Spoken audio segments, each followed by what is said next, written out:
at the Junior Beast Taming School, where the students are reminded of the upcoming Beast Master exam, scheduled to take place in less than a week. Tomorrow is the crucial day of the Beast Master Qualification Assessment.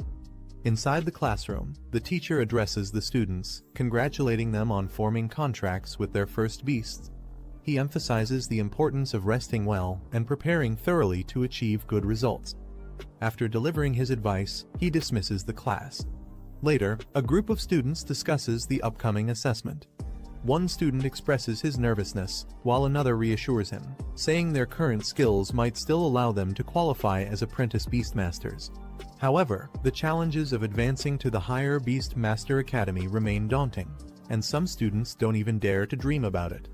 Meanwhile, a confident boy shares his ambitions. He aims to join the Beastmaster Academy in Ninjeong City. Though he acknowledges it's not the top-tier academy, he feels his abilities are sufficient to secure admission. In contrast, another student worries about failing the apprentice exam, fearing a life of mediocrity if he doesn't succeed. Our boy Lin Zi reflects on the Beastmaster Qualification Assessment, knowing it will be held soon. He is a time traveler who entered this world just a week ago by traveling through time and space, taking over this body. As he sorts through the memories of his new host, he learns about the dark history of this world. Hundreds of years ago, during a catastrophic event, dimensional rifts opened, unleashing hordes of ferocious beasts. Despite the overwhelming threat, humanity fought back with resilience. Through brutal battles, they eventually discovered ways to tame these beasts, turning them into powerful allies for survival and combat. From the chaos of the past, the Beastmaster profession emerged, becoming a key force on the world stage. These individuals gained recognition for their ability to tame and control powerful beasts. In this era, beast tamers were revered as symbols of power, status, and authority. For anyone who aspired to elevate their societal standing, becoming a beastmaster was the ultimate goal. It was not just a profession, it was a ticket to the elite class of society. For the younger generation, their dream was clear: to become a spirit master, wielding immense strength and influence. In this world, once individuals turned 18, they were eligible to form their first contract with a beast. The strength of their soul determined the level of the beast they could tame. Those with stronger souls had access to more powerful creatures, setting the stage for their rise as formidable beastmasters. He reflects that all the grand opportunities of being a beastmaster don't really apply to him. Before he took over this body, the original owner had already formed a contract with a harmless little snowball beast that could only act cute. Frustrated, he realizes that the beast is not only non-lethal, but also incapable of evolving. It's a far cry from the powerful beasts that most beastmasters use to rise in status and power. This leaves him questioning if he's destined for an ordinary, mediocre life in this world. Feeling cheated by fate, he laments how others who time travel gain immense powers or world-destroying abilities, yet his own situation is so lackluster. He wonders why he ended up with such misfortune after coming to this world. As he broods over his unfortunate situation, a group of classmates approaches him. They mockingly tell him to stop worrying about becoming a beastmaster, suggesting that an ordinary office job would suit him just fine. They taunt him further, joking that he could use his harmless little snowball beast to sell ice cream at a mall entrance. They remark about selling iced mineral water, leaving Hid visibly angered. He glares at them but keeps his composure. Just then, a system begins to activate. A screen materializes before him, declaring that the achievement system has been successfully launched. Surprised and excited, he realizes this might be his long-awaited gold finger, the cheat ability often granted to travelers in other worlds. He wonders if it took so long to appear because it was charging, but now, everything could change. He is thrilled as the system activates fully, exclaiming that the heavenly sound of its arrival feels amazing. His gold finger has finally appeared. The system displays his current stats. His physique and spirit levels are slightly below average. His pet beast is the little Snowball, and he has no achievements or techniques yet. The system explains its features. Achievements and bonus items can be earned for completing specific tasks. These achievement points can be used to enhance the growth of beasts, unlock skills, and improve Beastmaster attributes. He is particularly thrilled at the idea of earning points and sees it as a game-changing opportunity. He turns his attention to his pet beast, Little Snowball. The system reveals that it has the Ice attribute, a Rank 1, Stage 1 beast. Its growth rate is currently 23.48%, and it possesses a skill called Cold Air Breath. Additionally, it can grow through fighting or consuming energy-rich items, and once it reaches 100% growth, it will evolve. He learns a crucial detail about Little Snowball. When its growth reaches 100%, it can trigger evolution. This revelation shocks him, as he had assumed that evolving was impossible for his pet beast. Curious, he delves deeper into the system's information. It reveals two possible evolutionary paths for Little Snowball. Giant Route. This path focuses on enhancing melee combat capabilities and physical strength while sacrificing control over ice elements. The next form, the Snow Monster, can evolve up to rank 5, making it a formidable brute force fighter. Queen Route.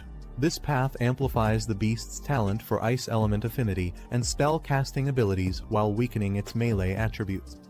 The next form, the Ice Crystal Spirit, can evolve up to the King rank, granting it immense magical prowess. He is stunned to realize that Little Snowball, which was thought incapable of evolving, might actually possess a hidden evolutionary route. He reflects on the possibilities, thinking that if this is true, he might not have to resort to mundane jobs like setting up an ice cream stall after all. Instead, he begins to wonder if he truly has a chance to become a Beastmaster. The system confirms that the Queen route could lead Little Snowball to evolve into the Ice Crystal Spirit, a form capable of reaching the prestigious King rank. The conditions for this evolution include achieving a 100% growth rate and obtaining rare items like Ice Element Essence and Spirit Jade. Excited by the potential, he decides to take immediate action. He plans to use achievement points to upgrade Little Snowball and help it grow. The system lists several achievements, including contracting the first pet beast, passing the Beastmaster qualification assessment, and enrolling in a Beastmaster Academy. Each achievement offers rewards, but for now, only the reward for contracting his first pet beast is available to collect. He eagerly claims the reward, receiving 100 achievement points and a spirit crystal. With excitement building, he turns his focus to Little Snowball, determined to use the achievement points to help it grow. He initiates the process, channeling the points into Little Snowball. Bright lights engulf the little creature, and the system announces a level up. Little Snowball's stats improve. With a surge of energy, Little Snowball successfully evolves to rank 1, stage 2, achieving a 100% growth rate. He is thrilled, seeing proof that his efforts and the system's capabilities are real. He marvels at the results, exclaiming how the level-up process actually works. The system informs him that he has consumed 77 achievement points, leaving 23 remaining. Little Snowball appears slightly stronger, but the protagonist can't help but feel underwhelmed by the brief and dazzling special effects. He jokes that as an F-class beast, Little Snowball's status isn't entirely unjustified. The system reminds him that for Little Snowball to continue evolving, he'll need 20 Ice Element Essences and 1 Spirit Jade. These items are rare and expensive, making the task more challenging. Despite the obstacles, he is determined to gather the resources and advance Little Snowball further. He begins planning his next steps, securing money and heading to the pet shop to buy the materials necessary for Little Snowball's evolution. As he walks, one of his classmates mocks him again, taunting him about selling ice cream with his snowball. Ignoring the jeers, he calmly reassures Little Snowball not to take such insults to heart. With determination, he declares that tomorrow's Beastmaster qualification assessment will depend on their combined efforts, signaling his resolve to prove everyone wrong. However, the mocking classmate sneers, calling him trash. He snaps back, the classmate revealed to be a member of the powerful Zhong family, the second largest family in Zhongning City. He responds, saying the Beastmaster final exam will prove who is truly worthless. Zhong Hao taunts him further, claiming that someone with a useless beast shouldn't even bother. Another classmate joins in, laughing that he should stick to selling popsicles instead. A girl named Guan intervenes, warning Zhong Hao not to cross the line. Zhong Hao, recognizing her, pretends to back off but continues to insult Lin Zi indirectly. He mocks her for associating with someone he considers trash and implies she would be better off siding with someone of higher status, like him. He reassures Guan, telling her there's no need to argue with the bullies. He confidently states that they'll understand the truth when the time comes. Afterward, he informs Guan that he needs to visit the pet store to prepare for tomorrow's qualification assessment. She agrees to head home on her own, wishing him luck. As he arrives at the store, Lindsay is struck by the high cost of evolution materials, lamenting how months of savings disappear in a single purchase.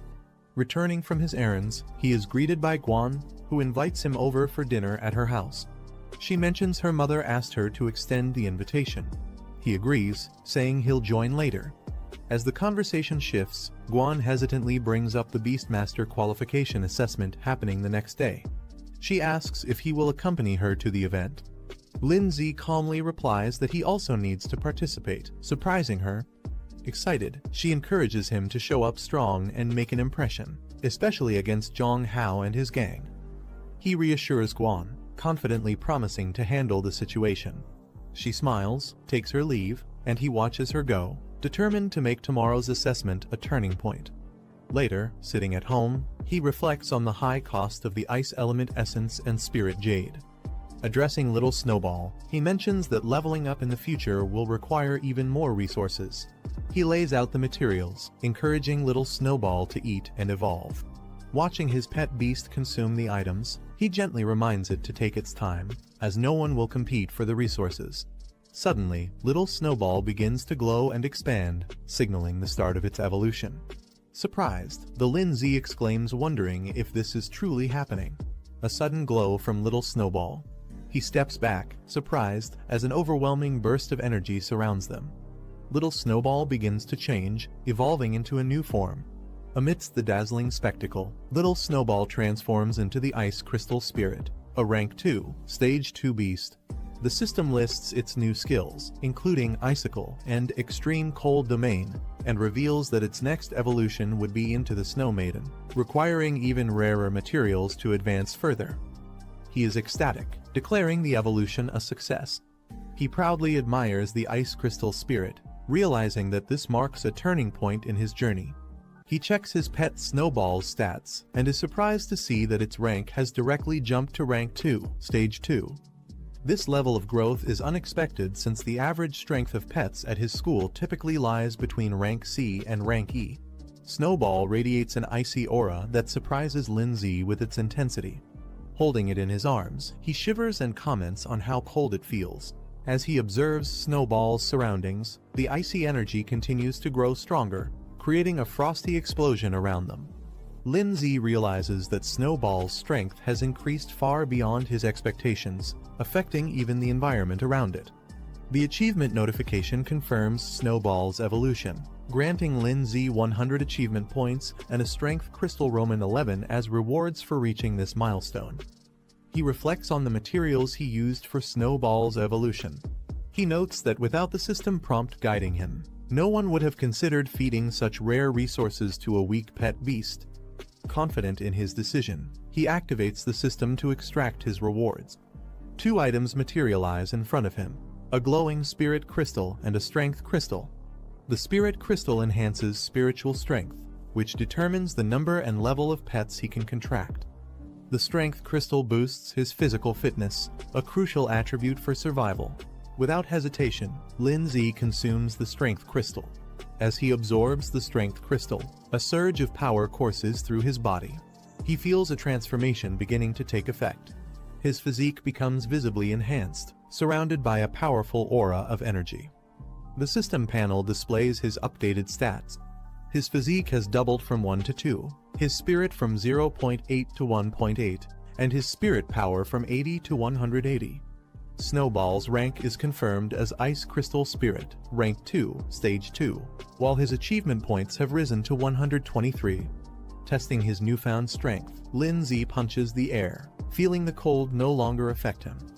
Instead, a steady stream of energy flows from within, marking a significant breakthrough in his abilities. He tests his enhanced strength by punching a wall, leaving a deep crack. He reflects on the importance of physical strength, even for those who rely on their pets. In dangerous situations, being physically strong can significantly increase survival chances. Meanwhile, Snowball clings to Lindsay's leg, making adorable noises. Lindsay smiles confidently and decides to take the next step in their evolution.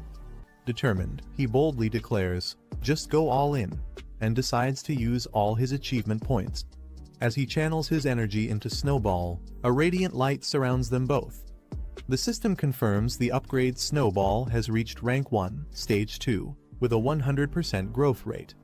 He uses 123 achievement points, pushing Snowball to Rank 2, Stage 4, with a growth rate of 24%. Snowball now radiates an icy and confident aura, indicating its immense power. Lindsay smirks, confident about the upcoming evaluation. He knows the Advanced Association will be shocked by their progress. The next day, Lindsay walks through the bustling city streets alongside his sister Guan. She asks if he's ready, and Lindsay confidently replies that he's not only ready, but also determined to obtain the Beast Master qualification today. Guan beams with excitement, noting how motivated Lindsay has become. She comments that the old him would have never participated in something like this. He smiles and responds, "People will always change." Meanwhile, some students nearby notice them. One points out Guan, calling her a talented third-year student at Pinghai No. One middle school, and questions why she's always with someone like Lindsay, whom they consider a loser. Another student mentions that Zhu Hong confessed his love to Guan the previous day and was rejected. Frustrated, one girl expresses her disbelief, questioning what makes Guan so special and why others seem to admire her. One of the students hushes the others, reminding them to keep their voices down. Lindsay, overhearing their comments, reveals internally that Guan is his cousin. Despite being a genius and admired by many at Pinghai No, one middle school, Guan doesn't seem to care about others' opinions. As they walk together, Guan asks Lindsay if he really plans to use Little Snowball in the qualification assessment. Lindsay smiles confidently and assures her, "Of course, don't underestimate Little Snowball." Guan playfully suggests celebrating if they pass the assessment, and Lindsay jokingly hugs her, causing her to exclaim in surprise. She mentions a store she has wanted to visit for a long time. Suddenly, they are interrupted by a loud voice calling out to Guan, demanding her to stop. A young girl points at her, accusing her of stealing her boyfriend.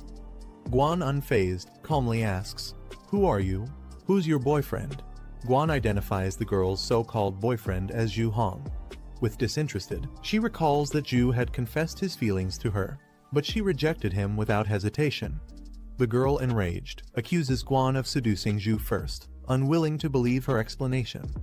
Unwilling to waste time, Lindsay steps forward and gently pulls Guan away, stating, "Let's go, we have more important things to do."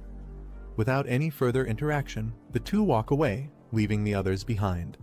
As Lindsay and Guan turn to leave, the muscular man grabs Guan by the shoulder, stopping her in her tracks. He demands, "You don't take me seriously at all. Did I give you permission to go?" Guan, unbothered by his grip, narrows her eyes and coldly says, "Let go." A menacing aura surrounds her, causing the man to hesitate as fear flashes across his face. Enraged by her defiance, the man raises his arm, preparing for a strike as he attempts to intimidate her. As the man swings his enlarged arm toward Guan, Lindsay calmly steps in, effortlessly grabbing his wrist mid-strike. The unexpected move shocks everyone, including Guan, who watches in silence. The girl protests, yelling at her brother to stop playing around, adding insults about how useless Lindsay is. The man glares at Lindsay and mocks him, questioning if he's trying to play the hero. "Do you really think you can protect her? You should consider your own situation first." Lindsay's expression darkens as he glares at the man. In an instant, he counters the attack, launching the man into the air with a single, precise strike.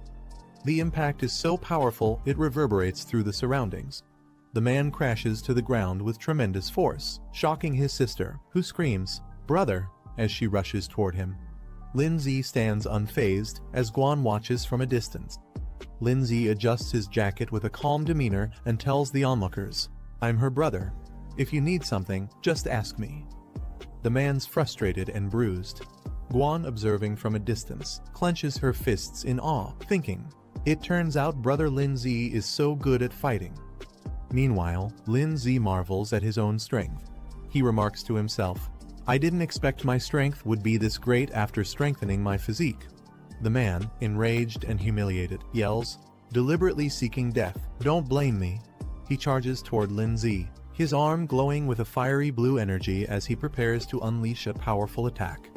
As the energy builds up, the surroundings tremble, and a dazzling light bursts from his strike. Guan watches with concern, but Lindsay remains composed. Suddenly, the man's summoned beast, a ghost wolf, its spectral form exudes a chilling aura, and its system stats reveal it to be a rank 2, stage 1 beast. The man smirks confidently, pointing at his ghost wolf. He mocks Lindsay and Guan, saying 2 high school students like them could never compete against his rank 2 beast. Guan observes the situation, realizing her pet beast is only at rank 1, stage 7. Though she has some faith in it, she understands the huge power gap. She admits the chances of victory are slim but resolves to fight anyway, knowing there's no alternative. As Guan starts preparing herself, she notices Lindsay moving forward. Surprised, she calls out, asking him what he's doing. Lindsay glances back at her, confidence as he takes charge of the situation. Guan hesitates and asks Lindsay if he's planning to use little Snowball and another plan she suspects. He confidently assures her not to worry, that her qualification assessment must not be jeopardized. He tells her to leave everything to him. The girl mocks Lindsay, ridiculing him for his so-called qualifications and how someone like him dares to speak so boldly. She urges her brother to take action and teach Lindsay a lesson. The man, unfazed by Lindsay's confidence, orders his ghost wolf to attack. The wolf charges forward with immense power. Lindsay steps forward, his hand glowing with power as he prepares to confront the ghost wolf. The ghost wolf leaps toward him with blinding speed. The wolf's attack connects with a burst of light. Suddenly, Snowball unleashes its ability. The surrounding air transforms into a domain of extreme cold, freezing everything in sight, including the ghost wolf. The girl and man are caught off guard by the sudden appearance of this powerful Snowball. Guan wonders aloud if this powerful entity could truly be Snowball. Lin remarks with a confident smile that Snowball has evolved, leaving Guan still in awe of its new power. The man commands it to strike swiftly.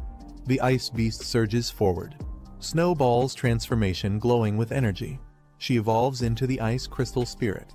An icy attack icicle is unleashed, sending sharp, freezing shards toward the man's ghost wolf. The impact shatters the wolf's form into pieces, leaving the man stunned.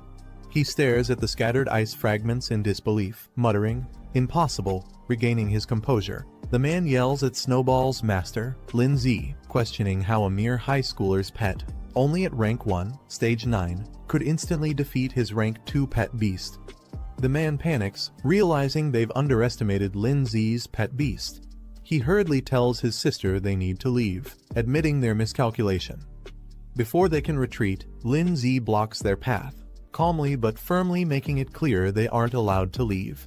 The man and sister are frozen in fear as Lindsay unleashes a massive icicle attack, covering the ground in ice and leaving them stunned and powerless. The man, now completely overwhelmed, bows his head and apologizes. He admits his mistake and pleads for forgiveness, addressing Lindsay as Big Brother. Lindsay reminds him that his apology is directed at the wrong person. Realizing his error, the man turns to Guan, apologizing sincerely for his behavior. He assures her it won't happen again and vows to teach his subordinate a lesson for causing this mess. The sister watches her brother in disbelief, softly calling out to him, clearly shocked by his sudden regret. The man, frustrated with his sister's hesitation, scolds her and forces her to apologize quickly. As the situation de-escalates, Guan dismisses their apology, telling them to leave immediately. The man quickly agrees and grabs his sister to retreat. Lindsay, standing next to Snowball, who now looks stronger and more composed, he gives a slight nod, acknowledging the resolution. The man and sister hurriedly flee the area. Guan excitedly praises Lindsay, amazed at how he defeated a rank 2 ghost wolf. She asks how he managed it and wonders if Snowball, now the ice crystal spirit, can evolve further. Lindsay acknowledges her excitement, but reminds her they have little time and need to hurry to the qualification exam venue. Snowball cheerfully follows as Lindsay strokes her head, radiating confidence. in the Imperial Beast Association building, where a crowd has gathered. Among them, several onlookers marvel at the magnificent Origin Stone, a mysterious artifact central to their training and examinations. At the Imperial Beast Association, Guan and Lin Zi observe the Origin Stone. Guan marvels at its size, while Lin Zi notes that it doesn't seem extraordinary at first glance. As the qualification begins, Lin Zi reflects on the importance of this test. It's the final assessment of the year, and failure would mean losing the chance to become a Beastmaster. Determined, he resolves to succeed. A representative addresses the candidates, explaining the process. Each participant has received a bronze medal, with rankings low, medium, high, and superior indicating their level. These medals are the key to accessing the Origin Stone realm. The representative explains the rules. Candidates must choose the difficulty level of their challenge. Higher difficulties offer greater rewards but come with increased risks. The rewards include enhancements like increased spirit, physique, and pet growth rates, as well as unlocking additional pet slots. The Origin Stone displays the rewards for each level: low, medium, high, and superior, with superior offering the most significant benefits. The crowd reacts with mixed emotions. Some are inspired, dreaming of passing the superior difficulty, while others doubt their chances, knowing the difficulty of even the high level. One participant resolves to clear the lowest level and secure their promotion. Guan turns to Lin Zi, curious about his choice. Lin Zi remains silent, deep in thought, as he considers his decision. The examiner advises the candidates to carefully select their difficulty level, as it will affect their future development. Guan hesitates, contemplating her decision as she stares at the options on her medal. The Origin Stone displays the choices made by the participants. Most choose low and medium difficulties, while only one person selects high, and another dares to pick superior. The crowd reacts in disbelief, mocking the person who chose the superior level, calling it reckless. They doubt whether such a person can handle the challenge, laughing at their audacity. The crowd mocks the superior selection, joking that someone might have accidentally pressed it by mistake, calling the decision foolish. Meanwhile, Lin Zi, holding his medal, displays a confident smirk. He is determined, silently declaring that whoever challenges him will fail to apply to the Imperial Beast Academy this year. Guan notices Lin Zi selecting the superior difficulty and is shocked. She expresses her concern, warning him that failure would cost him the chance to apply to the Imperial Beast Academy this year. Lin Zi, however, remains confident, reassuring her with a calm smile that he knows what he's doing and has it under control. Nearby, the crowd starts speculating about the person who chose superior difficulty. They assume it must have been a mistake or that the person is overconfident and foolish. The examiner questions Lin Zi, wondering if he ignored the earlier advice to carefully consider his choice. Lin Zi, holding his medal, confidently states that his decision was made after careful thought. The examiner's demeanor darkens as he skeptically asks if Lin Zi truly believes he can pass the superior difficulty. Lin Zi, unfazed, firmly responds with determination in his eyes, "Of course." The examiner smirks, commenting on Lin Zi's boldness, acknowledging that young people often take risks. He then reiterates that all participants have made their selections. Turning to the group, he officially announces the start of the assessment. The candidates sit in meditation around the Origin Stone as a mystical energy begins to flow, enveloping them in preparation for their trials. The Origin Stone glows intensely, releasing a surge of energy that envelops the room. Each participant is surrounded by a sphere of radiant light, signifying the start of their individual trials. The examiner observes the participants on the stone's display, noticing their positions and energies. He specifically takes interest in Lin Zi, remarking that his choice and actions are intriguing. Lin Zi finds himself transported into a massive arena, realizing he has entered the virtual realm of the Origin Stone. The rules of the trial are explained. Any injuries sustained or the death of a pet beast within the virtual realm will not affect reality. This assurance allows participants to give their best without hesitation. Lin Zi smirks confidently, stretches his arms, and prepares to face the challenge head-on, ready to showcase his strength. Lin Zi notices a screen appearing in the virtual realm. The display indicates he has unlocked a system-related achievement. With a confident grin, Lin Zi remarks how convenient it is to access the system here. The screen confirms his reward: 100 achievement points and a spirit crystal. He taps the screen to claim the rewards, stating that the spirit crystal and points will be useful for the trials ahead. After claiming his rewards, Lin Z notices the system displaying an increase in his attributes. His stats have been significantly boosted, along with a notable enhancement in Little Snowball's abilities. Smiling confidently, Lin Z clenches his fist and thinks to himself that his chances of victory have increased dramatically. Just as he's relishing his newfound power, the sound of a large door opening catches his attention. A giant beast entering the arena. Lin Z and Little Snowball prepare themselves for the incoming challenge. A fire beast appears, its body glowing with flames. It's a rank 1 stage 7 pet beast, radiating heat and ready to attack. Lin Z observes it calmly, noting it doesn't match the high difficulty level they were expecting.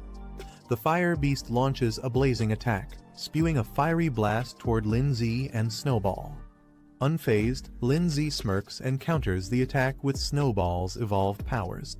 He commands, unleashing ice crystal chains, which instantly freeze the fire's momentum. Snowball charges up its energy, surrounded by icy spikes, and launches a concentrated attack. The explosion of frost collides with the fire beast's flames, creating a massive burst of energy. The aftermath fills the area with frost and mist, and Snowball remains unfazed. It breathes out a chilling wind, freezing everything in its path. The frost spreads further, signaling Snowball's complete dominance over the fight. Lin Z stands confidently beside Snowball, remarking that his ice crystal chains prove to be far more effective than expected. Having cleared the first stage of the challenge, Lin Z and Snowball move forward. The doorway to the next stage opens, signaling that they've passed one of the 5 levels in the trial. In the next area, Lin Z encounters a new opponent, a skeletal bound in cloth, emitting an eerie aura. The being is identified as a rank 1 stage 9 undead creature, its hollow laughter echoing through the chamber. Lin Z smirks confidently, thinking to himself that while a rank 1 stage 9 opponent might be challenging for others, it's nothing more than a simple task for him. The examiner observes Lin Z's progress through the challenge, analyzing the situation on a large map that shows the arena and the ongoing battles. Back in the arena, Lin Z stands victorious with Snowball as the icy battlefield confirms their overwhelming power. The examiner comments smugly, addressing Lin Z. He points out that Lin Z's previous victory was merely due to an elemental advantage, hinting that the real challenges are yet to come. Lin Z and Snowball move forward, successfully completing the second stage of the challenge. As they step into the new arena, a shadow looms over them. A creature with glowing, hypnotic eyes appears, its presence radiating menace. The beast reveals itself a rank 2 stage 1 plant-type creature, towering with a twisted and unnatural form. The examiner observes Lin Z's progress through the challenge on a glowing map. He remarks to himself that Lin Z's pet beast is only rank 2 stage 1, and defeating the current rank 2 stage 1 opponent will be nearly impossible, even with great talent.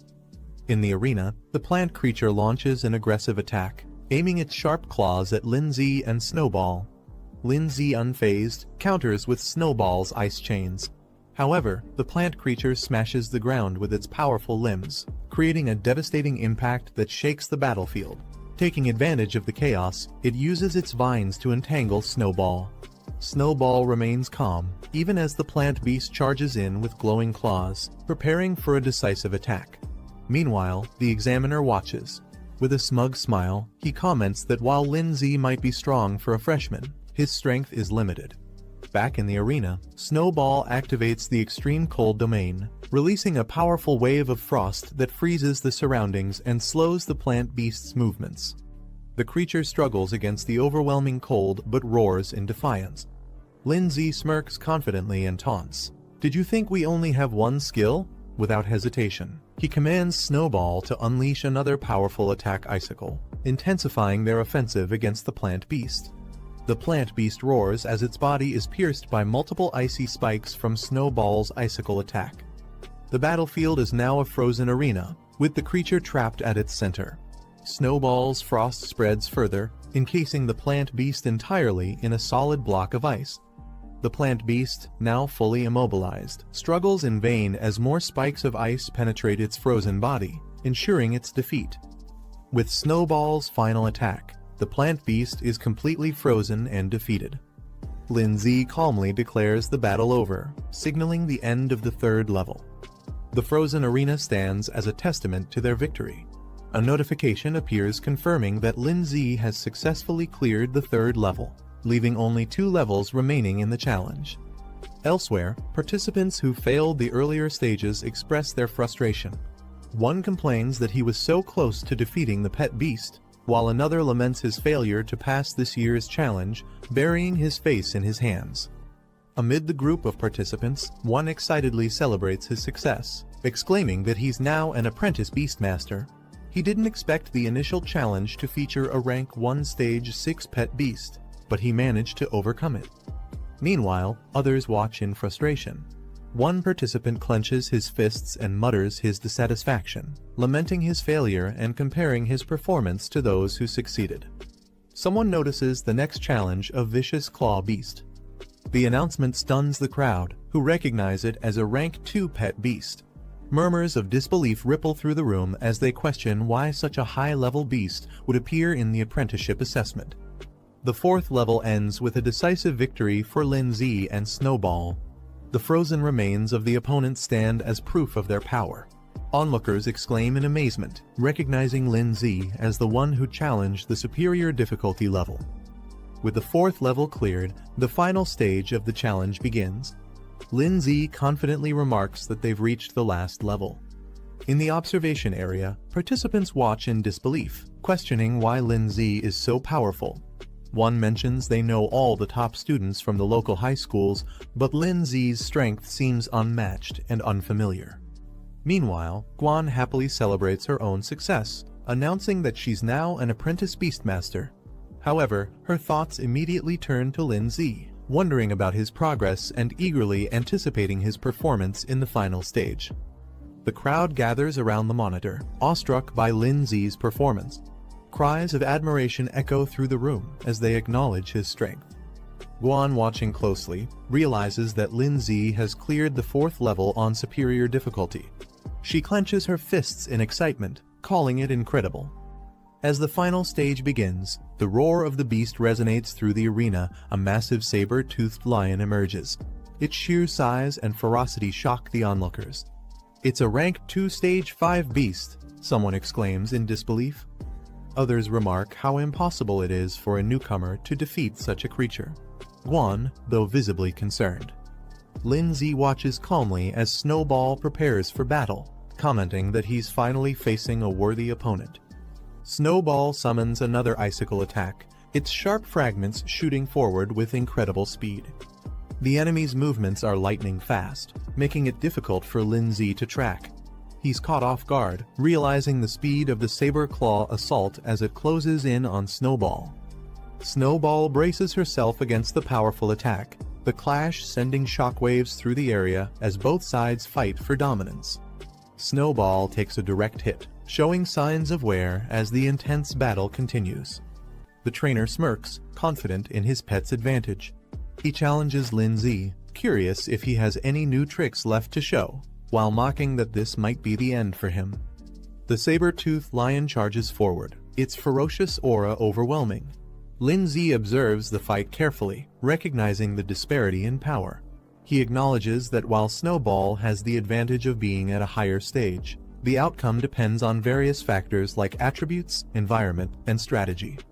Lindsay notes that Snowball is in a weakened state after consecutive battles, facing such a strong opponent with superior speed and power. The saber-toothed lion grows more ferocious, realizing it might actually lose if the battle continues like this.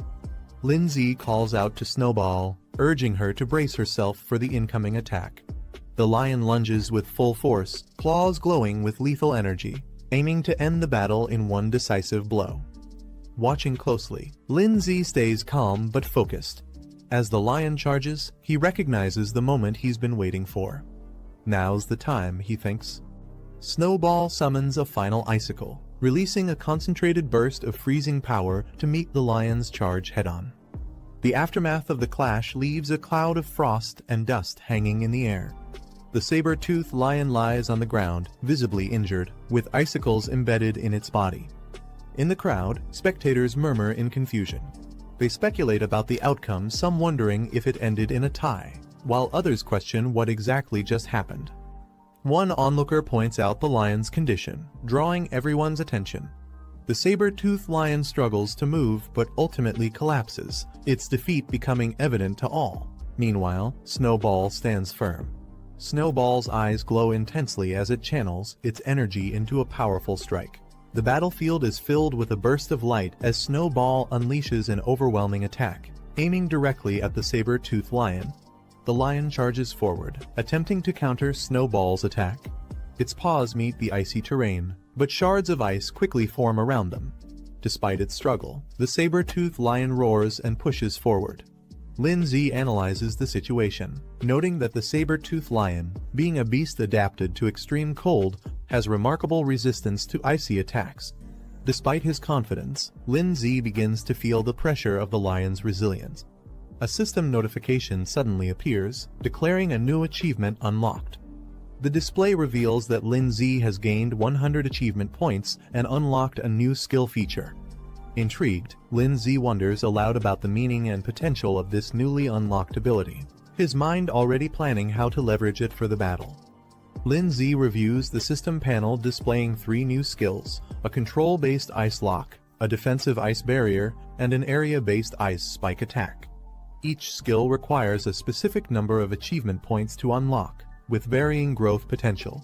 Surprised, Lindsay realizes he can equip more skills than expected, noting that most pet beasts are typically limited to just 2 basic abilities. He contemplates the strategic advantages of having multiple options in battle. Weighing his current situation, Lindsay decides that a strong single-target control skill is most necessary. He selects the Extreme Ice Lock ability, using 50 achievement points to unlock it, as the panel confirms his decision. The saber-toothed lion charges at Lindsay and Snowball with intense ferocity, its powerful strike aimed directly at its target. Snowball, standing firm, channels its energy to counter the attack. A dazzling light engulfs the battlefield as Snowball undergoes an upgrade.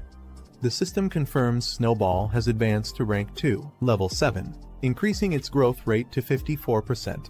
Onlookers, witnessing the radiant display from afar, react with surprise and curiosity. One exclaims, "What's with that light?" Another realizes, "It's an upgrade." The crowd is baffled by Snowball's sudden upgrade. Some speculate about the resources used, while others argue upgrades should only happen after securing a victory, leaving them suspicious of Lindsay's tactics. Lindsay, unfazed by their doubts, confidently gestures to the saber-toothed lion, inviting it to make its move. As the lion charges with renewed ferocity, Snowball activates the newly acquired Extreme Ice Lock skill. Chains of glowing frost encircle the lion, halting its attack mid-air and leaving it restrained. The saber-toothed lion struggles to break free from the icy chains of the Extreme Ice Lock, roaring in frustration. Lindsay channels his power and uses the Ice Spike ability. Shards of ice form above the lion and crash down with incredible force, piercing through the beast's defenses. The lion lets out a final roar as it succumbs to the relentless assault. The spectators are stunned by the display of power, murmuring questions about the mysterious skill and why it was so effective. The examiner and the crowd are in disbelief, questioning how Lindsay's pet can use 3 different skills, a feat uncommon for beasts of its rank. As the saber-toothed lion struggles to recover, Lindsay observes it calmly, commenting on its thick defenses. Snowball's eyes glow fiercely as it prepares another powerful attack. It channels its icy energy, shards forming around it. With determination, Snowball readies itself, showing it has no intention of letting the lion recover. With Snowball's final attack, the saber-toothed lion is completely subdued, collapsing onto the icy battlefield in defeat. Lindsay stands victorious alongside Snowball, their combined strength leaving the audience in awe. The system announces Lindsay's success, declaring his evaluation as completed at an extraordinary difficulty level. Guan jumps with excitement, cheering for Lindsay and celebrating his hard-earned victory. In the crowd, disbelief spreads. Some accuse Lindsay of bribing the examiner, unable to accept his unexpected win. Others speculate about his methods, still skeptical of his capabilities. The examiner, however, remains composed. He acknowledges Lin Zi's exceptional talent, remarking that while he's seen many young beast tamers, none have impressed him as much as Lin Zi with his silent yet commanding performance. After the battle, Lin Zi's stats receive a significant boost, reflecting his successful completion of the challenge. Snowball's status is displayed, now ranked at level 3, stage 1, with an impressive 84% growth rate and mastery of 3 powerful skills. The examiner, still observing, acknowledges the extraordinary difficulty of the test and how much Lin Zi's capabilities have grown as a result. The performance leaves him and others deeply impressed. The system displays another notification. Lin Zi is now eligible to form a contract with a second beast, marking a major milestone in his journey. Lin Zi reflects on his next step, deciding which beast to form a contract with as his second companion. He considers his options, planning to visit a pet shop to explore the possibilities. The system announces Lin Zi's rewards, 200 achievement points and a spirit stone, acknowledging his successful completion of the trial. The notification also signals the conclusion of the evaluation. As the trial ends, Lin Zi opens his eyes, finding himself back in the real world. A crowd gathers around him, their silence filled with curiosity and astonishment at his extraordinary performance. Lin Zi sits calmly, unaffected by their reactions. Lin Zi finds himself surrounded by curious classmates, bombarding him with questions about how he accomplished such an extraordinary feat. They're particularly amazed by Snowball, an ice element beast they've never encountered before. Guan, overcome with joy, rushes to Lin Zi and hugs him tightly, exclaiming how she always believed he would succeed. Lin Zi, initially surprised by her reaction, smiles warmly. The examiner approaches Lin Zi, acknowledging his impressive performance. As the surrounding crowd watches, students murmur in surprise. It's rare to see an examiner apologizing to a student. However, Lin Zi remains calm and unbothered. The examiner directly addresses Lin Zi, offering him a spot in the Beastmaster Association. He further explains the benefits, mentioning that Lin Zi could secure a high-ranking position with exclusive privileges. Even top graduates don't easily receive such offers. Guan, standing beside Lin Zi, urges him to accept, recognizing the rarity of this opportunity. The competition for a spot in the Beastmaster Association is intense, like crossing a narrow bridge against thousands of others. Lin Zi considers the offer. Accepting would mean all his academy expenses, including tuition and living costs, would be covered. It would also raise his status in everyone's eyes. However, he knows there's no such thing as a free lunch. Opportunities like this always come with hidden costs. Facing the examiner, Lin Zi politely declines, stating he has already made up his mind and will decide his future after graduation. His firm response leaves the examiner and the surrounding students momentarily stunned. After Lin Zi declines the offer, another student eagerly steps forward, asking if he can take the spot instead. The examiner ignores him, his focus still on Lin Zi. He recognizes Lin Zi's rapid growth and realizes that in the future, Lin Zi will be even stronger and able to negotiate for much greater benefits. Seeing Lin Zi's firm decision, the examiner doesn't press further. Instead, he tells Lin Zi that if he ever changes his mind, he's welcome to find him anytime. Before leaving, the examiner introduces himself as Jianwen, leaving his contact as a final gesture. After the examiner leaves, Lin Zi stands confidently. Guan watches him closely, her expression unreadable. The two walk through the academy courtyard, when suddenly a voice calls out to them, asking them to wait. Lin Zi and Guan turn around, surprised. A girl excitedly approaches, introducing herself and her companion. She mentions they are from the neighboring class, eager to meet Lin Zi. The two girls eagerly approach Guan, asking for Lin Zi's contact information. Their excitement is clear as they try to get closer. The girl confidently hands Lin Zi her phone, suggesting they add each other as friends, mentioning that they've admired him for a while and hope to spend more time together. She introduces herself as a student from the neighboring class and congratulates him, clearly trying to make a good impression. However, Lin Zi casually smiles and excuses himself, saying they have other things to do. Guan, standing beside him, crosses her arms, visibly annoyed by the situation. As Lin Zi and Guan try to leave, the girl chases after them, still insisting he add her as a friend. Lindsay, without looking back, dashes away, leaving Guan visibly irritated by the situation. Shortly after, Lindsay receives a message summoning him to the office. He glances at his phone and sighs before heading there. Arriving at the office, Lindsay peeks inside and asks if he was called. Inside, a confident and elegant woman greets him. She leans back in her chair intrigued, and mentions that she heard he successfully passed an extremely difficult trial. Lindsay hesitates for a moment, observing the teacher's expression.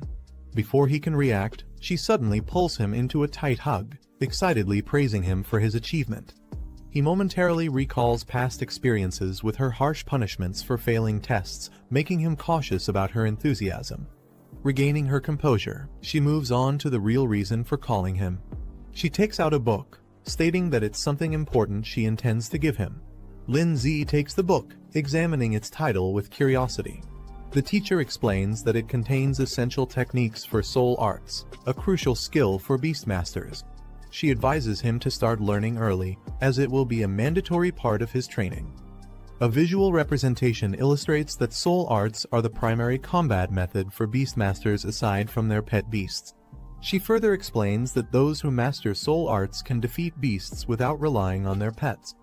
The technique can be used both for offense and defense, protecting Beastmasters from harm in battle.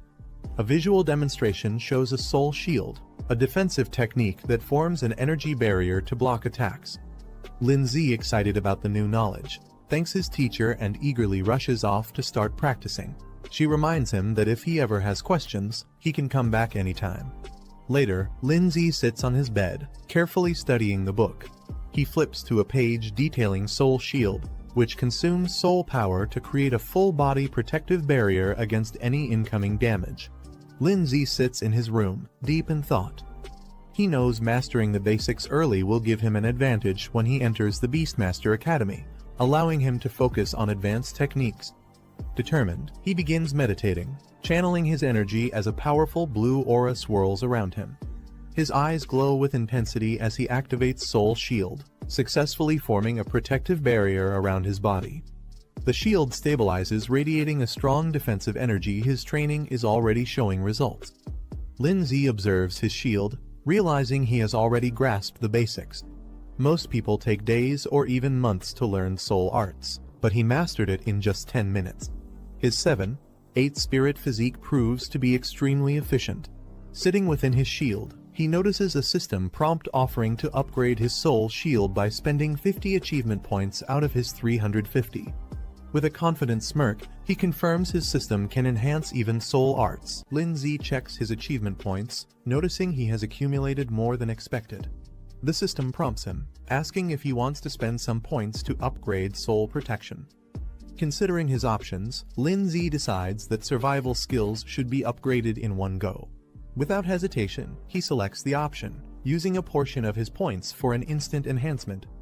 Lindsay activates Soul Protection, advancing it to the 3rd stage. A powerful barrier forms around him, radiating with energy as the upgrade takes effect. Feeling the difference, he notes that the shield is now stronger and much larger than before. He smirks, realizing it could easily cover multiple people at once, a significant boost to his defenses.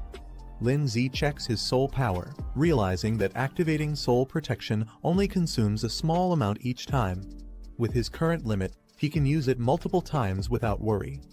Remembering the Spirit Soul Stone he received from an achievement, he decides it's time to use it, thinking it might further enhance his abilities. After using the Spirit Soul Stone, Lindsay feels a surge of power. His soul power and spirit level increase significantly, boosting his overall strength. Looking at his current reserves, he realizes that using all this power just for defense would be wasteful. Deciding to make the most of it, he considers learning a few more skills to balance his abilities. Lindsay flips through a skill book, looking for useful abilities. He comes across Soul Arrow, a technique that focuses spiritual energy at the fingertips and fires it like a projectile. Turning the page, he finds Soul Impact, a close-range attack that condenses energy into a powerful strike. Seeing their potential, he considers learning both skills to expand his combat options. As night falls, the city is quiet, with only a few lights glowing in the distance. Inside, Lindsay closes his eyes, steadying his breath. A faint aura of energy surrounds him as he focuses, processing everything he has learned.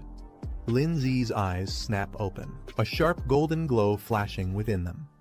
Without hesitation, he launches forward, unleashing Soul Arrow at high speed. The energy projectile shoots out as he moves with precision, testing his control over the technique. Lin Zi fires Soul Arrow, watching as it shoots forward with precision. Though the attack isn't highly destructive, he notes its accuracy is impressive, making it a reliable long-range option. Satisfied with the test, he moves on to the next skill, Soul Impact.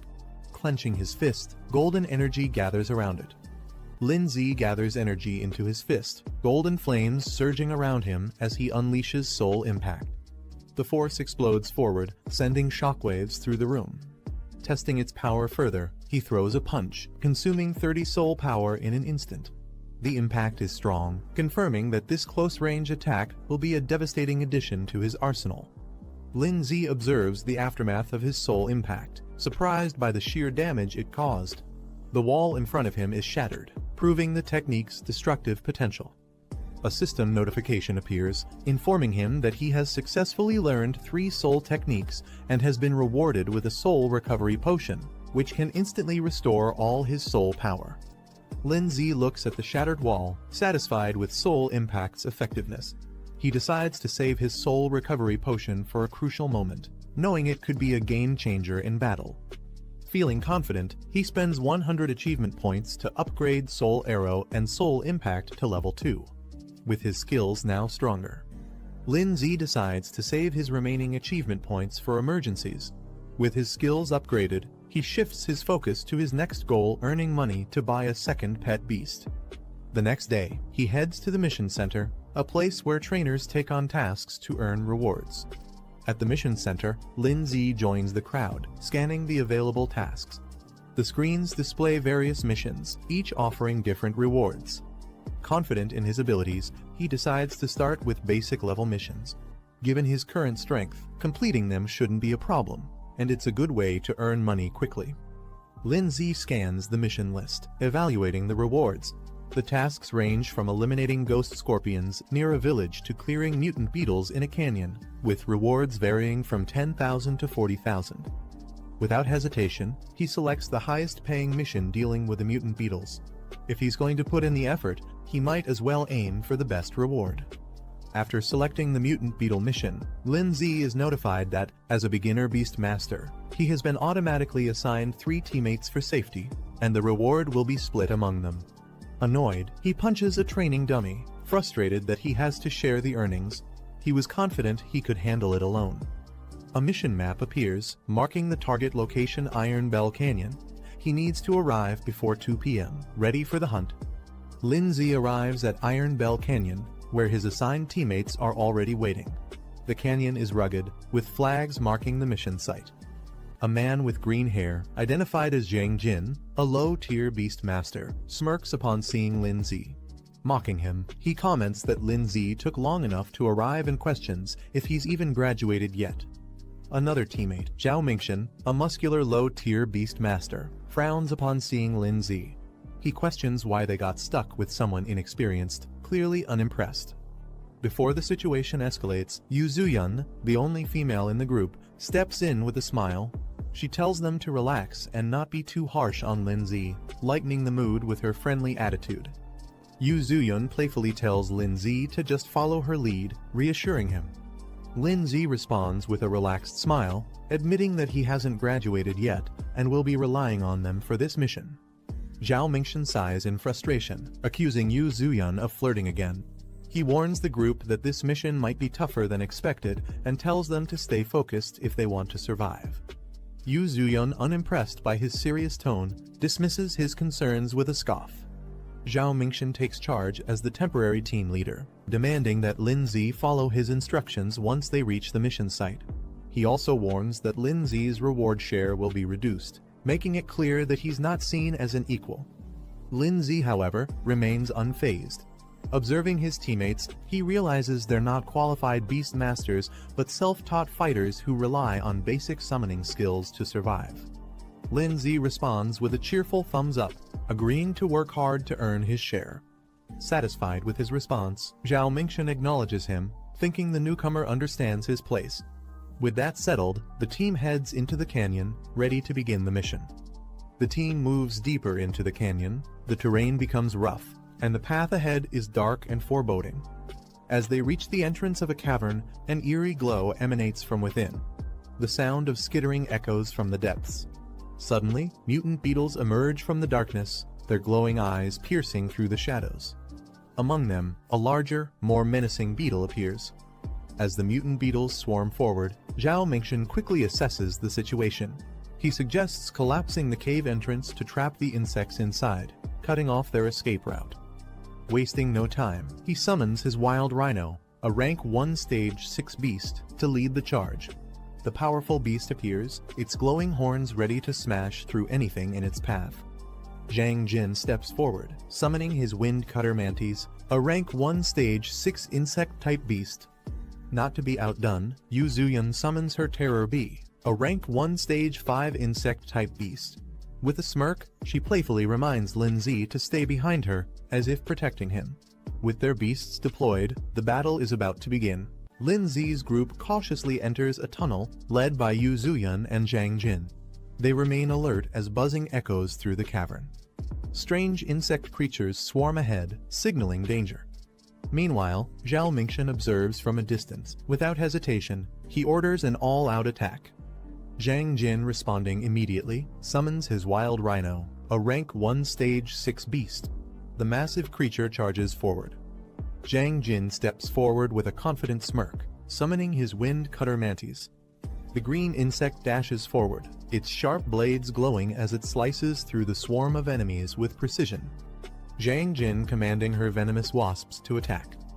With a determined look, she directs them into the fray, overwhelming the enemy with a coordinated assault. Yu Zuyun summons her terror bee, which immediately launches a barrage of venomous stingers at the enemy swarm. Meanwhile, Zhang Jin's wind cutter mantis slices through the remaining enemies, its sharp scythes cutting them down effortlessly. The battlefield is soon littered with defeated foes. Zhang Jin smirks confidently and turns to Lin Zi, boasting about how well they work together. Yu Zuyun smirks, brushing off any expectation of a reward. She tells the others to consider this a learning experience instead.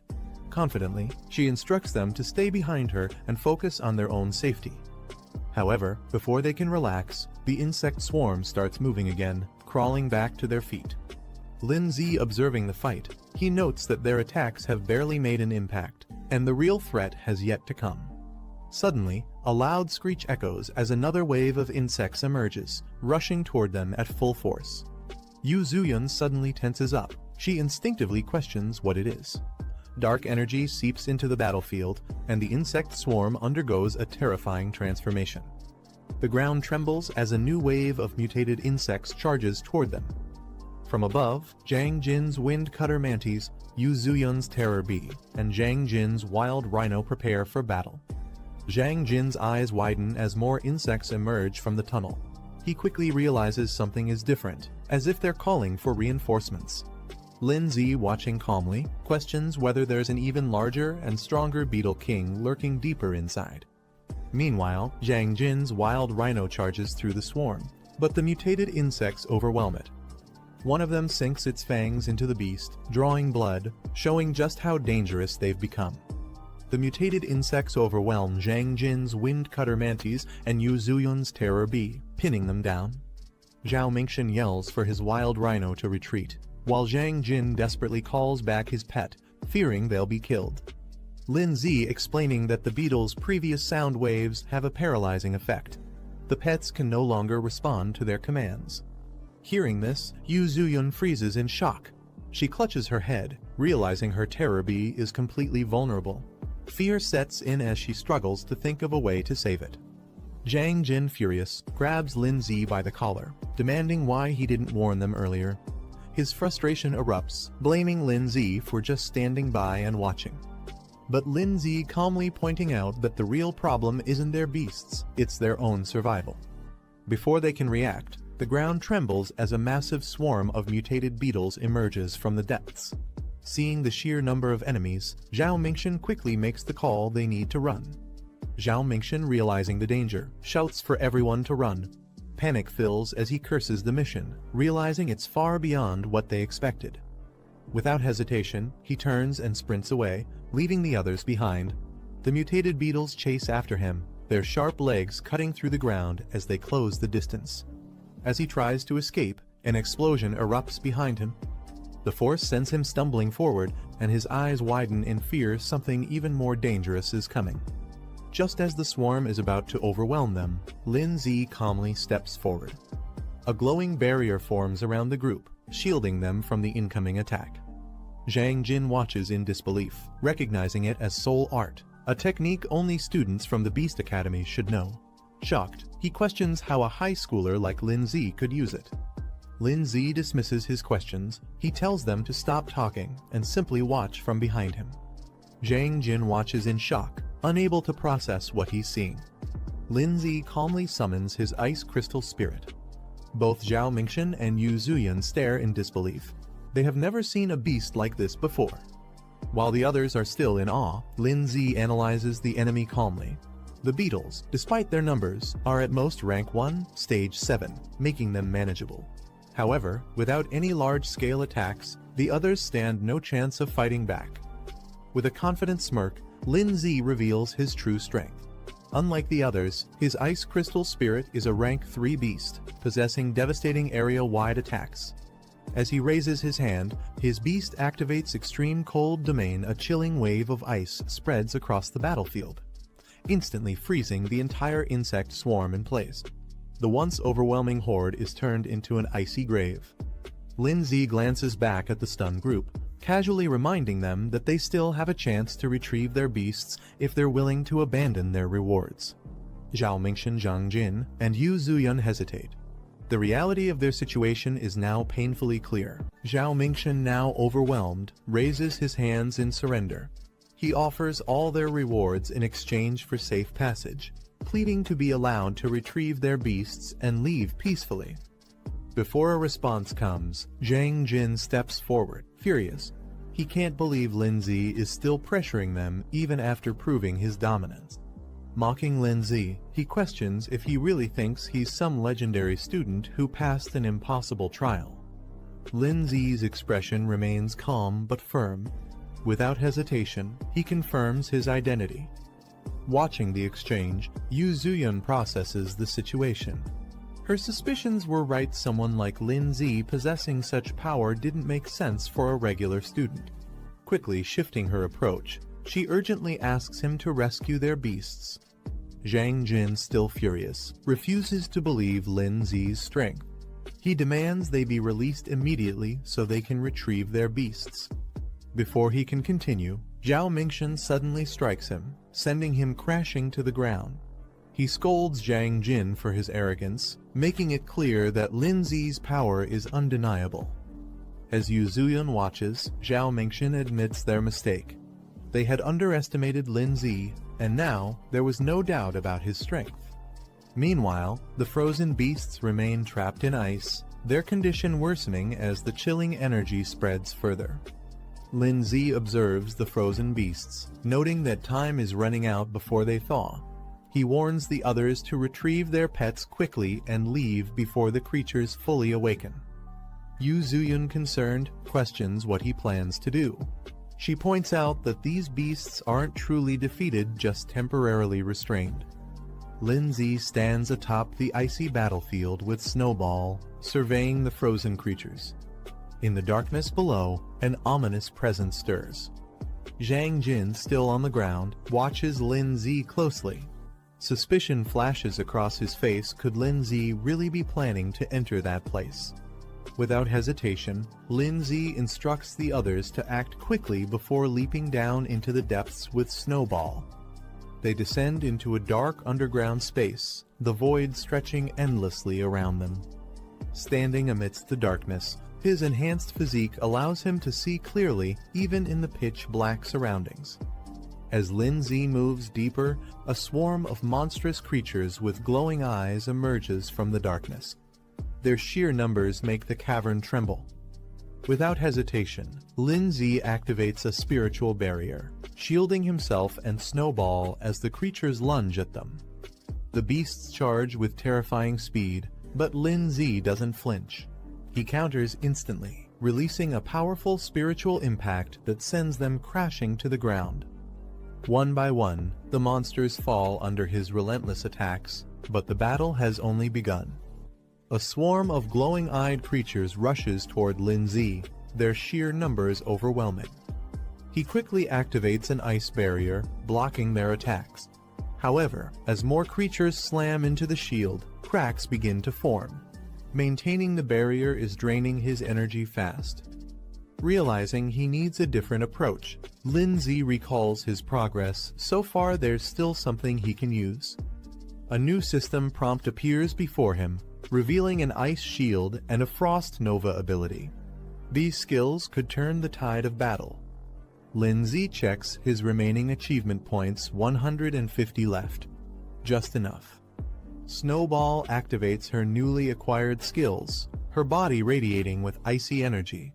Her evolution grants her Ice Shield and Frost Nova, two powerful abilities. With Ice Shield, she can now move freely without relying on Lin Z's protection. Meanwhile, Frost Nova provides a devastating area-wide attack, perfect for clearing out the overwhelming enemies. However, Lin Z notes that for maximum impact, Frost Nova requires collecting surrounding ice energy, making it an ideal combination with Extreme Cold Domain. Lin Z commands Snowball to unleash her power. With an icy glow, she activates Frost Nova, sending shards of ice erupting in all directions. The creatures charging at them are instantly frozen mid-air, their movements halted.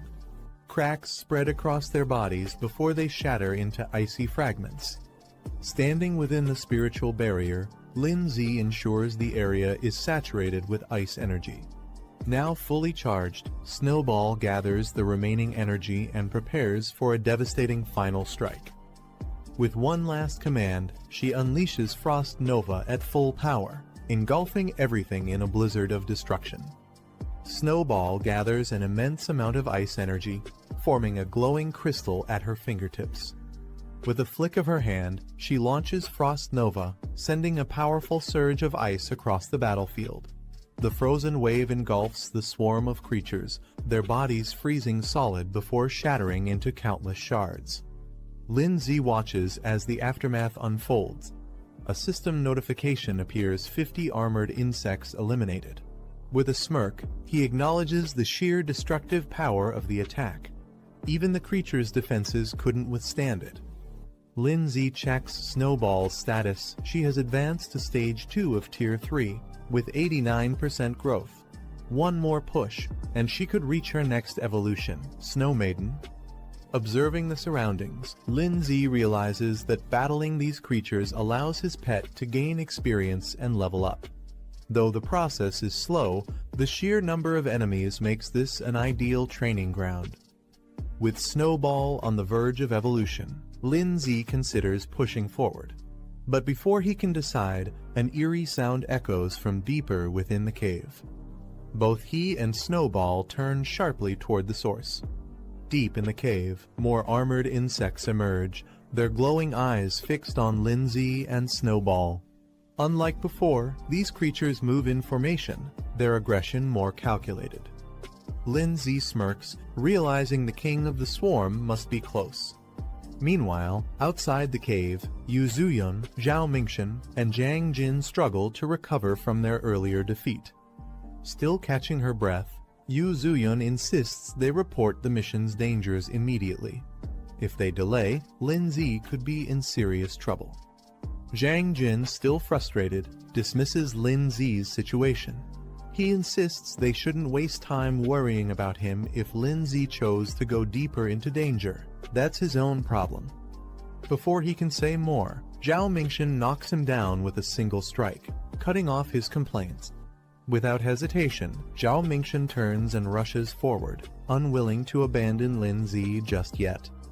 Meanwhile, a new man appears near the mission site. Liu Da, a bronze-ranked beast tamer, surveys the area with a confident smirk. He seems intrigued by the ongoing battle and is ready to get involved. Zhao Mingxian and Luo Da move toward their destination, with Zhao Mingxian cautious about proceeding. Suddenly, Zhao Mingxian to stop, his gaze fixed on a Beastmaster badge, a sign of an elite opponent. Nearby, Yu Zuyun and Zhang Jin react in shock.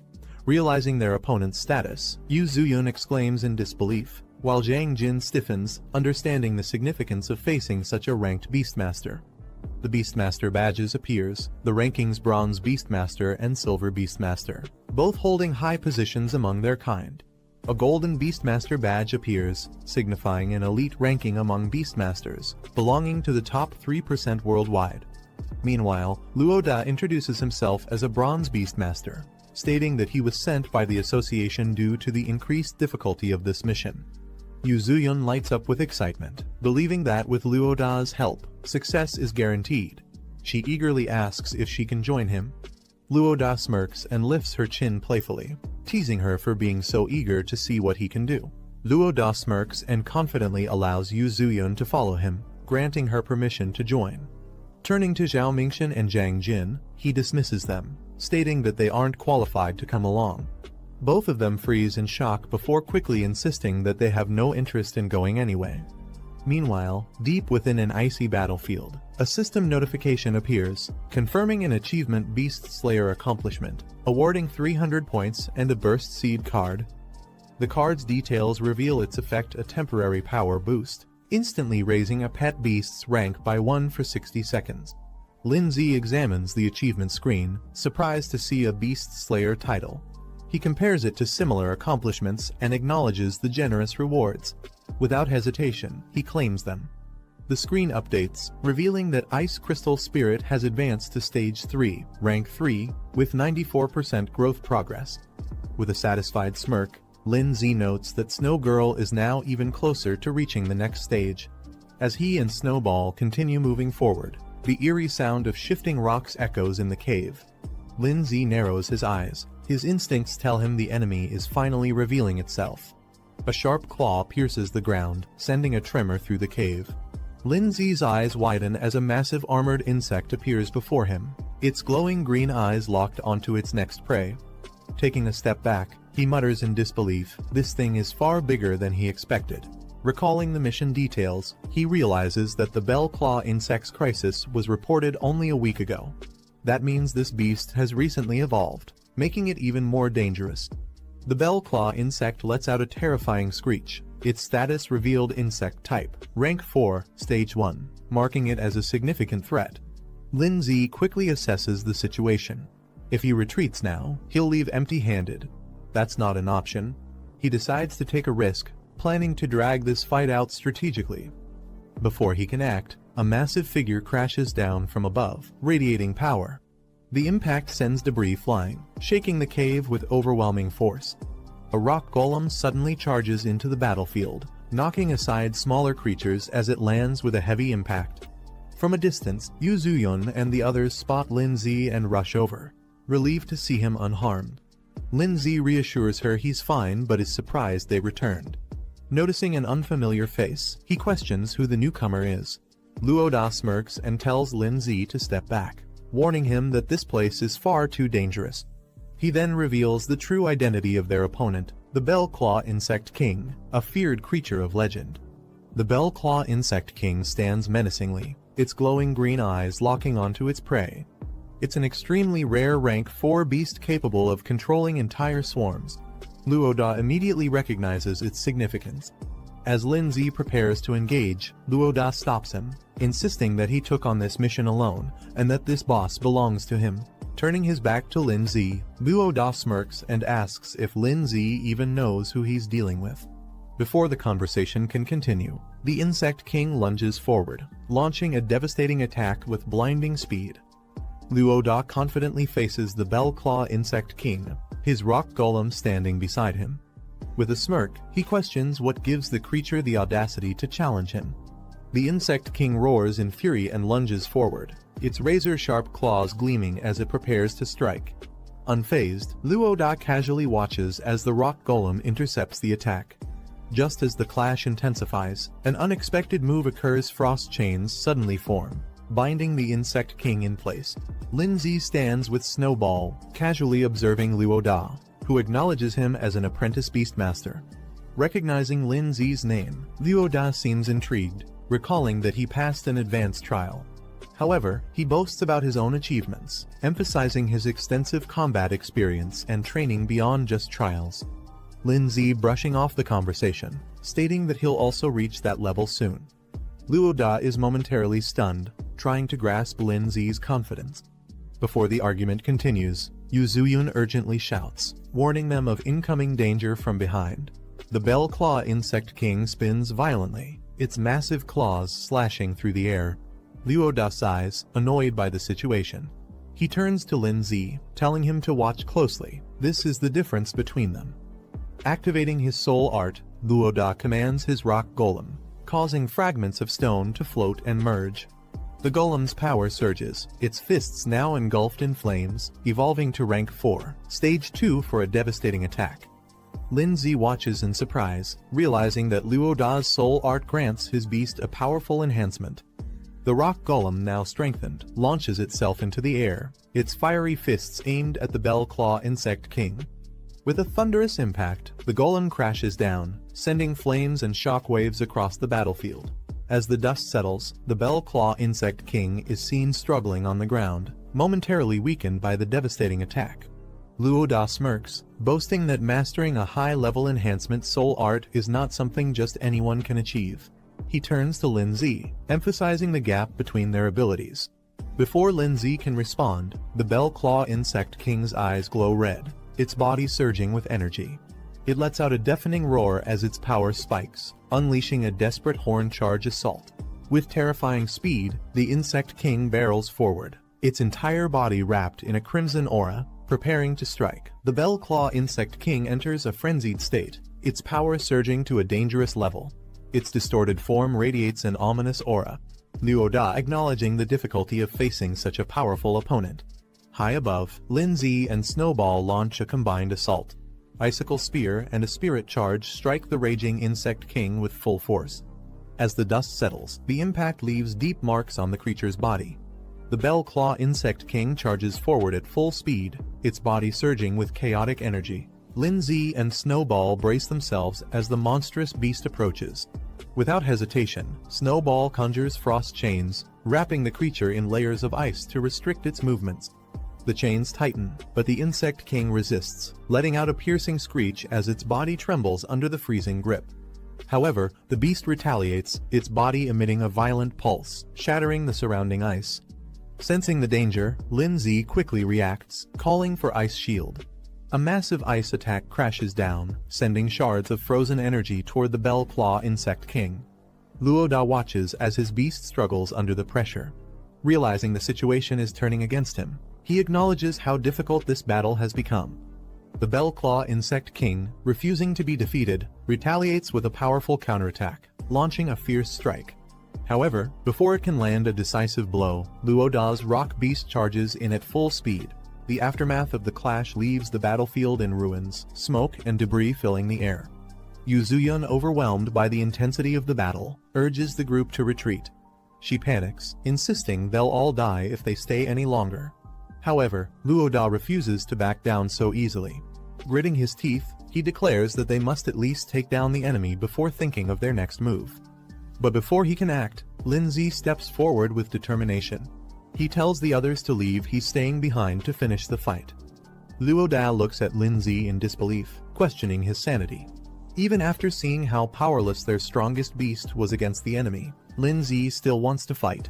He reminds Luoda that earlier, he claimed their strength gap was due to mastering high-level enhancement techniques. Luoda scoffs, admitting that's true, but demands to know what Lindsay plans to do about it. Instead of answering, Lindsay silently reaches out and activates a Burst Seed card. A golden aura surrounds Lindsay and Snowball as he activates the enhancement skill, causing their energy to surge. Luoda stares in shock, realizing that Lindsay also possesses soul enhancement techniques, something he didn't expect. Snowball unleashes a powerful enhanced ice attack, her energy exploding as she prepares for battle. Luoda and Yuzuyun are left speechless. Luo Da struggles to comprehend Lin Zi's true strength, while Yu Zuyun watches in disbelief.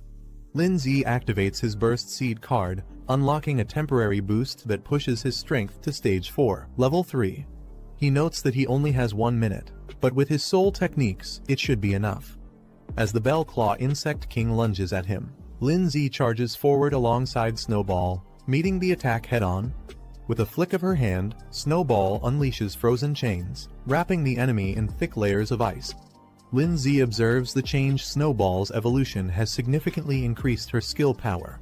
However, he knows the effect won't last long and must act quickly. Lin Zi and Snowball unleash a synchronized attack.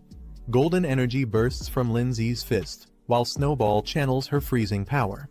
Their combined strike smashes into the Bell Claw Insect King, forcing it back as cracks spread across its armored body. With only seconds left on his Burst Seed card enhancement, Lin Zi delivers a final, decisive blow.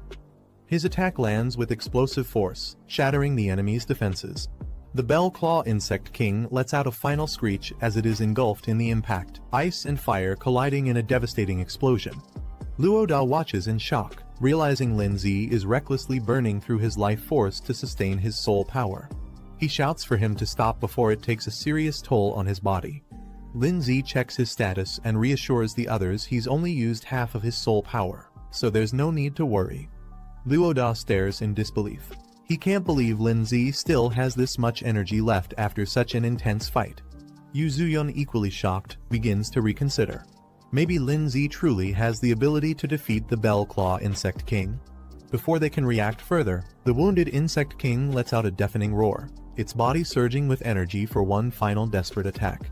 Snowball unleashes Frost Rebirth, sending an overwhelming surge of ice energy at the Bell Claw Insect King. The freezing blast engulfs the creature, forcing it backward as shards of ice pierce its body. The impact is immense, sending shockwaves across the battlefield. Luo Da instinctively shields himself while Yu Zuyun stumbles back in shock. The Bell Claw Insect King, now battered and frozen, trembles as it struggles to comprehend the sheer force of the attack. Yu Zuyun watches in shock, struggling to process what she just witnessed. Luo Da turns away from the battlefield, recalling an ancient legend, a war between divine beasts that once shook the world. He speaks of the 5 elemental beasts, powerful creatures that were said to have vanished after the great battle. The vision of these legendary beings flickers in his mind, their overwhelming presence lingering as if they were never truly gone. Meanwhile, Lin Zi clenches his fist, his enhancement timer ticking down to 30 seconds. Without hesitation, he moves in for the final strike, declaring the fight is about to end. Snowball gathers an immense amount of ice energy, the air around her freezing as countless ice shards take shape. The Bell Claw Insect King scurries through the tunnels at high speed, trying to escape. But from above, Lin Zi charges down with immense power, alongside Snowball. Their combined attack strikes with blazing energy, an explosion of blue and orange light crashing down onto the insect. The Bell Claw Insect King is left smoldering, its body damaged and weakened, steam rising from its battered form. A system prompt appears announcing the first boss kill. Lin Zi has officially defeated the Bell Claw Insect King. Yu Zuyun runs up excitedly, cheering for Lin Zi after his victory. She praises him like a hero, thrilled by his performance. Meanwhile, Luo Da stands nearby, slightly annoyed that Lin Zi ended up stealing the spotlight. Snowball, now back in her small form, stumbles a bit. The temporary buff she used has worn off. Lin Zi kneels and gently pats her head, praising her for doing an excellent job. A system prompt appears. Snowball, now known as Ice Crystal Spirit, has reached stage 5 of rank 3, with her growth rate hitting 100%. But to evolve further, a requirement pops up. She'll need 10 advanced ice crystals as evolution materials. The evolution is now within reach, only the items remain. Lin Zi smiles warmly as he looks at the tired Snowball in his lap. He gently tells her to rest for now before they think about the next steps. Suddenly, a system notification pops up. Boss kill reward achieved. Lin Zi receives achievement points, a revival potion, and exactly 10 advanced ice crystals, the precise materials needed for evolution. Surprised and impressed, Lin Zi mentally notes how considerate the system is, having even provided the rare materials without extra effort. As he holds the exhausted Snowball, a hand suddenly rests on his shoulder from behind.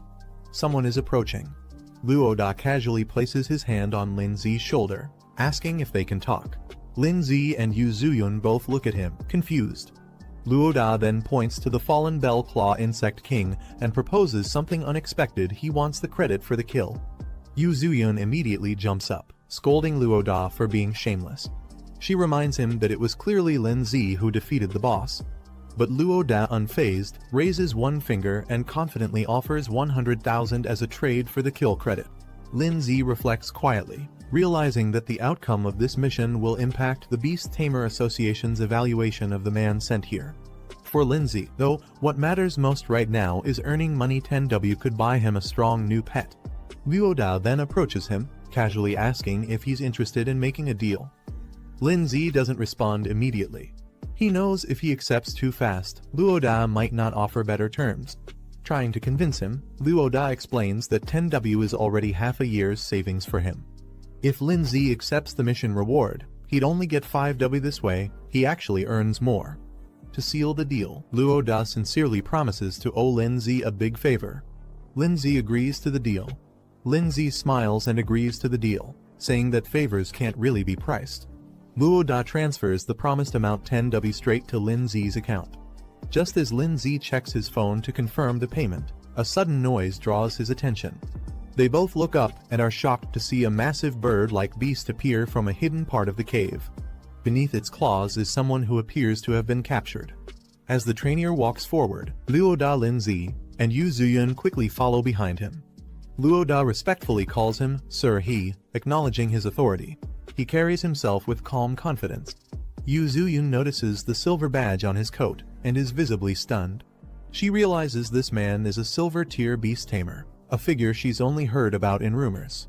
Standing before them, the trainer speaks calmly, noting that they've met again, implying he and Lin Zi have crossed paths before. Lin Zi casually greets the trainer with a relaxed wave, showing no sign of nervousness. Luoda, on the other hand, is completely stunned. He never expected that someone like Lin Zi would personally know a silver-rank powerhouse. The trainer walks forward and addresses Luoda by name, recalling their earlier introduction. He glances at the remains of the Bell Claw Insect King and notes that the mission seems to be complete.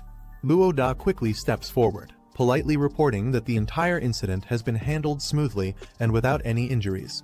Trainer analyzes the situation. He notes that the defeated Bell Claw Insect King was at least a rank 4 beast. Judging by Lin Zi's pet's level, it should only be rank 2. Even with talent, he assumes Lin Zi must have teamed up with Luoda to bring it down. Then, turning serious, trainer formally apologizes. He explains that due to a misjudgment by the Beast Tamer Association, this mission was wrongly classified as basic when it should have been intermediate. The error put them all at risk. He hopes Lin Zi can forgive the association and assures him that their trust in Beast Tamers matters. Lin Zi, calm as ever, says it's fine.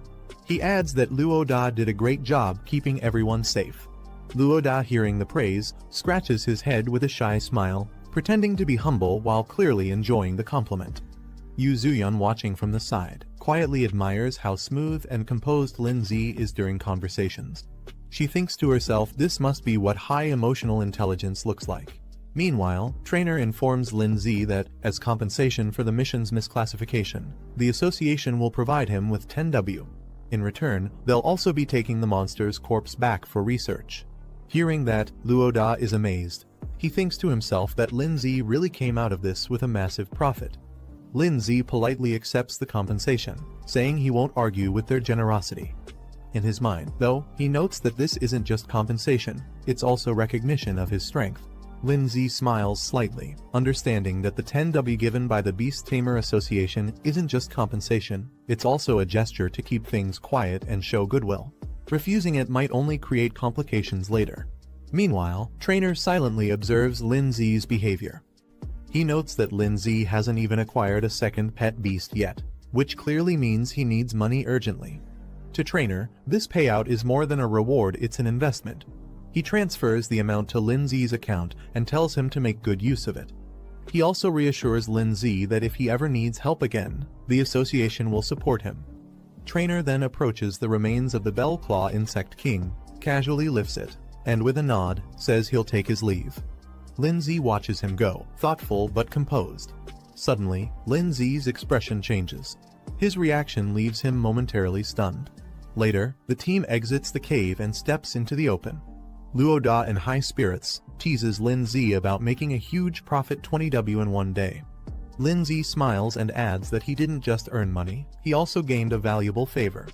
Luo Da laughs and reassures him, saying not to worry.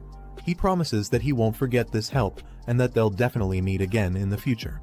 Watching him leave, Yu Zuyun smiles and thinks to herself meeting two powerful people in one day wasn't a waste of time at all. Looking at Lin Zi, she says she'll work hard to become stronger too. Once she reaches his level, she hopes they'll have the chance to team up again. Lin Zi smiles gently and encourages her to keep going, promising that they'll definitely get that chance in the future. Lin Zi walks through the city, thinking to himself that with his current budget, he might be able to afford a B-rank pet beast. He arrives at a sleek pet shop where a shop assistant greets him warmly and asks if she can help. He tells her he's looking to buy a pet beast. She gestures for him to follow her. They walk upstairs into a display area filled with various pet beasts in glass cases. She informs him that all the available options are here, ready for selection. The assistant politely tells Lin Zi to take his time browsing.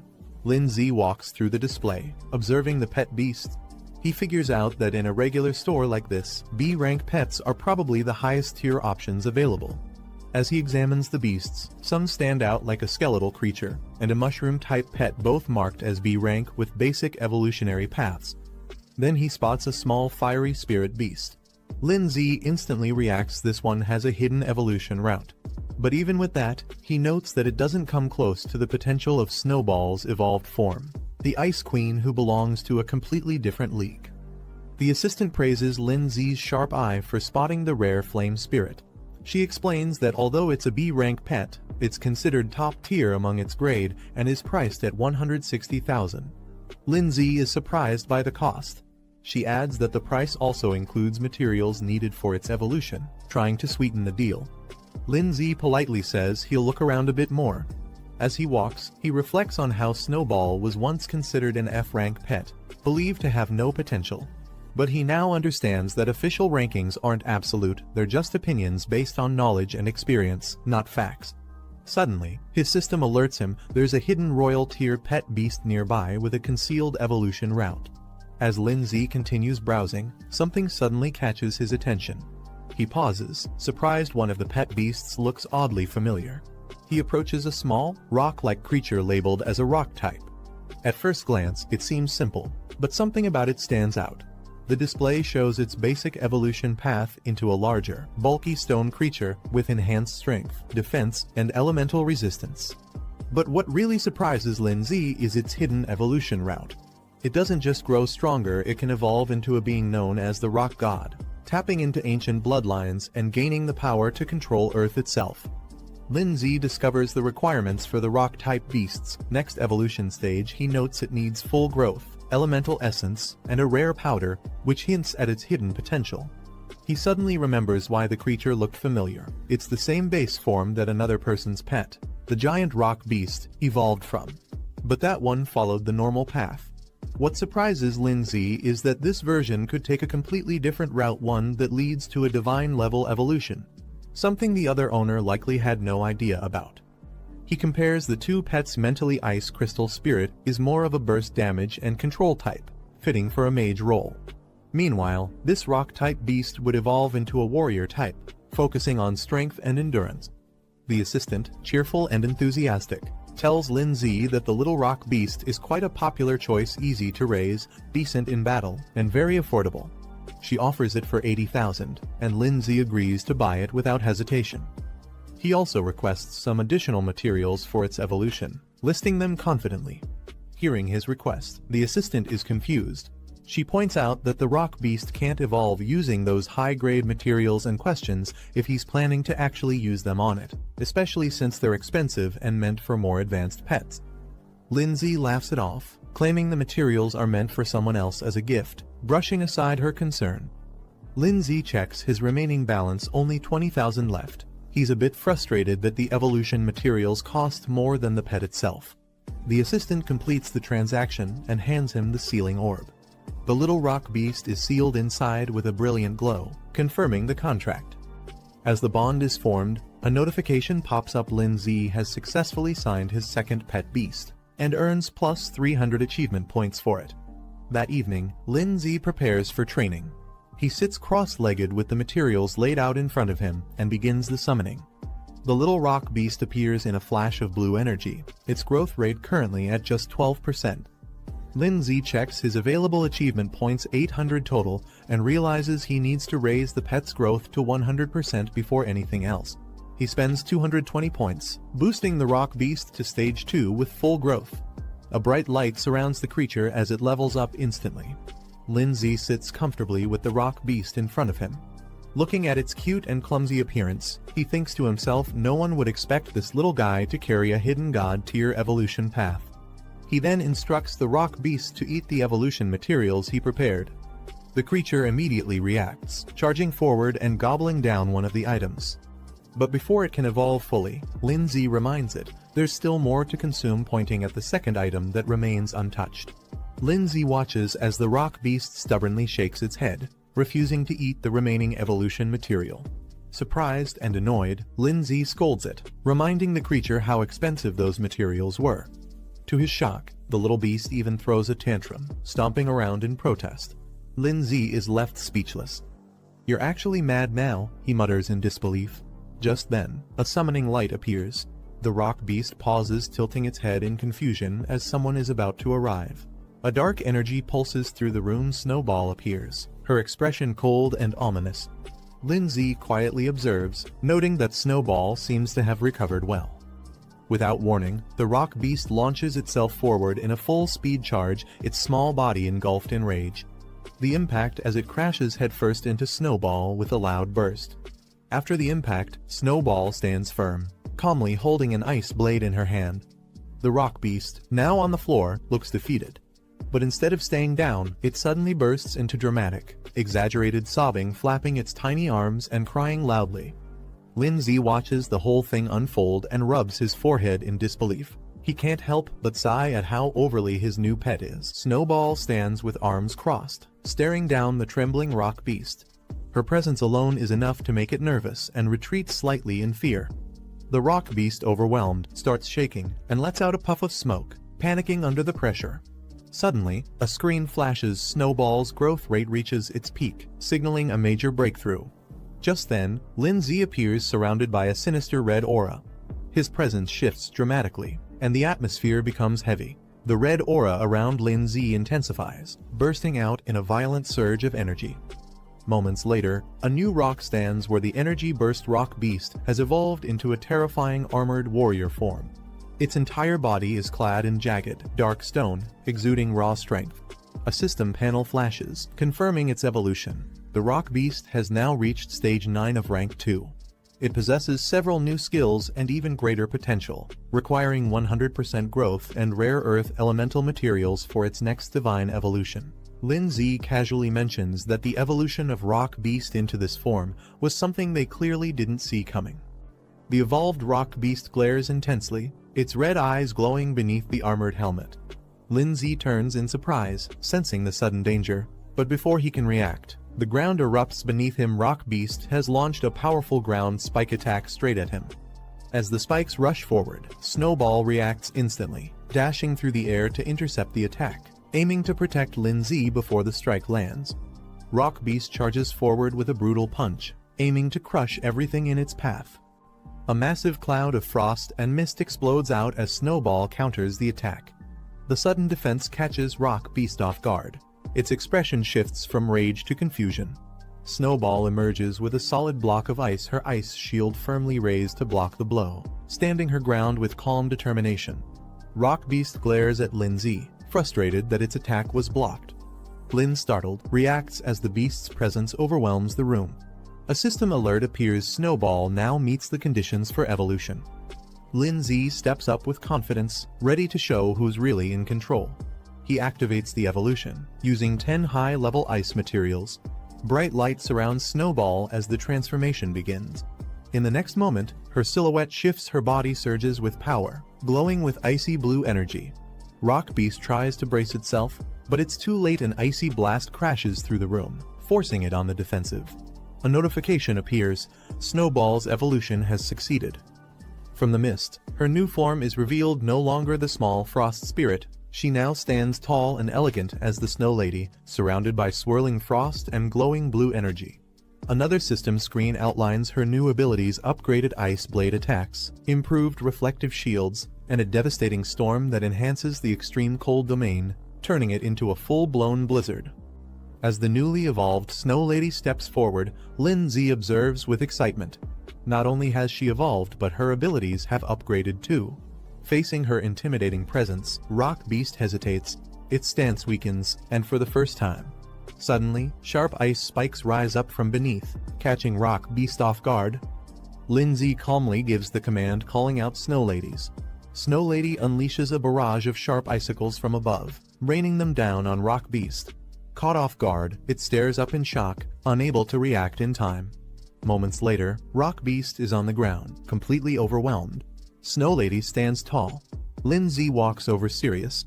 He reminds Rock Beast of their contract. If it's going to stay under his command, obedience is non-negotiable. As he gives a final warning, if Rock Beast continues to act out of line, he won't hesitate to destroy it.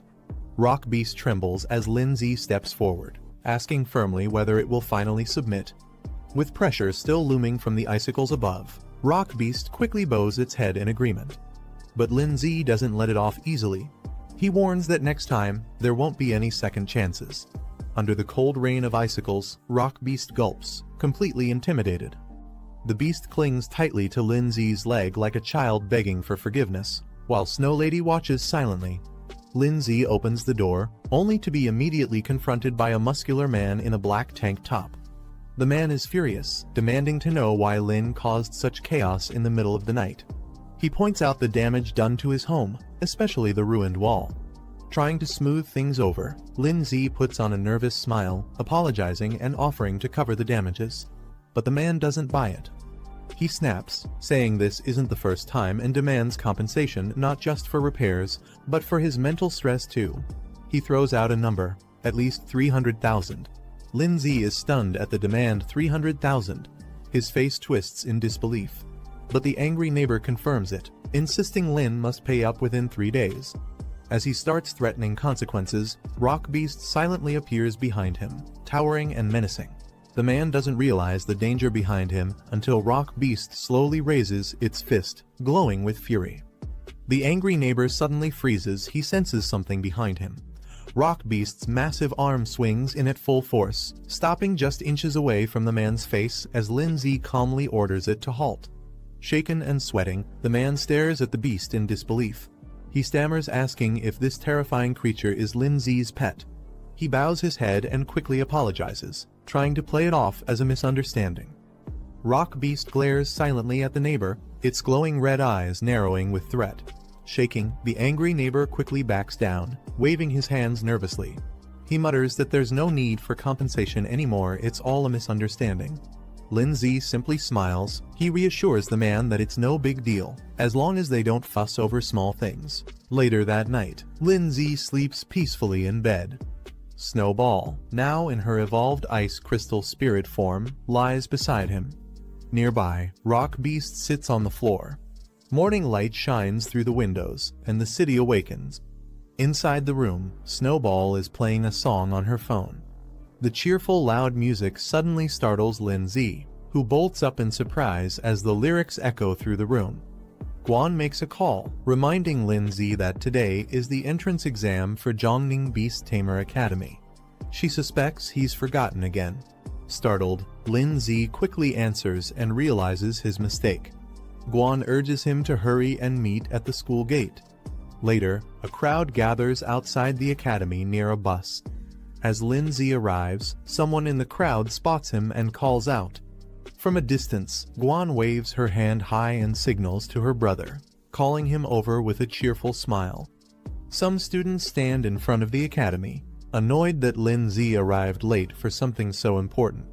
One of them mocks him, saying he clearly overestimates himself. Lindsay walks up calmly, brushing off their comments. Someone nearby defends him, reminding the others that he cleared a high-difficulty trial. Moments later, his teacher, furious, slaps Lindsay for being late again. She accuses him of oversleeping. Lindsay laughs it off, saying he's just been really tired lately and tries to play it cool despite the scolding. The teacher questions Lindsay about whether he's been seriously training his soul arts. She seems strict but concerned. Guan, watching from a distance, notices the interaction and feels a bit confused seeing them talk. The teacher then gathers all the students and begins addressing them formally. She reminds them that they're top students from Pinghai No. 1 high school, and this entrance test will be even more challenging. She encourages everyone to do their best, saying she'll be waiting for their good news. The students cheer together, full of excitement and energy as they prepare to depart. The mood is uplifting as everyone raises their hands in encouragement. Back in a quiet moment, the teacher looks at Lindsay with high expectations, silently hoping he can become a shining example for their school. The bus begins its journey through winding mountain roads. Inside, Guan starts a conversation with Lindsay, asking why he hasn't been replying to her messages and what he's been so busy with lately. Lindsay admits he's been swamped with tasks and completely forgot to check in, brushing it off with a laugh as the two sit side by side. Guan reassures Lindsay not to worry and excitedly shares that her pet bird has successfully evolved. She proudly asks if he's impressed. Lindsay is surprised and praises her, saying that with her pet's evolution, she should have no problem passing the upcoming entrance test. As their bus enters Jiangning City, the skyline comes into view. The towering buildings and scenery impress Guan, who gazes out the window in awe, marveling at the beauty of the big city. While enjoying the view, Lindsay accidentally finds himself a little too close to Guan. His face turns red as he notices her leaning in. Guan, realizing the awkward position, hesitates mid-sentence and freezes. The two stare at each other silently for a moment, both embarrassed. Suddenly flustered, Guan panics and quickly pulls back, her face burning red as she tries to recover from the moment. In the back seats, a few girls notice what just happened and chuckle to themselves. The group finally arrives at Jiangning Beast Tamer Academy. The building stuns everyone. It's grand, luxurious, and more magnificent than expected. Some students are amazed, calling it impressive and cool. They admire the fountains, statues, and palace design. One student remarks that just being able to attend a place like this makes all the effort worth it. As Lindsay walks forward, he calmly tells someone to step aside. A group of students led by a calm, confident man walks toward the academy gates. Their school is introduced, and their team has 17 students. Moments later, another group arrives, this time more energetic and aggressive. A muscular guy and a girl with pink twin tails lead the team of 21 students from a different school. Watching them, one of the pink-haired girls from Lindsay's side nervously reminds Guan that as their class leader, she can't afford to lose to them. Lindsay gives Guan a thumbs up, silently encouraging her before she steps forward confidently with her team. Their group, Pinghai No. 1 High, steps up to register 12 students in total. Nearby, a student from another school watches them and sneers, calling them country bumpkins. A map briefly highlights the regional status of Pinghai, indicating that it's seen as more remote compared to the cities of Canyon and Kinping, explaining the bias others have toward them. A student boldly charges forward and punches a giant statue. A man in a white coat appears, praising the student's spirit. He introduces himself as Teacher Su-hee, the one in charge of overseeing this round of the admissions test. He congratulates everyone for passing the initial trial, but warns them not to celebrate just yet. He explains that this entrance exam is much tougher than the beast taming trials they've faced before. Based on previous years, only 10 out of everyone present will be accepted. The elimination rate is 80%. One of the girls from Pinghai gets worried. She thinks since they passed the easier trial, they'll definitely be eliminated now. A cocky student from another school mocks them, saying Pinghai students don't stand a chance and should just give up. The pink-haired girl snaps back, clearly annoyed. Meanwhile, the tall, muscular guy casually asks his teammate Xinyi who else besides the two of them might pass. She doesn't answer, just looks silently and blows her bubble gum. She observes another boy and comments that he seems strong. Meanwhile, she blowing bubble gum, watches the crowd suspiciously. Lindsay also notices something strange about one of the students. He can't put his finger on it, but the guy feels oddly familiar. Xinyi murmurs that something about him just seems off. She blows her bubble gum. The boy beside her notices and asks what's wrong. She brushes it off, saying it's nothing. He examines Lindsay, that one of the students present seems to have an unusually deep and unreadable strength. The boy scoffs in response, dismissing Lindsay's concern. He arrogantly claims that students from Pinghai are far below their level and not worth worrying about. Later, Suhi steps forward to address all the gathered students. He informs them that they'll first check into the Academy's dormitory hotel and rest well today to prepare for the upcoming entrance exams. He also cheerfully adds that during the test period, meals in the Academy cafeteria will be free and delicious. After the announcements, the students are given free time. Xinyi excitedly cheers, saying she's been hungry for a while and invites her brother to eat together. Inside the Academy's dining hall, Guan chooses a table and suggests they sit there. Meanwhile, two boys at another table notice Guan walking by. One of them is stunned by her appearance and starts whispering about how attractive she looks. His friend quickly scolds him to keep his voice down, warning not to embarrass their school. Guan cheerfully encourages her brother to eat more, happily handing him a drumstick. He nervously chuckles, already overwhelmed by the mountain of food in front of him, insisting he's already full. Meanwhile, Xiao Yun and Si Yan approach with their plates, teasing Guan for not sharing food with them. They joke that she and her brother act just like a couple. Embarrassed, Guan turns bright red and quickly tells them to stop. One of the boys at the nearby table is shocked to see that Lindsay is now surrounded by even more girls. He exclaims in disbelief that Lindsay somehow keeps attracting them. His friend becomes visibly frustrated, calling it unfair. He can't understand why Lindsay is so popular despite thinking he himself looks better. As some time, a large student politely approaches Guan, Lindsay, and the group, asking if he can sit with them. Guan glances up at him silently. The student is allowed to sit at the table. He takes a seat beside Lindsay and introduces himself with a friendly smile, saying he's from Kinping High and his name is Zhuxing. Curious, Lindsay looks over and asks what he wants. While eating, Zhuxing mentions he heard rumors about a high schooler from Pinghai who managed to clear an extremely difficult level. He wonders aloud if that student came to the academy as well. Xinyi and the other girls question Zhuxing's intentions, accusing him of trying to gather intel before the exams even begin. Zhuxing nervously waves his hands, claiming he just wants to make friends. He admits that since he's not particularly outstanding, gaining information is his best shot at having a chance in the upcoming tests.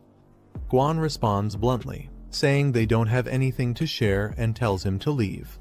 Embarrassed but trying to stay friendly, Zhuxing laughs awkwardly and says they shouldn't be so harsh. He adds that he already has a general idea of the capable candidates among the current exam group. Zhuxing points out a silver-haired student entering with 3 girls and introduces him as Lai Pengyun, the top student from Kinping High. He explains that Lai Pengyun is a recognized prodigy who recently cleared a high-difficulty trial. His contracted beast, a venomous plant-type monster, has already reached Tier 3. Hearing this shocks Xinyi and her friend. They're stunned that a high schooler could own a Tier 3 pet beast. Zhuxing casually adds that Lai Pengyun also comes from a well-known wealthy family, which supplied him with rare materials for beast evolution. The girls quietly admit there's no way their Tier 1 pets could compare to someone like him. Guan silently reflects on the gap between her own pet beast and the Tier 3 one they just saw, realizing that her bird is still stuck at Tier 2, Stage 7. Meanwhile, Zhuxing points to another girl in the dining hall, Guo Xiningi, the twin-tailed girl. He explains that she's known as a troublemaker from Kongwu City.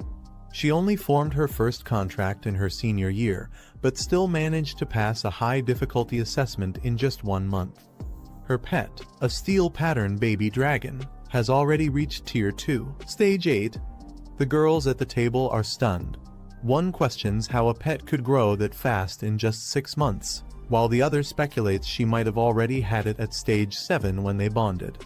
Lindsay casually explains that if someone has high enough spiritual power, they can directly contract with stronger pet beasts without needing to level up slowly. Hearing this, Xinyi looks curious and confused, not fully understanding what he meant. Then, with a playful expression, she strikes a flashy pose. Lindsay, caught off guard by her sudden cuteness, can only stare blankly.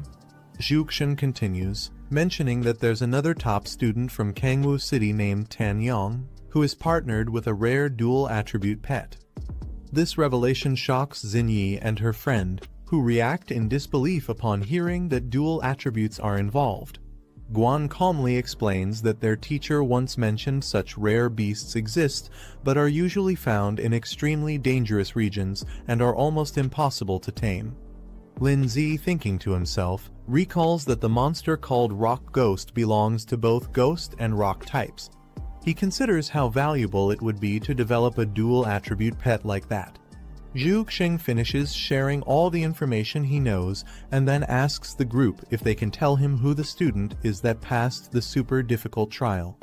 Xingyi excitedly begins to respond, pointing playfully as if to reveal something important.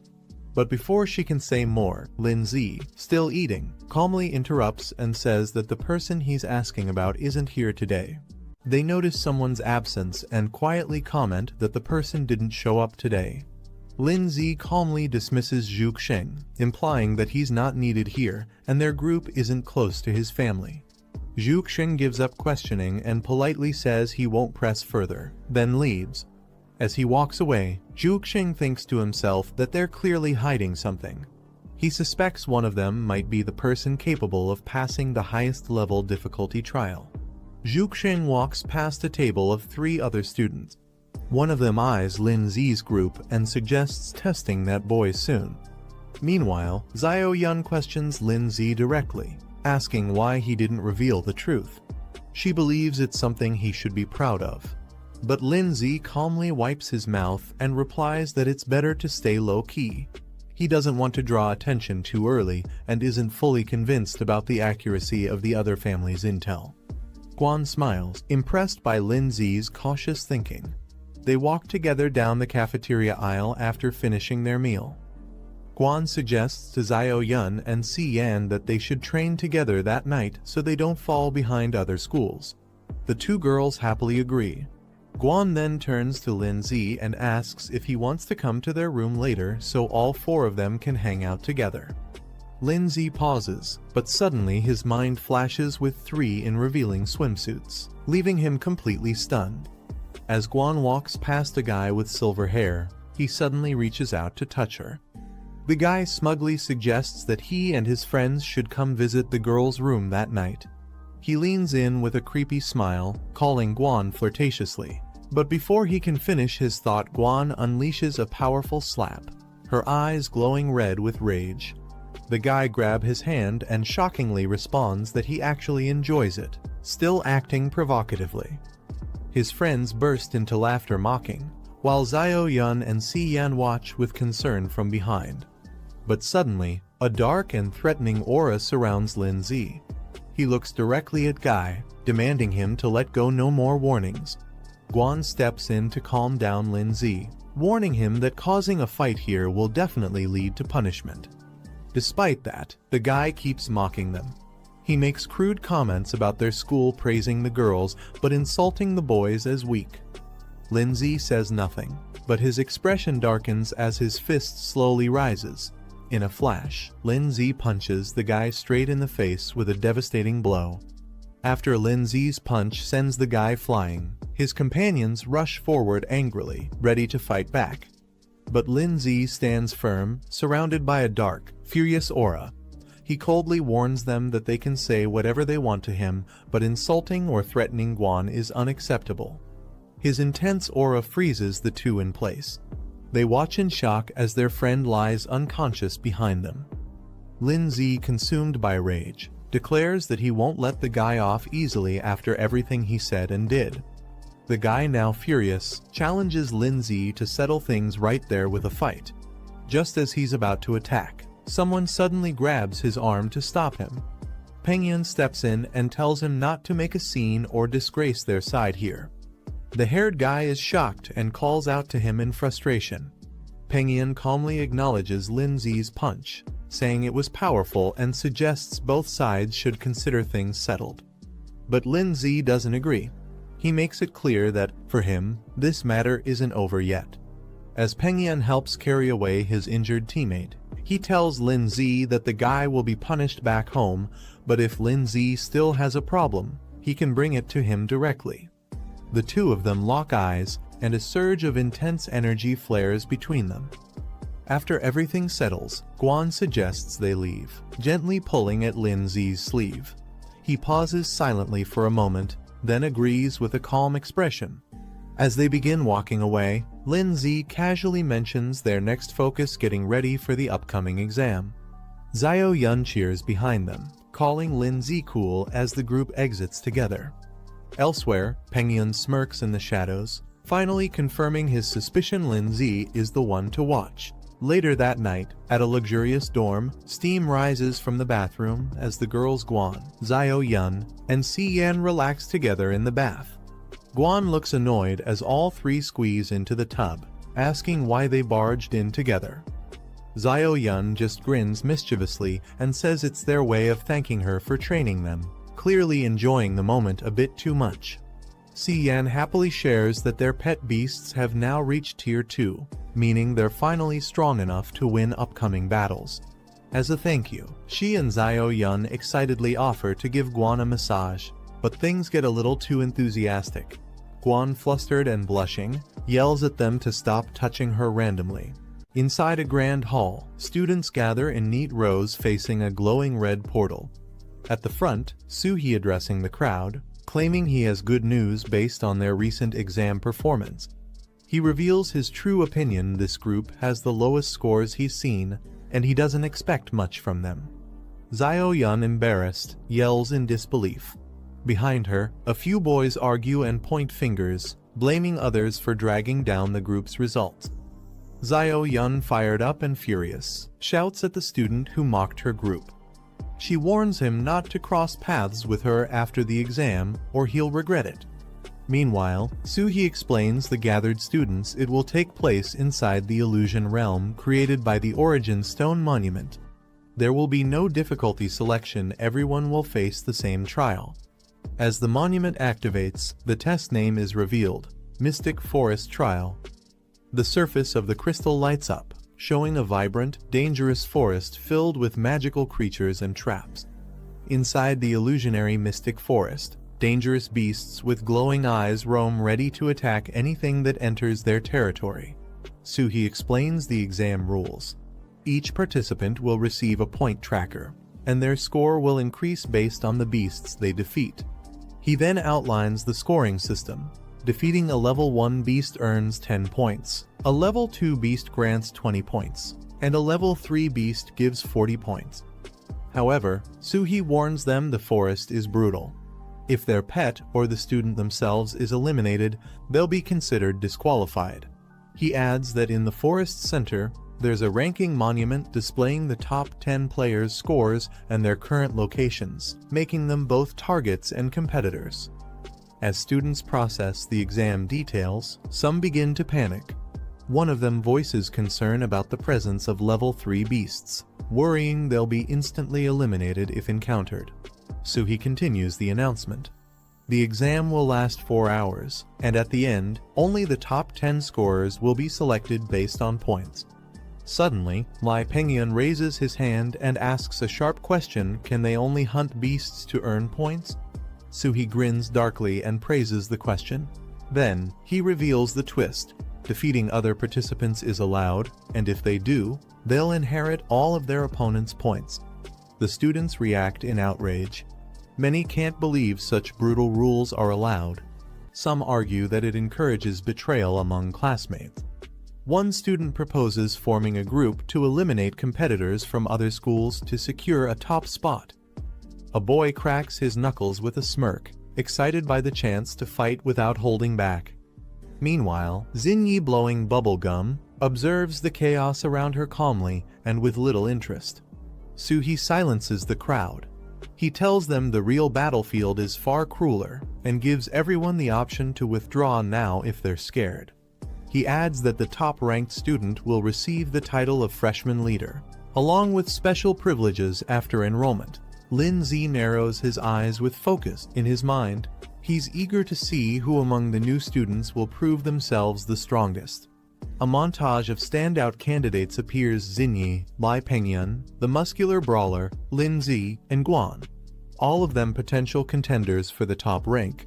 Guan, looking thoughtful, hopes to meet up with Lin-Zi in the trial. Even if she can't make it to the top 10, she wants to support him however she can. Before entering the illusion, Lin-Zi calmly instructs Guan to use her bird-type pet's flight ability to find him quickly and regroup once inside the trial zone. She gives a confident nod, her eyes gleaming with determination.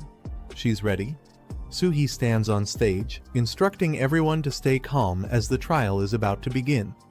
A bright red burst signals the opening of the illusion realm. The transfer begins. Inside the illusion forest, Lin-Zi appears first. He calmly surveys the area, standing tall among the trees.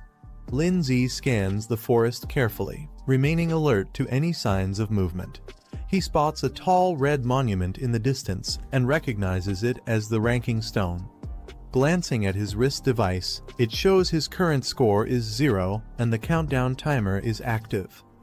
He notes that players can only view their own score, not their ranking. This forces everyone to eventually approach the central stone, making it the most dangerous area later on. The red pillar in the center displays the top 10 scores, but only if players actively go to update it. If someone doesn't, their location will still show. Lin-Zi realizes the true goal of this exam is to pit students against each other. The one with the most strength makes the rules here. He reminds himself that it's just a game. As his spirit beasts materialize behind him, he focuses having fun is what matters most. Suddenly, a sharp object comes flying toward him. Two-headed snakes rush at Lin-Zi, but a glowing barrier blocks them. Lin-Zi stays calm, barely reacting. He notes the barrier consumes little soul power, so he keeps it active as a precaution. Suddenly, Rock Ghost slams into the ground, summoned by Lin-Zi. Lin-Zi decides to observe the golem's performance without revealing his own strength. He wants to test the creature's dual attribute potential. The rock ghost stares down the retreating two-headed snake, which backs away in fear. Lin-Zi tells it to stop chasing, explaining the low-tier beasts aren't worth the effort due to low points. The rock ghost clenches its fists, excited by Lin-Zi's suggestion to find tougher enemies to fight. Lin-Zi remains calm, but quietly worries whether Guan Ning will be able to locate him smoothly. A fiery centipede lies defeated behind Guan Ning, who looks up with hope that everything goes smoothly. She checks her watch. 30 points, time remaining, 3 hours 45 minutes. She lets out a relieved breath. Pointing ahead, Guan Ning commands her flaming bird, "Go, flame bird," and it takes flight. The flame bird soars through the sky, heading toward the red stone pillar. Guan Ning clutches her hand to her chest. Her eyes look around as she quietly mutters, "Lin-Zi, where are you?" Guan Flame Bird glides high above the trees, scanning from the sky. Through her glowing eyes, Guan sees what the bird sees. Her vision locks onto the landscape ahead. Elsewhere in the forest, a student's small beast clashes with a massive red snail in a heated fight. Another student flees in panic as a weird frog-flying creature lunges at him from behind. A group of strange monkey beasts clap and cheer wildly, possibly having just evaded the flame bird's pursuit. The flame bird returns to Guan, who realizes her pet can't stay too far from her for long. Guan determines her only option is to try her luck near the stone monument. She believes Lin-Zi is strong enough to reach the top 10 and might show up on the ranking list. Without hesitation, she mounts a large yellow bird and launches into the sky. She jumps off the yellow ostrich mount mid-run. The bird runs off in a panic as she launches a surprise strike. Based on memory, she recalls this golden-back ostrich to be around rank 2, stage 5. Her flame bird swoops down in a blazing dive, burning through the sky with overwhelming power. She's confident it can win easily. The ostrich is engulfed in flames and collapses instantly. Guanning notes that she just earned 20 points with no effort. Just as the flaming ostrich falls, a boomerang crashes in, striking it down before it lands. Guan is startled. She looks around in shock, questioning who launched the attack and stole her kill. A large hand grabs the returning boomerang effortlessly. Standing confidently is a muscular beast man named Otto the Wildman, a humanoid pet beast of rank 2, stage 4. The guy watches smugly from behind. The guy grins as he smugly greets Guan, remarking on their fated reunion. She angrily confronts him for stealing her kill, but he just shrugs it off, saying there are no rules against it. He enthusiastically orders his pet Otto to attack, shouting for him to crush her flaming bird. Otto launches into the air with immense power, about to strike down with brute force. Guan shouts urgently, warning her flaming bird to dodge the incoming attack. A golden boomerang hurtles through the air, aimed directly at her. Guan realizes too late that it's targeting her, not the bird. The impact knocks her off her feet, leaving her vulnerable and dazed. The guy grabs her from behind and mocks her with a sinister smile, saying she won't be able to command her bird anymore now. He smugly explains how humanoid-type beasts like his have high intelligence, allowing them to act independently while his commands are just suggestions. His beast grabs Guanning flaming bird tightly, restraining it completely. The guy creepily whispers to Guanning, enjoying her helpless state before she gets eliminated.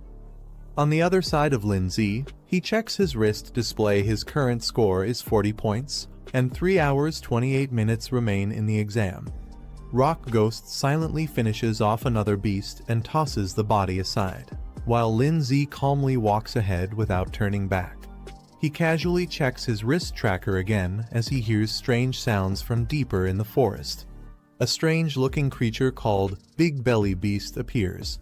It's a round, heavy-looking beast being led by a player. He spots them and smirks, thinking this will be an easy score. Zhu Xing checks his wrist tracker, revealing he already has 60 points. He advises himself not to get too relaxed. He suddenly notices the arrival of Lindsay. Recognizing him, he mentions they've met in the cafeteria before. Lindsay smiles calmly, thinking to himself that this guy probably doesn't know his identity. Since he seems informed, he could be useful. Rock Ghost stands proudly, drawing Lindsay off. He wonders if it's a rare beast since he's never seen one like it before. Zhu Xing watches from a distance, assuming Lindsay isn't the same Lindsay who passed the advanced trial. He believes Lin uses an ice-type beast, unlike the golem beside him. Lindsay smiles and humbly claims his beast is nothing special, just a basic D-rank pet that reached level 2. Zhu Xing proudly presents his unusual and rare monster, a mutated beast that has already reached level 2, stage 7. Zhu Xing boasts further, offering to let Lindsay follow him and earn points together. He promises that if Lin listens to him, he'll easily get into the top 10. Lindsay excitedly celebrates, thinking he's finally found a teammate to rely on. However, Zhu Xing secretly grins, thinking Lindsay is a fool. He plans to use Lin's strength and then betray him once he's no longer useful. Guanning reaches out to grab the guy. She flips the guy over her shoulder in a surprise move, slamming him to the ground with a loud thud. The guy, humiliated, curses in frustration after being slammed down. His eyes widen in shock. Guanning, now calm but deadly serious, reminds him that last time her brother held back, this time she won't. As she declares, demonize, pink and black flames erupt around her. The beast turns its head in shock as demonic pink-purple flames suddenly ignite beside it, leaving it stunned. From within the flames, a dark-horned bird emerges, eyes glowing and body wrapped in ominous smoke, descending like a demon from the sky. The flame bird swoops down with blazing pink flames. Otto panics as flame bird surrounds him, his face filled with fear. Terrified, Otto turns and runs away, ignoring his master's desperate call to return. Standing on top of Guy, Guoning mocks him, remarking how having a pet with its own will isn't always a good thing. Lying on the ground, the guy smirks and arrogantly makes a final remark, pointing at himself mockingly. He is abruptly silenced by a powerful strike that sends him flying. Guoning stands over his unconscious body and notices her score has increased to 70, confirming she gained points from defeating him. The ranking crystal updates, displaying the top 5 scores.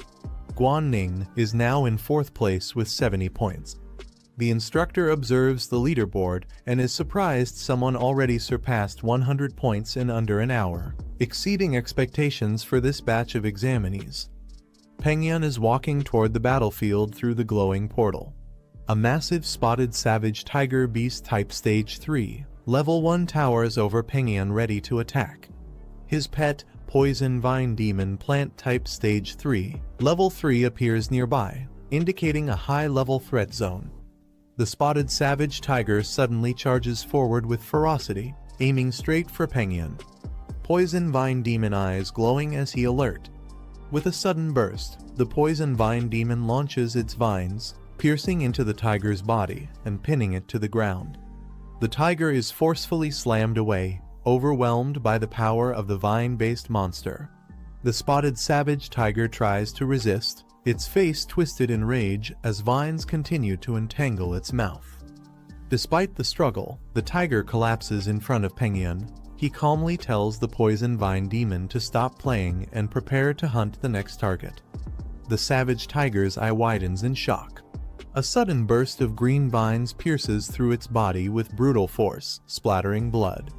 The poison vine demon stands atop the lifeless tiger. The vines retract slowly from the corpse, twitching with eerie energy as they pull free.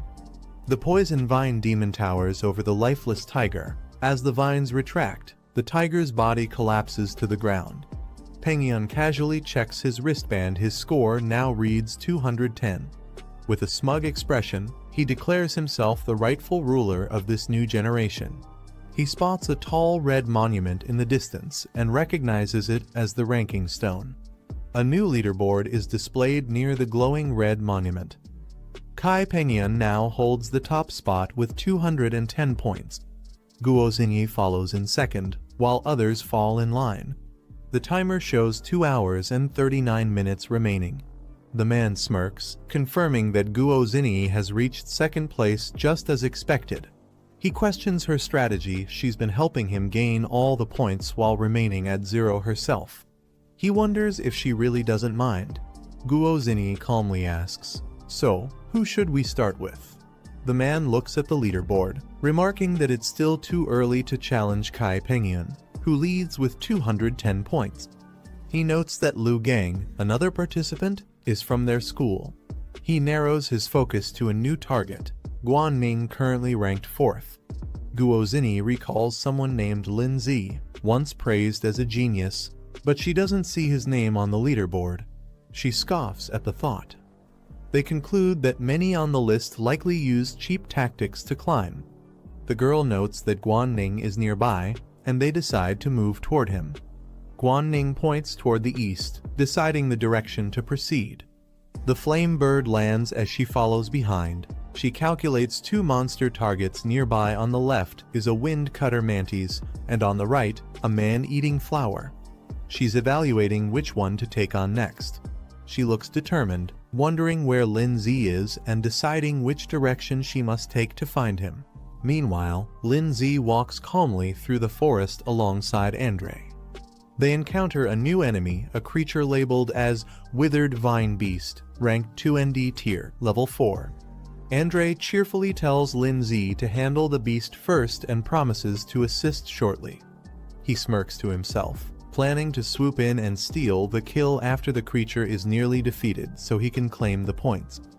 The rock beast launches a powerful strike toward the withered vine beast. The enemy is swiftly eliminated, signaled by a red icon showing its defeat.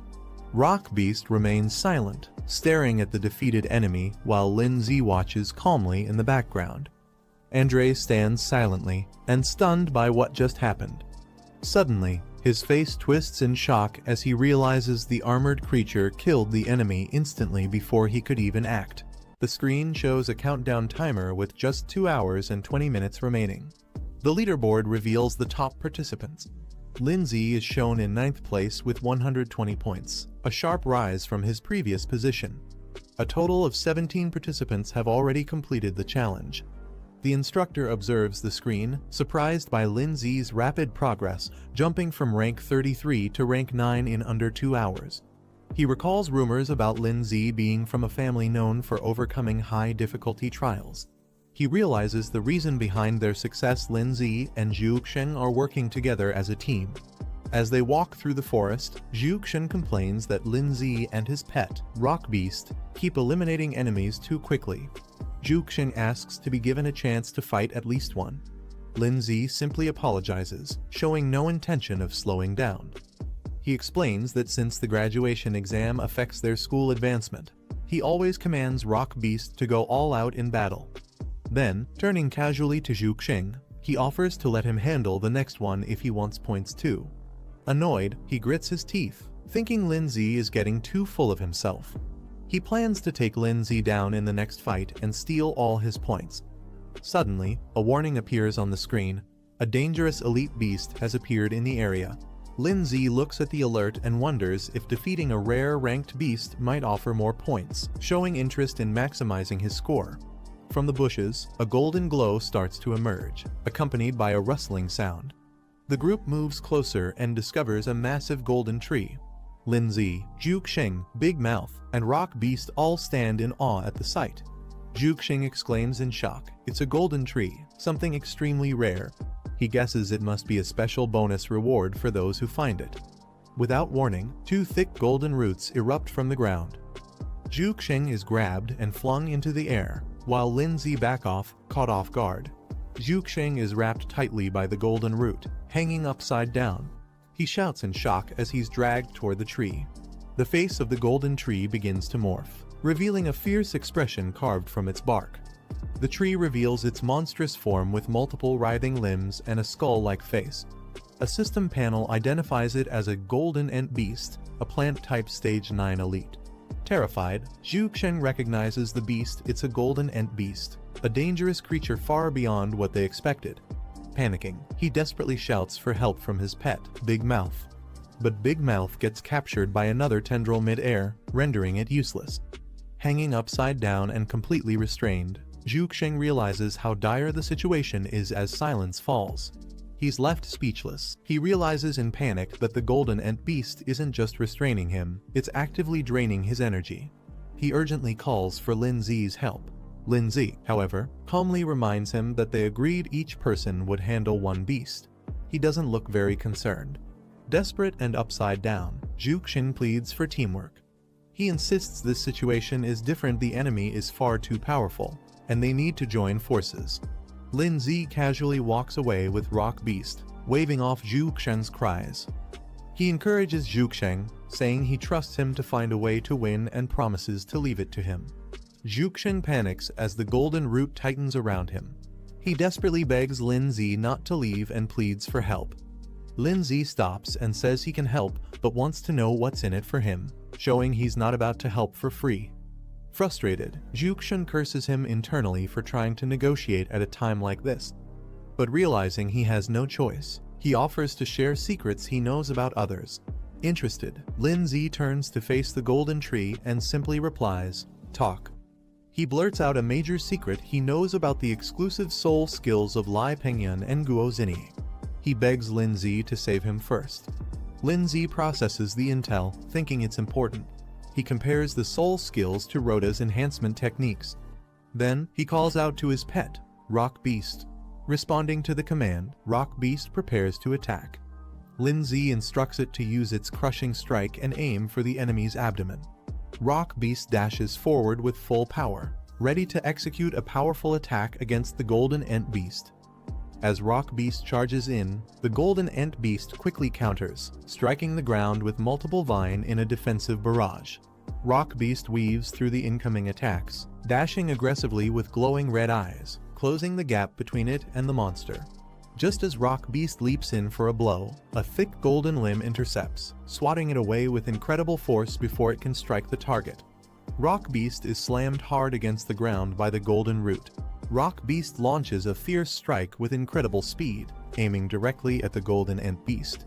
Golden vines shoot up in response, clashing with explosive force and completely intercepting the attack. In an instant, Rock Beast is wrapped tightly by multiple vines, completely immobilized and restrained in mid-air. Watching from a distance, Lindsay assesses the situation. He notes that even a Stage 2 Level 9 Rock Beast is struggling against the Stage 3 Level 9 Golden Ant Beast, revealing the gap in power. Lindsay watches as Rock Beast is completely restrained by the golden vines. Realizing it's stuck, he thinks about secretly summoning another pet, his trump card, the Snow Girl. Suddenly, something unexpected has caught his attention. Despite being tightly bound, Rock Beast's eyes glow intensely. It lets out a low growl, resisting the pressure as its body begins to react. Lindsay shouts out in alarm, calling Rock Beast's name. Rock Beast begins to power up. Lindsay shouts at it, demanding it break free with everything it has. The Golden Ant Beast notices the rising energy and reacts. Its vines surge forward, tightening around Rock Beast in a panic. The monster wraps Rock Beast completely, entangling it into a massive vine cocoon, trying to suppress it with overwhelming force. Rock Beast's body begins to disintegrate into energy, vanishing inside the vine prison. Zhu Xing screams in horror. He believes Rock Beast is finished, completely absorbed by the Golden Ant Beast. Lindsay stands before a glowing portal as a countdown reads 1 minute and 54 seconds.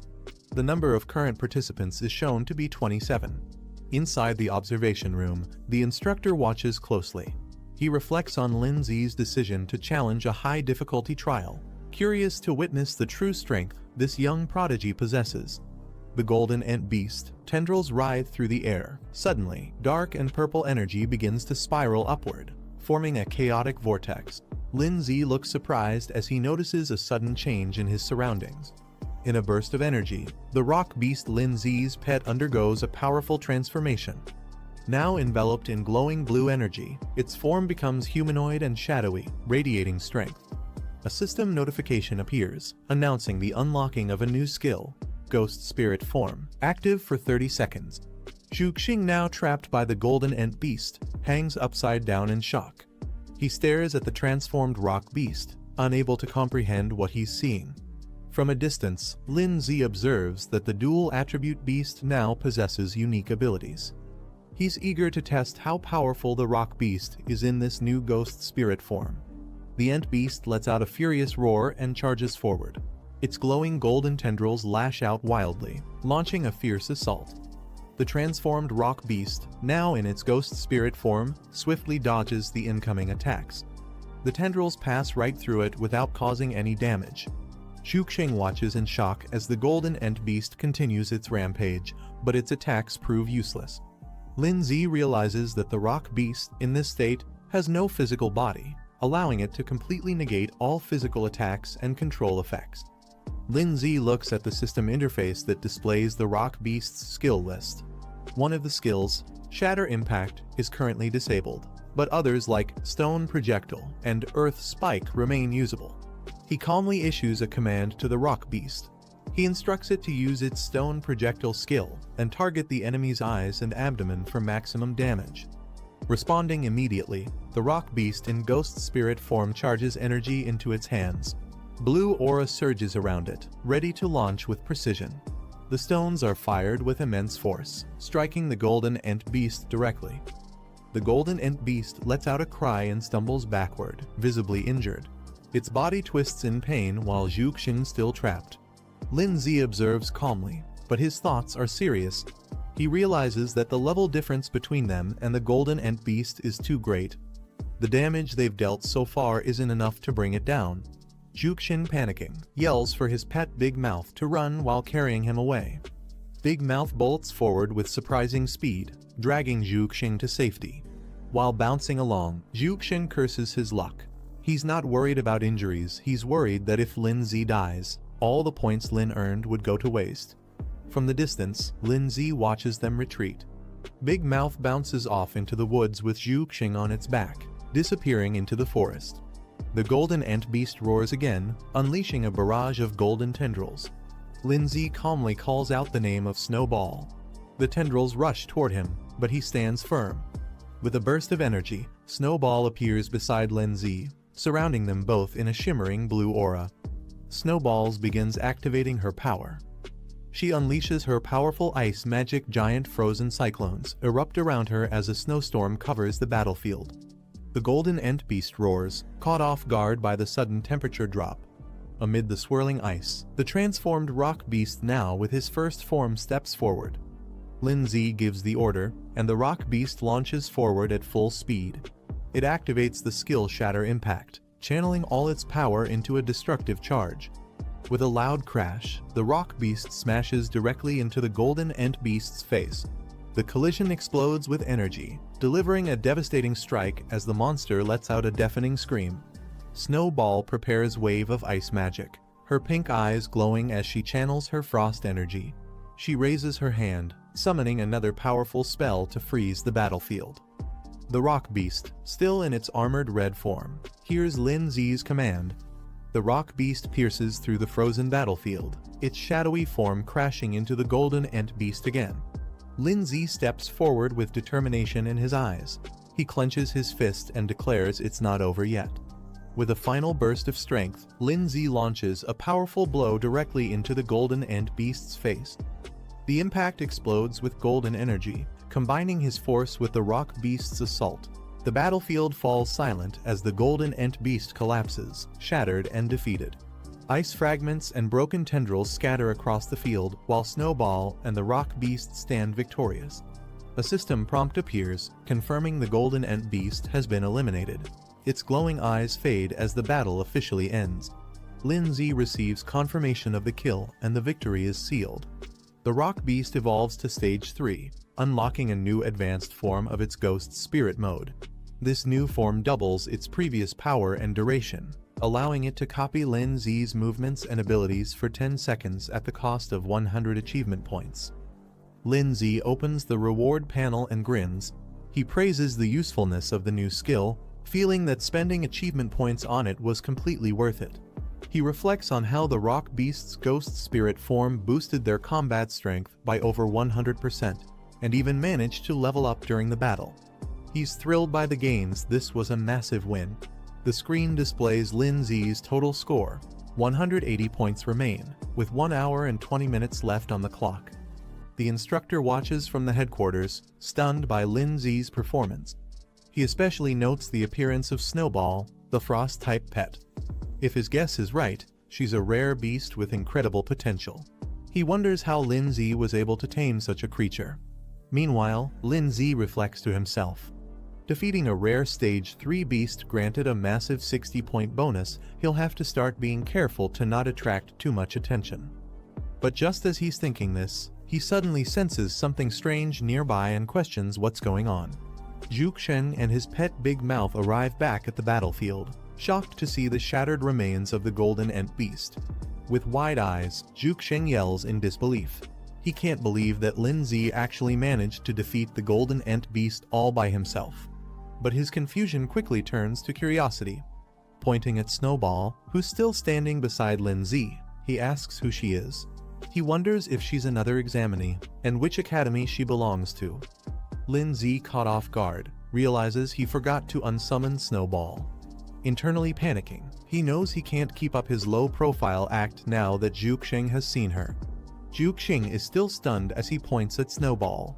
He loudly wonders what's going on, assuming she must be a humanoid ice-type beast that somehow defeated the golden ant beast herself. He begins analyzing it, further questioning whether Snowball is an independent beast or someone's summoned pet. He nervously speculates that if she's a pet, then her master must be nearby and dangerously strong. Zhu Xing panics even more. Realizing she's an ice type, he wonders if her master could be the rumored Lin Zi.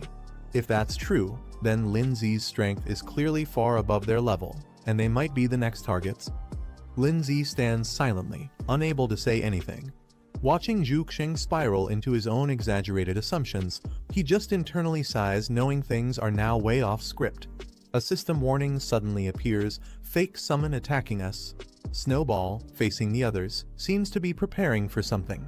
Lindsay and the rock beast turn their attention toward her. Snowball looks genuinely confused, tilting her head as question marks float around her. Zhuxing grows more anxious. He points at Snowball and nervously tells Lindsay that she's staring directly at them. Lindsay silently nods, trying to keep calm. Without warning, Snowball unleashes a flurry of icicles into the air. Massive ice spikes rain down toward their direction. Snowball calmly gathers energy in her hand, casting another wave of ice magic. Zhuxing begins panicking. He thinks if both he and Lindsay die here, it'd be an embarrassing end. He decides it's safer to sacrifice someone else's pet before running. Zhuxing shouts at Big Mouth. The creature looks confused as Zhuxing lunges toward it with the intention of using it as a shield. Zhuxing yells that it's for protection, trying to justify his selfish survival tactic while his pet is left stunned. Snowball calmly announces she's fine and voluntarily returns to her summoning space. The rock beast also appears. A message displays, "You too, return." Zhuxing, still panting from panic, leans against Big Mouth, who looks just as exhausted and confused. Zhuxing wipes his sweat and smirks proudly. Perfect, he thinks. Not only did he survive the crisis, but he also earned points. Zhuxing, drenched in sweat, asks if things are finally safe. He's startled to see Lindsay. Lindsay calmly rises from inside Big Mouth. Protected by a glowing barrier, he casually asks if he can come out now, revealing he's been safe the whole time. Zhuxing panics again, yelling at Big Mouth not to release him yet because the threat might still be behind them. Internally, he's confused. Lindsay should have been digested by now, yet he's perfectly fine. Big Mouth makes a strange sound as it struggles with something. Big Mouth suddenly spits Lindsay out, sending him tumbling onto the grass. Zhuxing watches in shock, trying to understand how Lindsay managed to survive inside his pet. Lindsay calmly adjusts his jacket and casually comments that maybe Big Mouth just had trouble digesting him. Zhuxing quickly changes tone, suggesting that if the monster had kept chasing them, they could have teamed up to defeat it together. Zhuxing forces a smile. Inside, he admits that this guy is actually scarier than he thought. Lindsay confirms that the enemy doesn't seem to be chasing them anymore. He then asks Zhuxing to finally explain what the exclusive soul technique is all about. Zhuxing suggests they head to the stone monument first to check if their team made it into the top 10 rankings. He agrees to explain everything along the way. While walking, Zhuxing explains that exclusive soul techniques are rare skills awakened by only a few exceptionally gifted beast tamers. They're unique and personalized based on one's physique and talent, not something that can be taught or learned from books. Curious, Lindsay then asks what kind of exclusive soul techniques Guozini and Lai Pengyun, two other individuals, possess, wanting to understand how his peers compare. Zhuxing runs excitedly toward the large red stone monument, eager to check the latest rankings. The ranking list lights up. Lai Pengyun 370, Guozini 340, Tang Yang 250, Lu Gang 210, Lindsay 180, and others down to the 10th spot with 100 points. There's less than an hour left in the trial. Zhuxing scans the board and, as expected, doesn't find his name. He sighs in disappointment. But he quickly pumps himself up. There's still time left, and the 10th place only has 100 points. If he can add Lindsay's contribution to his total, he's confident he'll break into the top 10 rankings. Lindsay walks up to the stone pillar with Zhuxing, both staring at the leaderboard. Zhuxing tries to call out to him, attempting to confirm. Zhuxing's eyes widen as he sees Lindsay's wrist glow with red numbers. Lindsay reveals his wrist. His score is clearly shown as 180 points. Zhuxing leaps forward in shock and amazement. He shouts in disbelief, this quiet guy actually has 180 points. He realizes just how underestimated Lindsay truly was. The leaderboard updates, showing Lindsay 180 points in the 5th position. Zhuxing crouches, trembling beside the monument. He stammers, struggling to ask what Lindsay's name is. Lindsay coolly responds, stating his name without hesitation, Lindsay. Zhuxing freaks out completely. Pointing at Lindsay, he yells that Lindsay was pretending to be weak the whole time, while secretly being way ahead of him.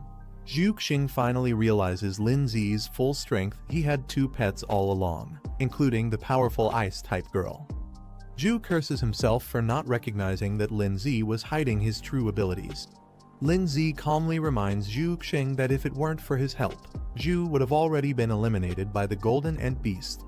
He demands Zhu to finally share the information he promised. Zhuxing snaps in frustration, yelling that Lindsay will never get what he wants. His face twists with rage as he launches forward, ordering his pet to attack. In a shocking betrayal, Zhu commands Big Mouth to devour Lindsay completely. Lindsay counters instantly. His ice-type pet and rock guardian spring into action. Snowball unleashes her true power. A majestic ice dragon forms in her hand. With a single cast, she freezes Big Mouth solid, shocking Zhuxing, who watches helplessly as his strongest pet turns into a block of crystal. Zhuxing collapses to the ground, trembling. Lindsay, flanked by his powerful pets, towers over him. Lindsay coolly approaches Zhuxing, declaring that although his score isn't high, it's still equivalent to a rare 3rd rank beast, enough for him to take. Terrified, Zhuxing begs for mercy, yelling that he'll talk, just don't hurt him. But Lindsay changes his mind. With Snowball by his side, he calmly says he no longer cares what kind of soul technique others have, it makes no difference to him now. Zhuxing freezes in confusion, struggling to understand what Lindsay means. Lindsay stands confidently before Zhuxing, declaring that none of them are even close to being his match. Panicked, Zhuxing screams out for Snow Girl and tries to command her. Suddenly, a sharp flash slices through the air too fast for him to react. A brutal strike lands directly in Zhuxing's abdomen, blasting him back with blood spraying, his eyes wide in disbelief. Zhuxing, heavily injured, mutters Lindsay's name as Pengyun approaches with poison ivy by his side. Pengyun smirks, saying he's waited a long time for this moment, as his twisted pet beast snarls beside him. Zhuxing yells out in panic, warning his boss that Lindsay is dangerous and has a powerful ice pet beast. Lindsay calmly stares forward, recognizing the new arrival. He notes that their unfinished business will now be settled. Pengyun turns away, dismissing the green beast and telling it to retreat. Zhuxing laughs confidently. He proudly claims that even though he lost, his points were handed over to the boss. The poison ivy smirks and begins to vanish in a puff of smoke. Thick fog spreads around the area as the creature disappears completely. The leaderboard updates, showing Pengyun at the top with 430 points, while Lindsay remains in 5th place. Pengyun steps forward confidently and demands that Lindsay reveal his full strength. He wants to settle who truly deserves the top spot among beginners. Lindsay calmly responds, saying he has no interest in such a title and is willing to let Pengyun have it. Pengyun smirks, interpreting Lindsay's words as a sign of surrender. He bursts into mocking laughter, calling Lindsay a coward. He declares his plan to eliminate all the top contenders: Guo Zini, Tan Yang, Lu Gang, and Guan Ning.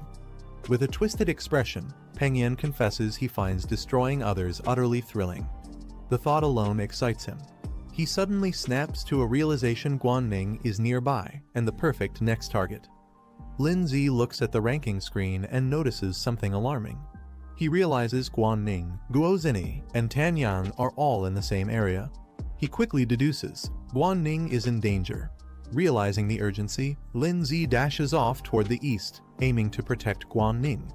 Pengyun mocks him for running and commands his pet beast to intercept Lindsay. The poison ivy leaps high into the air, attempting to cut Lindsay off mid-route. But before it can block him, the poison ivy attacks first, restraining Rock Beast tightly with its chains. The vine entangles Lindsay mid-air, binding him tightly within its coils. Pengyun mocks him, claiming he's nothing more than an overrated name.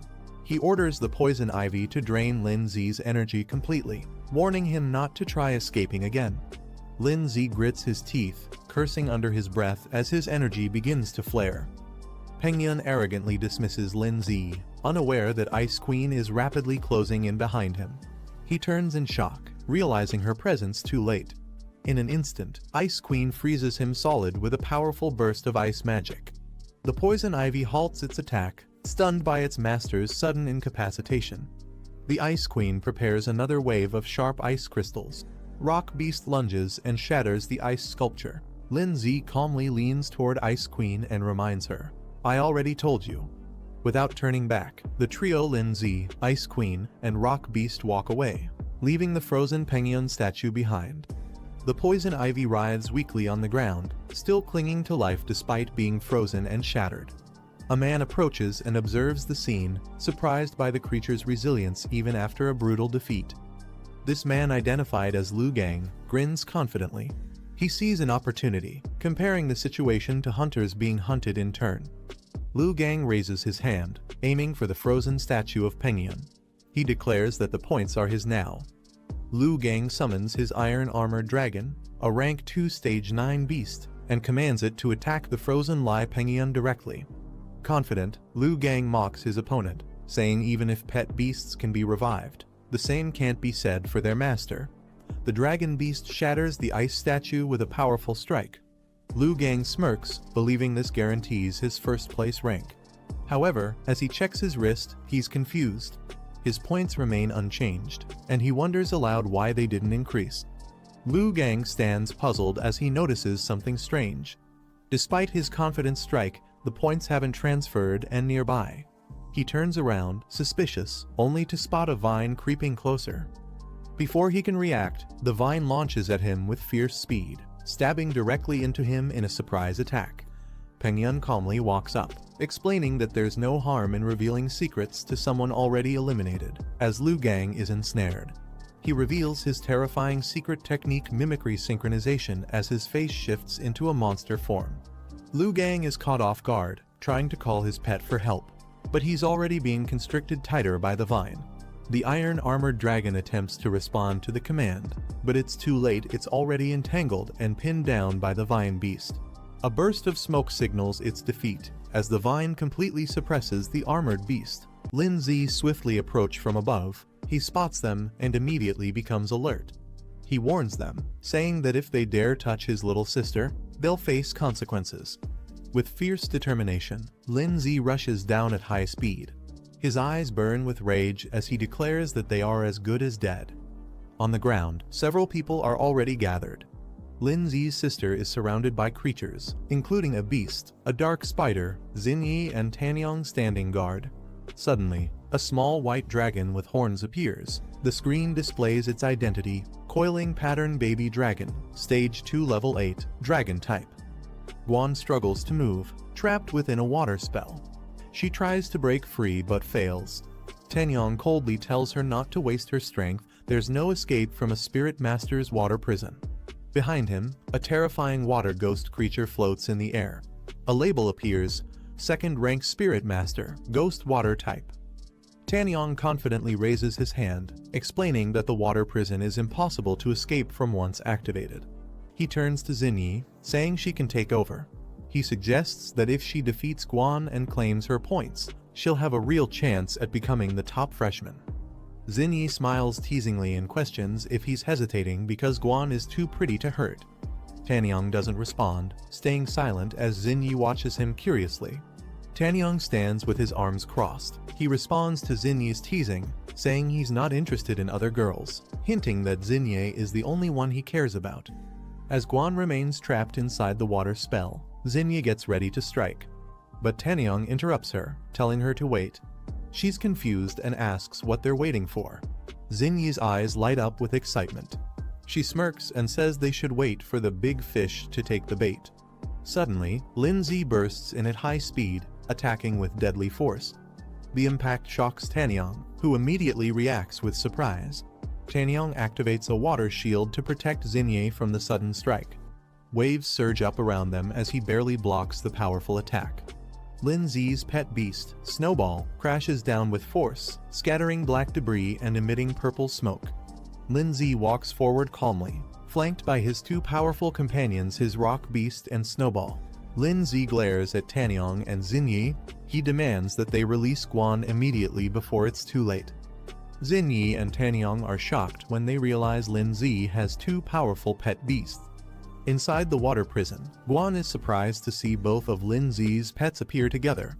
But she quickly reminds herself it's not the time to be shocked. She warns Lin Zi that Tanyang and Xin Yi are strong and tells him to be careful. Lin Zi, with his rock beast and Snowball behind him, confidently steps forward. He tells Guan to hang on, he's coming to rescue her. Tanyang narrows his eyes and points at Lin Zi, asking if he's the one who supposedly cleared the ultra-difficult challenge and obtained legendary-level pets. Xin Yi smiles and confirms Lin Zi's identity, saying it all makes sense now, he always felt different from others. Tanyang rolls up his sleeves. He says he'll find out Lin Zi's true strength by facing him directly. Xin Yi warns him to be cautious, sensing that Lin Zi isn't an ordinary opponent. Tanyang charges forward with confidence. He tells Xin Yi that if he beats Lin Zi, he'll give her the points, making her the top freshman. If he loses, she's free to take his points instead. As he launches his attack, he commands his ghost spirit to restrain Lin Zi. A burst of energy and blue magic fills the air as Tanyang tries to take control of the battle. Lin Zi channels his power and activates a fierce soul-based technique. With a surge of yellow energy, Lin Zi launches a devastating attack called Tidal Force Impact, breaking through the enemy's defense with explosive force. Tanyang watches in disbelief, sweating as he realizes how overwhelming Lin Zi's soul technique is. He didn't expect this level of strength. Before he can react, Lin Zi's rock beast suddenly lunges forward, landing a direct punch on Tanyang, catching him completely off guard. Tanyang retaliates by summoning a giant water pillar from the ground, launching Lin Zi's rock beast into the air with a powerful blast. Before the beast can recover, it's trapped mid-air in a swirling ball of water, completely immobilized by Tanyang's technique. Pointing upward, Tanyang commands to catch one beast first, focusing their efforts on restraining Lin Zi's companions one by one. Lin Zi calmly watches and activates another ability, Ghost Spirit Mode. Lin Zi's ghost form activates and leaps into the air, breaking through the water trap effortlessly. His body pulses with dark energy as he descends with speed and power. With precision, he strikes from above using a ground-piercing attack. Purple energy erupts, and spikes burst from below. Dark aura spreads around his spirit beast, which morphs into a shadowy figure and unleashes a powerful ghost skill, devastating the area with waves of cursed energy. Tanyang grins wildly and reveals that his spirit beast is also ghost type. Confidently, he declares that he too is immune to physical attacks, laughing as if the tables have turned. Xin Yi suddenly shouts a warning, telling Tanyang to watch out behind him. Tanyang turns too late, he's struck hard and sent flying into the air by a powerful blow. He glances back in shock and sees the ghostly spirit standing in a fierce battle stance. A label appears, Ghost Spirit Clone. It's revealed that Lin Zi had used a decoy to ambush Tanyang from behind. Lin Zi calmly watches as his ghost clone lands a solid blow, sending Tanyang crashing to the ground. He remarks that unfortunately, Tanyang isn't immune to physical damage. Tanyang grits his teeth, stunned by the sudden attack. In desperation, he yells to activate a sealing spell, Necro Spirit Seal, hoping to suppress Lin Zi's ghost power before things spiral further out of control. A powerful surge of energy erupts from his hand as the sealing technique activates, aiming straight toward Lin Zi's clone with explosive force. Tanyang activates a powerful sealing technique, aiming to suppress Lin Zi's ghost beast. The spell wraps the creature in glowing chains, pinning it down with magical energy. Lin Zi realizes the ghost form may be vulnerable to Tanyang's necromancer abilities. He calmly tells his beast to revert to normal form to avoid getting countered. Tanyang laughs confidently as Lin Zi's clone dissipates. He mocks the so-called genius, saying he's not as impressive as the rumors claimed. But Lin Zi remains calm. He raises his hand, declaring that it's time they witness his true strength. Lin Zi soars into the sky with a burst of blinding light. Xin Yi watches in shock as the sheer intensity of his energy leaves her frozen in place. Tanyang clenches his fists, realizing the truth: Lin Zi is far beyond what they can handle. He admits that if things continue like this, they won't stand a chance. Xin Yi's eyes widen with fear, cold sweat drips down her face as she realizes the terrifying gap in strength. In her mind, there's no doubt now they're going to be completely crushed. Xin Yi suddenly stops the fight, raising her hands and shouting for everyone to wait. Tanyong, standing behind her, looks ready to engage. She suggests maybe they should talk things over instead of fighting. Lindsay responds calmly, questioning if she really wants to negotiate now. Xinyi explains that most of them have already secured top 10 ranks in the competition, so there's no point in continuing to fight. She adds that they'll all be classmates soon, so it's better not to create conflict. Lindsay silently agrees, signaling Snowball to stand down. Snowball backs off as they decide not to escalate the situation. Xinyi urgently shouts for Tanyong to stop and release the captured girl. She runs toward him as Guan remains trapped in a water prison, struggling to break free. Tanyong hesitates and thinks logically releasing Guan is safer since any alliance between their opponents would put them at a disadvantage. Xinyi insists he do as she says. Tanyong, though annoyed, agrees with a sigh and casts the spell to release the water prison. The water restraints explode with a splash, and Guan is finally freed, dropping to the ground with force as the spell breaks. Guan rushes into Lindsay's arms, thanking him for rescuing her. Lindsay reassures her that as long as he's around, no one can harm her. Lindsay then turns serious. He tells the others that although they were able to save his sister, their performance wasn't impressive enough to satisfy him. Furious, Tanyong's eyes glow red with rage. He yells that he won't forgive Lindsay and charges to fight, while shouting at Xinyi to get to safety. Xinyi suddenly raises her hand, surprising everyone. She confidently claims that she has a solution. Lindsay looks at her with confusion, unsure what she means. With determination, Xinyi announces that she can use her perception ability to help awaken someone's unique soul skill. Standing with Lindsay, Snowball, and Guan, he admits that her proposal isn't bad, it might just work. Tanyong angrily calls out to Xinyi, trying to stop her. He insists there's no need to help Lindsay, calling him an annoying brat. Shocked, Tanyong watches as Xinyi silently ignores him and walks forward with determination. He begins to suspect that Xinyi may truly care about Lindsay. With power surging around her, Xinyi stands confidently, shouting Lindsay's name as she prepares to activate her special ability. Suddenly, a voice interrupts and a hand is raised. Another person steps in, apologizing for being late and says they want to join in too. Pengyun appears in the distance with a powerful aura, surprising everyone. One of the students shouts in disbelief, realizing Pengyun is still alive. With a confident smirk, Pengyun says he's glad everyone is gathered here, it saves him the trouble of hunting them down one by one. Tanyong grits his teeth and clenches his fist in frustration. He didn't expect another strong enemy to show up, calling the situation truly annoying. Meanwhile, Xinyi suggests a strategy to Lindsay and the others. If they join forces, they might be able to defeat Pengyun and take the number 1 spot.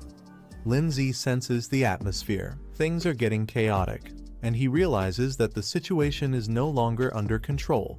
A countdown timer appears, only 10 seconds left. From a control room, the instructor observes the students through a crystal projection. He notes that he'd like to retain these promising freshmen, but if they really start fighting, valuable talent could be lost. He turns to the group behind him and instructs them to act. He's only giving them 10 minutes to calm the students down and restore order. Tanyong questions Xinyi, surprised that she would genuinely want to help Lindsay. He suggests using Pengyun to suppress Lindsay instead and take advantage of the situation together. Xinyi apologizes and firmly declares that she truly wants to help Lindsay.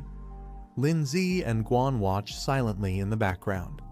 Tanyong is stunned. His mind spirals into shock, misinterpreting her actions as her falling in love with Lindsay. Furious and heartbroken, Tanyong screams in rage and vows to defeat both of them with his own hands. Pengyun, excited and ready for battle, invites everyone to attack him at once. But suddenly, a powerful voice commands him to stop. Everyone is stunned as they're told the competition is over, they've all been accepted. However, a special challenge has been arranged just for them. A glowing portal appears, and one by one, figures begin stepping through it. A group of elite second-year students emerges. The instructor explains that these are the academy's top-ranked students, and the new recruits must fight them. Winning grants glory. Losing means their names will be erased from the records. Guan protesting that the matchup is unfair. As freshmen, they haven't even settled into the first year, yet how could they possibly win against experienced second years? Tanyong and the others agree. They've already been through multiple battles and their spirit beasts are exhausted, making it hard to continue. Lindsay steps forward with a calm smile and simply says, "Let's go." Pengyun watches from afar, commenting that it's unfortunate. But since they couldn't eliminate the new students, they'll now be schoolmates and there will be plenty of chances to compete again in the future. An angry second-year student yells at the group, demanding they first pass the upperclassmen's test before celebrating. Xingyi turns to Lindsay with a hopeful smile and asks if they can now consider themselves allies. She looks at him with admiration, while Lindsay responds with a confident but unreadable glance. Guan, visibly flustered, pouts and complains that Lindsay hasn't answered her yet, annoyed at being left out of the moment. Lindsay analyzes the situation, recognizing that the reward from the purification trial is valuable since it boosts both physical strength and soul power. He observes that the opposing side only sent 4 people, while his group has 5, suggesting their opponents may have underestimated them. He then turns to Xingyi and sets a condition. If she wants to be seen as a true ally, she must prove herself in battle. Lindsay explains that she'll have to fight either him or his sister's team to earn that trust. Guan instantly protests, expressing that she wants to stay by Lindsay's side. Lindsay gently assures Guan that he'll take on one opponent himself, and tells her and Xingyi to handle one together since they have a better chance as a team. One of the senior student named Zaidu steps forward and challenges them, asking who's ready to face him. He even jokes that they can come together if they're scared. Tanyong boldly volunteers, determined to prove his strength and protect Xingyi's dignity. Zaidu smirks at his courage and summons his powerful insect-type beast, a third stage slicing mantis. He warns that courage alone won't be enough to win. Pengyun chuckles sinisterly and announces he won't hold back, especially just because his opponent is a girl. A girl calmly summons her beast, a powerful thunder lion glowing with blue lightning. With a twisted smile, the girl taunts Pengyun, daring them to go all out and not to hold anything back against her. Lindsay evaluates the remaining group members. He notes that among the 2 girls, one of them appears relatively weaker and may need more support in the battle ahead. A flashy second-year student named Wu Yushin steps forward, striking a dramatic pose and teasing Lindsay. He jokes about their hairstyles and suggests they have a showdown. Lindsay responds casually, accepting the challenge with a confident, "All right." He politely tells the senior student to go easy on him, though his smile suggests he's more than ready for the challenge. Nearby, a blue-haired second-year girl comments that this batch of freshman girls looks cute and harmless, drawing attention from Guan and Xingyi. However, she declares she hates cute girls more than anything and refuses to hold back in the fight. Her name is Huey. Xingyi and Guan are both caught off guard by her intense energy. A powerful aura swirls around them. In the examination hall, many students slump in frustration after the results are announced. One blonde student sighs while another calls it unfortunate they didn't make the cut. A girl tearfully tells her friend Zioyan that they've definitely been eliminated. She's devastated, while Zioyan tries to comfort her. Zioyan agrees it's unlikely they'll pass, noting that the competition was filled with geniuses. Unless a miracle happens, they don't stand a chance. A boy who also failed is overwhelmed, clutching his head and shouting in despair. After going through the whole ordeal, he still got cut at the end. A silver-haired boy rubs his head, still feeling pain and frustration from the exam. He mutters about how sore he is. One of the instructor places a hand on another's shoulder. A boy named Gao Wangxiang steps forward and says he'll take over the next group of examinees. Another instructor recognizes him and greets him with respect. The instructor complains, saying Gao arrived too quickly to steal students he worked hard to select. Gao defends himself, stating that the current testing methods are too extreme and may cost them good talent. He mentions he still has 10 available spots open for admission. Gao Wangxiang smiles confidently, saying it's only fair to search for hidden talent from the group of students who didn't make it. There could still be some gold among them. The other instructor agrees to let him take charge and leaves the arrangement to Gao. Gao turns to the disappointed students and announces exciting news. Although they didn't make it into the top 10, he still has 10 open spots. Anyone who passes his test can still be accepted. The room erupts with joy. The previously rejected students are shocked and thrilled, excited by this unexpected second chance. Two girls excitedly hold hands, overjoyed that a miracle actually happened. One of them says they must try their best this time. Making it into the top 20 should be possible. The student clenches his fists, vowing that he won't miss this second chance. On the battlefield, Tanyong watches in shock as a massive tornado attack forms. He realizes the sheer gap in strength and yells that this is clearly a battle of overwhelming levels. A fighter taunts with a smug expression, calling him a loser and claiming victory. Bright blue energy blasts erupt violently. The girl standing beside a large beast acknowledges the opponent's stamina, but says the fight is over. Pengyun with glowing eyes glares forward with fury. The girl calmly questions if her opponent can no longer hear. A red demon warrior mocks the idea of genius and declares that true strength is what rules this academy. Huey scolds the younger girl, saying instead of wasting time on petty fights, she should focus on training and self-improvement. Inside the school, the instructors debate their methods. One criticizes the harsh elimination process, while the other defends it, believing only pressure reveals true talent. Gao chuckles confidently as he addresses his colleague. A powerful icy beast is unleashed, drawing attention as one instructor notes that someone has resisted the earlier strategy. A majestic creature called the Glacial Warhorse forms from ice, towering over a stunned Wu Yushin. Shocked and wide-eyed, Wu Yushin screams in disbelief, unable to accept what he's witnessing. Lin Zi looks on as the icy beast towers before Wu Yushin. He calmly addresses the headmaster. Snowball appears beside him, confirming surrender on their behalf. Instructor laughed loudly, saying this time they've truly struck gold. He admits that they've seen many geniuses before, but this one stands out completely. They observe the boy and feel as if they're seeing the younger versions of the legendary union's top 8 beast tamers. The boy's performance reminds them of those elites in their youth. As they continue watching the energy projection, instructor comments that it's truly astonishing. Both instructors are captivated by the boy's overwhelming power. Gao Wangxiang speculates that even the union's top 8 might not have had such terrifying power at his age. He confirms the boy's name is Lin Zi and insists they must get him assigned to their class. Instructor jokingly tells Gao Wangxiang not to steal students like this, reminding him that student placement should follow official rules. Gao Wangxiang just laughs casually in response.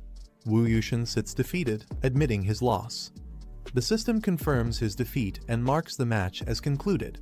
Guan jumps in excitement, cheering that her brother actually won. She's thrilled and praises Hogwanhwa amazing it is. Xin Yi didn't expect Lin Zi to be this powerful, it completely caught her off guard. Tanyong slams his fists into the ground in frustration, yelling that there's still a gap, he's still not strong enough. He vows to turn his pain into motivation and tells them to wait for his comeback. Spectators question whether Wu Yushin went easy on purpose, shocked that a newcomer like Lin Zi actually defeated a second-year student. Someone even refuses to believe it. Zaidu shouts not to underestimate them just because Lin Zi used tricks to win the last match. They ask if he's ready to continue. Lin Zi smirks calmly and responds, "Oh, all 3 of you want to come at once." As Lin Zi commands his pet to attack, the Mantis Beast charges forward with speed. The Mantis clashes directly with Rock Beast. The Mantis gains the upper hand, landing a direct hit that overwhelms Rock Beast. Watching from the observation room, instructor comments that it's enough they admit that the enemy was no match at all. Gao Wangxiang adds that continuing would only humiliate the second-year students and turn Lin Zi into a target of resentment. The other agrees. The instructor announces the end of the test and tells the students to withdraw their beasts. Zaidu shouts toward the instructor and admits that Lin Zi passed the trial alone. He also acknowledges that other students performed decently and says everyone's strength will improve after entering Zhongning Academy. Zaidu points at Lin Zi and says it's not over once Lin Zi officially enrolls, they'll have a rematch. He yells that it was just bad luck and calls Lin Zi despicable. Lin Zi smiles and gives a thumbs up, complimenting Zaidu by saying he's truly strong and doesn't even need to compete anymore. Enraged, Zaidu yells at Lin Zi to just wait. He calls him a punk and declares that he'll remember this moment. Lin Zi stands calmly with Snowball and Rook Beast by his side as several pillars of light fall to the ground. The system announces Lin Zi's reward for completing the awakening ritual. His stats visibly increase, his physique and willpower get a massive boost. The system congratulates Lin Zi for successfully enrolling in Zhongning Academy. He stands confidently as the energy surges around him, with his achievement points now displayed. Meanwhile, Rook Beast undergoes rapid transformation. Its growth level rises to 33%. Snowball's eyes glow with power as her evolution completes. The system notifies that her growth rate has increased to 12%, marking her progress. Lin Zi returns from the test and lands in the middle of a crowd. Guan runs to him, calling out, "Brother," while the surrounding students murmur in surprise at how strong he is. Still dazed, Lin Zi thinks to himself that every time he wakes up, the environment feels strangely familiar. Someone gently grabs his sleeve and quietly calls his name Lin Zi. Zingy leans in and tells Lin Zi that she can sense his Rook Beast still has an unlocked form waiting to be revealed. Lin Zi looks surprised and asks if it's true. Zingy adds that it also includes guidance on how to awaken his exclusive soul skill. She tells him to come find her after the test if he wants to know more. Lin Zi responds with a blank look and simply says, "Oh," as if unsure how to react. Instructor steps up and calls for silence. He announces that the top 10 scorers in this round will be admitted directly into the academy. The instructor announces the top scorer of this freshman exam. Everyone turns in surprise as the spotlight falls on the chosen one. He reveals the name, Lai Pengyun. The crowd bursts into applause, some with confused expressions while others clap out of obligation. Pengyun murmurs in disbelief, wondering how it could be him. Something doesn't seem right. He clenches his teeth in frustration, thinking that someone who looked stronger than him got ignored. He feels this is complete favoritism and injustice. Instructor Flo points out that Lin Zi clearly outperformed everyone and deserved the top freshman spot. Gao Wengxiang responds, questioning if this setup is truly fair. Instructor Flo reminds him that the rules for this trial were based on score rankings. Even so, he warns that placing all hope on one person is risky. Gao Wengxiang agrees reluctantly. The instructor announces that students who will join the recovery training should follow him. Those who already made it into the top 10 are dismissed and will return in 10 days for the entrance ceremony. Guan comforts her crying classmates, telling them not to worry. She encourages them to do their best in the upcoming recovery trial and assures them they can pass it if they try hard enough. Zhu Sheng approaches from the crowd and greets Lin Zi respectfully, calling him Big Brother Lin Zi. Lin Zi recognizes him and replies, "Oh, it's you." He admits he didn't expect Lin Zi to be so powerful, saying his intel must have been lacking. He compliments Lin Zi's recent battle against the second-year senior, calling it extremely impressive. Curious, Lin Zi asks him what he's planning. Zhu Xing suddenly clasps his hands together, grinning wide, and asks if Lin Zi would accept him as a junior disciple. He dramatically declares his endless admiration for Lin Zi, comparing it to a flowing river. Lin Zi responds calmly, saying he doesn't accept disciples. He adds that Zhu Xing doesn't even qualify for admission yet, questioning how he could be his junior. Determined, Zhu Xing dashes off, shouting that he'll definitely pass and begging Lin Zi to wait for him. Elsewhere, Pengyun lets out a cold snort. Guan excitedly celebrates their success, saying it's great that they officially passed the trial and became freshmen at Zhongning Academy. She suggests they skip going back today and enjoy a full day out in the city. Lin Zi stretches and agrees, saying that after 4 hours of intense testing, he really does need some proper relaxation. Blushing slightly, Guan proposes they spend the night in the city and return tomorrow instead. Lindsay smiles and agrees to Guan's suggestion, telling her, "All right." Guan softly smiles, visibly happy and a little shy, while thinking about spending the night together in the city. Suddenly, Lindsay looks at his phone and panics. He realizes all the hotel prices are shockingly high, with most listings showing a rate of $29.99. He exclaims in frustration at how expensive everything is. He stares at his phone in shock, remembering that he had already spent all his money last time to upgrade his stone monster. His remaining balance is now only 300. Guan notices his strange reaction and suggests they go eat something first. Lindsay nervously agrees. As the sun sets, they arrive at a luxurious restaurant with a fancy sign welcoming new students for a special dinner. Lindsay looks around in disbelief, wondering how a place like this even exists. It's filled with summoned beasts and students all dining together peacefully. Guan smiles warmly and says she had been looking forward to eating at this restaurant for a long time. She suggests they summon their beasts since they've fought hard and deserve a good meal too. He hesitates slightly but agrees, replying with a simple "okay" while sweating a bit. Soon, all their pets are seated with them at the table: Snowball, Rock Beast, and others ready to eat alongside their masters in the spacious, elegant hall. Snowball comments in surprise that the last time she saw Snowball, she looked like a little girl, and now she's evolved so quickly. She also adds that the transformation is beautiful and asks how Lindsay managed it. Lindsay replies that it might be because his bond with his beast is stronger than usual. He internally thinks that it's actually a complicated system thing he'll explain later when he gets a chance. For now, something else takes priority. Guan cheerfully calls him amazing and says he must teach her later. Then she shifts to the menu and suggests they start ordering food. But when Lindsay looks at the menu, he's shocked to see the outrageous prices: dishes costing 6,000, 10,000, even 18,000. Lindsay sweats nervously, staring at the menu and mumbling that there are just way too many zeros in the prices. Meanwhile, Rock Beast happily taps the table with forks, excited for food. Snowball gently pats the Fire Beast, who blushes with a heart above his head. The waitress politely asks what they'd like to order. Without hesitation, Guan excitedly points at several items on the menu, saying, "This one, this one, this one, and this one too." Lindsay is left stunned in silence. 5 minutes later, a full table of sparkling, luxurious dishes is served. Everything they ordered arrives beautifully plated. Everyone stares in awe at the food, shouting "Wow" in unison, while Lindsay lets out a defeated sigh. The group dives in happily, with Rock Beast even patting its belly in satisfaction after finishing. Lindsay nervously sweats, glancing toward Guan and thinking to himself, "What should I do? Do I run from the bill?" The waitress politely informs him the total cost is 37,000 yuan and asks how he would like to pay. Guan smiles and offers to handle it, saying she's secretly saved up quite a bit of personal money. Relieved, Lindsay breathes out and thinks, "I'm saved." As the waitress looks on in surprise. Outside, as they walk under the night sky, Guan happily stretches her arms and says the city looks beautiful at night.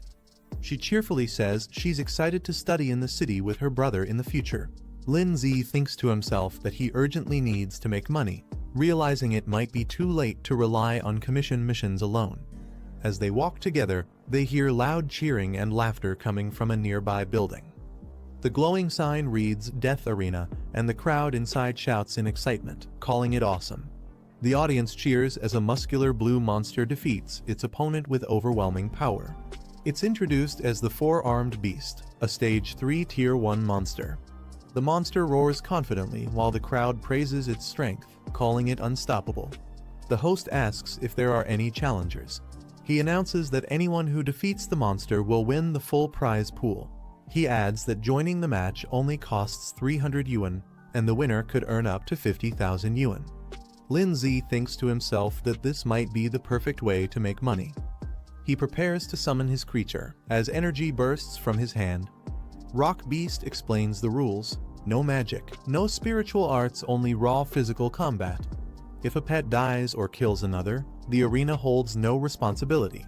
Guan asks if he wants to watch the match, then questions whether he's planning to enter the fight himself. Lin Zi smirks confidently and says since they're offering money, he won't be polite about taking it. Lin Zi observes that the enemy monster is at 3rd rank stage 1, while his own rock ghost is at 2nd rank stage 9, so he decides it's best to upgrade it first. He places his hand on Rock Ghost's chest, initiating the upgrade with a glow of energy. The upgrade completes as Rock Ghost evolves to 3rd rank stage 2, consuming 780 achievement points and leaving 400. He reflects that the higher the level, the more achievement points are needed for upgrades. Xinyi is shocked and asks if Rock Ghost just leveled up, wondering how he did it. He casually replies that maybe Rock Ghost leveled up because he ate well, then leads them toward the arena. Xinyi cheers with confidence, saying she believes he can definitely win the match. He gives a confident smile. The host announces a new challenger has entered, hyping up the audience as Lin Zi steps toward the ring with Rock Ghost. The host is shocked to see Lin Zi and Rock Beast step into the arena, wondering why someone like him would join such a deadly match. The crowd mocks him, laughing loudly and saying he must be drunk or clueless. They also ridicule the Rock Ghost. Rock Ghost stays silent but emits a quiet growl in response to the crowd's mockery. Rock Ghost calmly watches as 4-armed beast steps forward. The man smirks and calls Lin Zi a kid, warning that if his pet, the 4-armed beast, accidentally kills him in the fight, he shouldn't be blamed for it. Lin Zi politely requests the man to go all out. He shows no fear, keeping his eyes half closed as he responds with confidence. The man scoffs and calls Lin Zi an ignorant brat who doesn't understand how strong his opponent truly is. A smug grin spreads across his face, underestimating Lin Zi's strength. Both sides finalize the agreement by signing a life and death contract. The man overseeing the match confirms the document and urges them to sign and stamp quickly. As soon as the contract is signed, the host loudly announces the start of the match. The man immediately commands his pet to take action and show some real strength. The creature charges forward aggressively. The beast leaps directly toward Rock Ghost, who swiftly evades the attack. The force of the landing smashes the floor beneath. Lin Zi observes the ongoing battle and analyzes the situation. He notes that Rock Ghost clearly has the speed advantage over the 4-armed beast. Meanwhile, Rock Ghost dashes forward in a blur, closing the distance in an instant. Seizing the opening, Rock Ghost leaps into the air and delivers a strong spinning kick straight into the 4-armed beast's head. The blow forces the beast's head back, but it quickly regains balance and steadies itself. Rock Ghost follows up aggressively, closing in with glowing red eyes and sharp focus. But this time, the 4-armed beast reacts quickly and catches Rock Ghost's leg mid-strike. The 4-armed beast grips Rock Ghost by the leg and suddenly swings him high into the air. Rock Ghost is unable to break free, caught completely off guard by the beast's raw power. With a brutal motion, the 4-armed beast hurls Rock Ghost across the arena. Rock Ghost crashes violently into the ground, creating a massive crater on impact. In the crowd, Lin Zi watches silently as someone nearby exclaims in shock, noting the incredible strength displayed. The man grins confidently and admits that while the 4-armed beast doesn't know any special skills, its raw power alone is enough to overwhelm many high-level pets. Lin Zi watches the field and realizes the rules of this battle heavily favor the 4-armed beast. Since skills aren't required, pure physical might becomes the deciding factor, something the beast excels in. He now understands why the opponent was so confident. The 4-armed beast raises its massive fists and prepares to strike again, its powerful arms swinging down with crushing force. Rock Ghost quickly retreats, narrowly evading the incoming blow. The beast grabs Rock Ghost again and prepares to deliver a powerful overhead smash. Its arms swing high above its head, aiming to crush its opponent without mercy. As the beast slams down, the ground trembles from the impact. Rock Ghost crashes hard into the arena floor, headfirst, as an explosive burst of debris and force shoots outward. Watching from outside the ring, the man crosses his arms and sneers. He mocks Lin Zi, sarcastically asking if that was all his pet was capable of. The crowd erupts in laughter and applause, impressed by the 4-armed beast's last strike. Guan looks on with concern, calling out, "Brother." Lin Zi calmly analyzes the situation, thinking that if skills were allowed, Rock Ghost in its spiritual state could easily ignore brute force attacks. However, under these rules that restrict skill use, raw power dominates, and that gives the four-armed beast an edge. As he reflects, Lindsay remembers that the last time Rock Ghost shifted forms was during a life-threatening situation. If what she said was true, and the transformation can be triggered again under pressure, then it's a gamble worth taking. Lindsay's golden eye glows as he steps forward, calling out to Rock Ghost. He asks if this is truly all it can do, commanding it to show him its full strength. Rock Ghost lies motionless on the ground, face buried in the cracked floor. Internally, it questions whether it always needs to rely on Snow Girl to determine victory and defeat.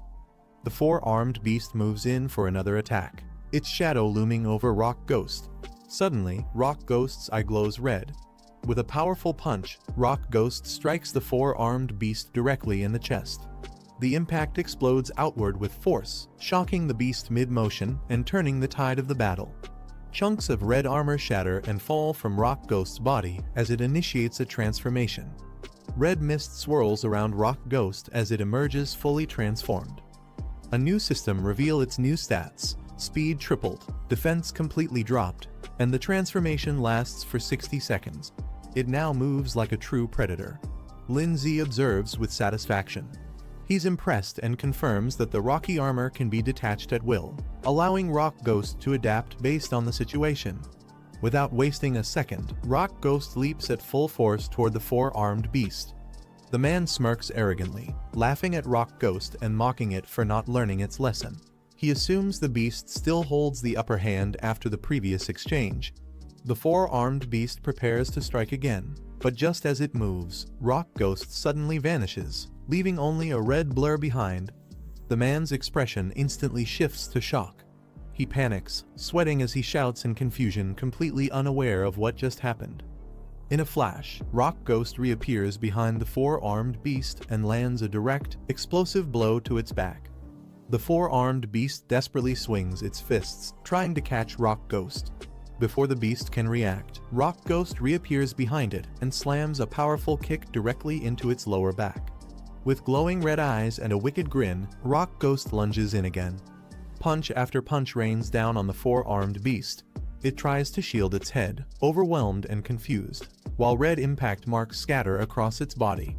Lindsay sees the countdown reaching just 10 seconds and immediately shouts to Rock Ghost, urging him to stop playing around and finish the battle now. Rock Ghost launches high into the air and descends like a crimson meteor.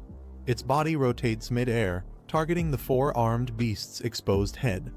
With full force, Rock Ghost smashes into the beast using a finishing move, Ghost Impact. The four-armed beast is sent flying and crashes onto the floor, completely wrecked and coughing blood. After delivering the final blow, Rock Ghost stands tall as its transformation ends.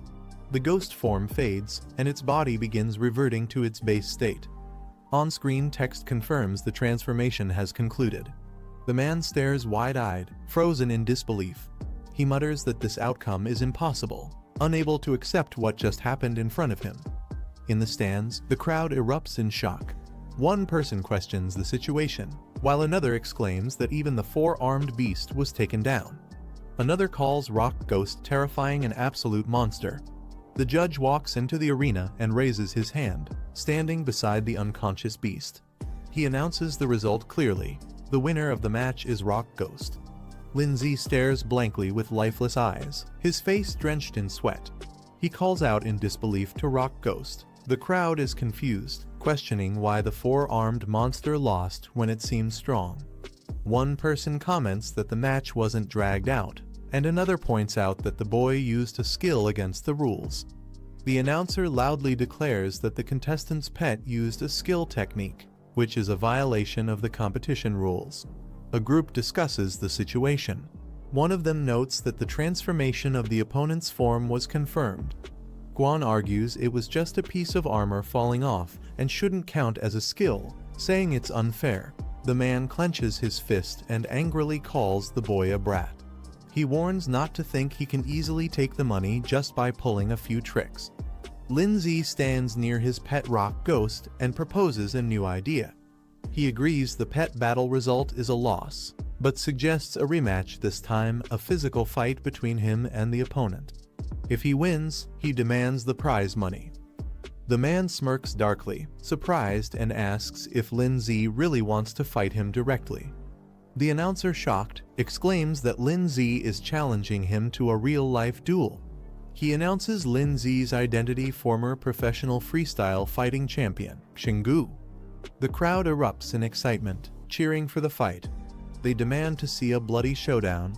The fighter grins at Lin Zi and says this match will be more entertaining than a pet battle. Both prepare to fight in the arena, facing each other.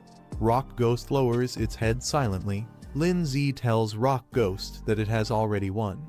He gently taps its shoulder and says it's his turn now. Rock Ghost, startled by Lin Zi's words, reacts with wide eyes. The announcer speaks into the mic while the man nods with confidence. He praises Lin Zi, saying he's the first in history to dare challenge Xinggu directly, and admires his courage and resilience. With excitement, the announcer shouts that if Lin Zi manages to defeat Xinggu, he can still take the prize money and leave freely. The crowd cheers as Xinggu prepares to fight. Guan watches from behind the ropes. Lin Zi glances back and nods calmly. Xinggu powers up with a fierce grin, lunges toward Lin Zi, and shouts for him to come at him. He says they should enjoy the fight to the fullest. Outside at night, lights glow across the city skyline. Xinyi asking if she might be developing feelings for the boy. As Tanyong and Xinyi walk along the sidewalk, she firmly says she only sees him as a brother. Tanyong responds with frustration, questioning what makes him worse than that brat, and reminds her she barely knows him. Tanyong continues, saying he just doesn't want to see her get hurt. Xinyi folds her arms and replies sharply that she'll decide her own matters. She tells him to go back and rest early. Tanyong stands quietly behind her. Tanyong looks back and quietly says Xinyi's name while watching her from a distance near a building. While walking alone through a back alley, Tanyong clenches his fists and declares that he will surpass Lin Zi someday. He tells him to just wait. Suddenly, Tanyong hears a faint cry for help and turns his head, surprised.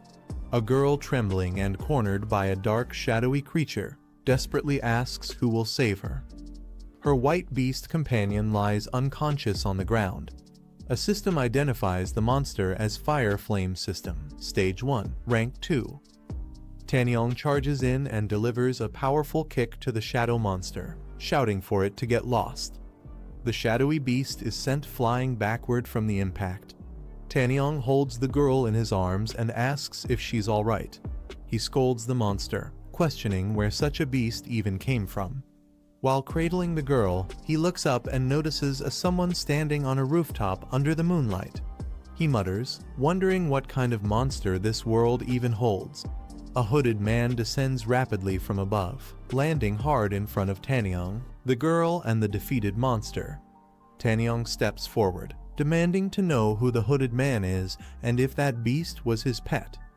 The man questions the meaning of monsters and suggests that if beasts used by humans are considered good, then those that act independently are evil. He asks who made that definition. Tanyong stays cautious and asks what exactly the man is trying to say. The man explains that some beasts are born free and powerful, and only become aggressive after being hunted or manipulated by humans.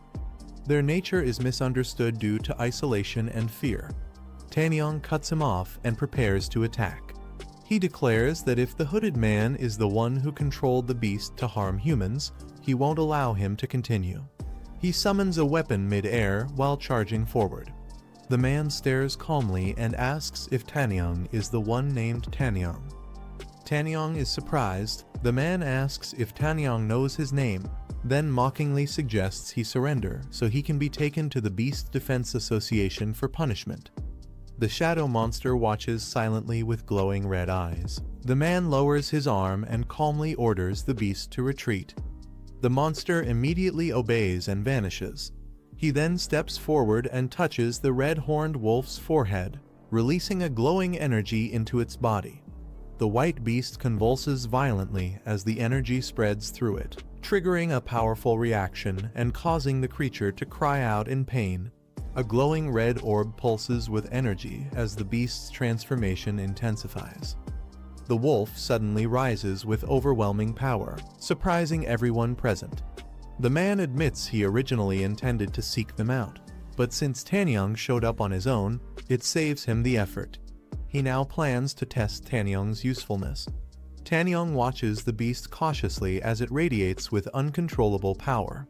The beast finishes its transformation, now towering with overwhelming energy. Its eyes glow fiercely as it snarls at the figures ahead. Tanyang and the summoned shadow stare up in shock, bracing for the clash. The announcer telling another to teach the boy a lesson. Another orders Barebone to show him his strength. Xinyi stands behind them, watching. Xinyi looks ahead with a surprised expression. Linzi turns around abruptly after noticing something. Xinyi cupped her hands and shouted loudly for Linzi, telling him to go for it. Standing beside her, Guan also cheered him on, her fists clenched as she leaned forward with anticipation. Both kept their eyes fixed on the fight. Shenggu stepped into the spotlight, his muscular body exuding power. With pride, he spoke of his past victories, winning the Freestyle Wrestling Championship in Jeonan City in 3241, then defeating Thunder Dragon in the Cherry Blossom Cup in 3243. He continued explaining how he went on to secure the Liaoning Freestyle Wrestling Championship for 3 consecutive years. His title, Steel Muscle Machine, was a testament to his strength and dominance in the ring. Linzi studied him calmly, analyzing his opponent's capability. He knew an average person's physical quality ranged between 2 and 4, but Shenggu's was in the 4 to 8 range, far stronger than the usual challenger. Shenggu smirked, thinking to himself that most people who heard about his achievements would be trembling in fear, yet this boy, Linzi, remained completely unfazed. He grinned and told Linzi that to avoid being accused of bullying, he would let him land a punch first. Taunting him further, he pointed at himself and told him to come and hit him. The announcer on the side advised Linzi to make the first move since Shenggu was giving him the chance, but warned him to be careful not to break the bones in his own hand. Shenggu confidently called for everyone to watch as he prepared himself. Linzi, looking up at him, calmly stated that in that case, he would not hold back. Linzi's fist connected with brutal force, smashing into Shenggu's face and drawing blood instantly. The blow sent Shenggu flying backward, his body arching through the air as the force of the strike radiated outward. He crashed violently into the ground, the shockwave knocking nearby spectators off balance and scattering them in surprise. Lying on the floor with a swollen, reddened cheek, Shenggu's eyes went wide in shock, unable to comprehend what had just happened. The announcer stood frozen for a moment before shouting in shock, demanding to know what had just happened. He exclaimed in disbelief that Shenggu had been defeated with a single punch. Meanwhile, Xinyi and Guan beamed with excitement, raising their hands for a celebratory high five after witnessing Linzi's victory. They locked eyes for a brief second, but quickly shifted to an awkward silence. Both turned their heads away from each other, crossing their arms with exaggerated expressions. The announcer suddenly raised his hand and stopped everything, saying that since he hadn't officially announced the start of the match, Linzi's attack was technically against the rules. Therefore, the winner of this round should be. Linzi's narrowed his gaze and questioning the announcer's words. Realizing the tension, the announcer quickly broke into a nervous smile, admitting his mistake and clarifying that Linzi had not violated any rules. With a loud and clear declaration, he announced Linzi as the winner, the crowd's attention drawn to Linzi standing confidently.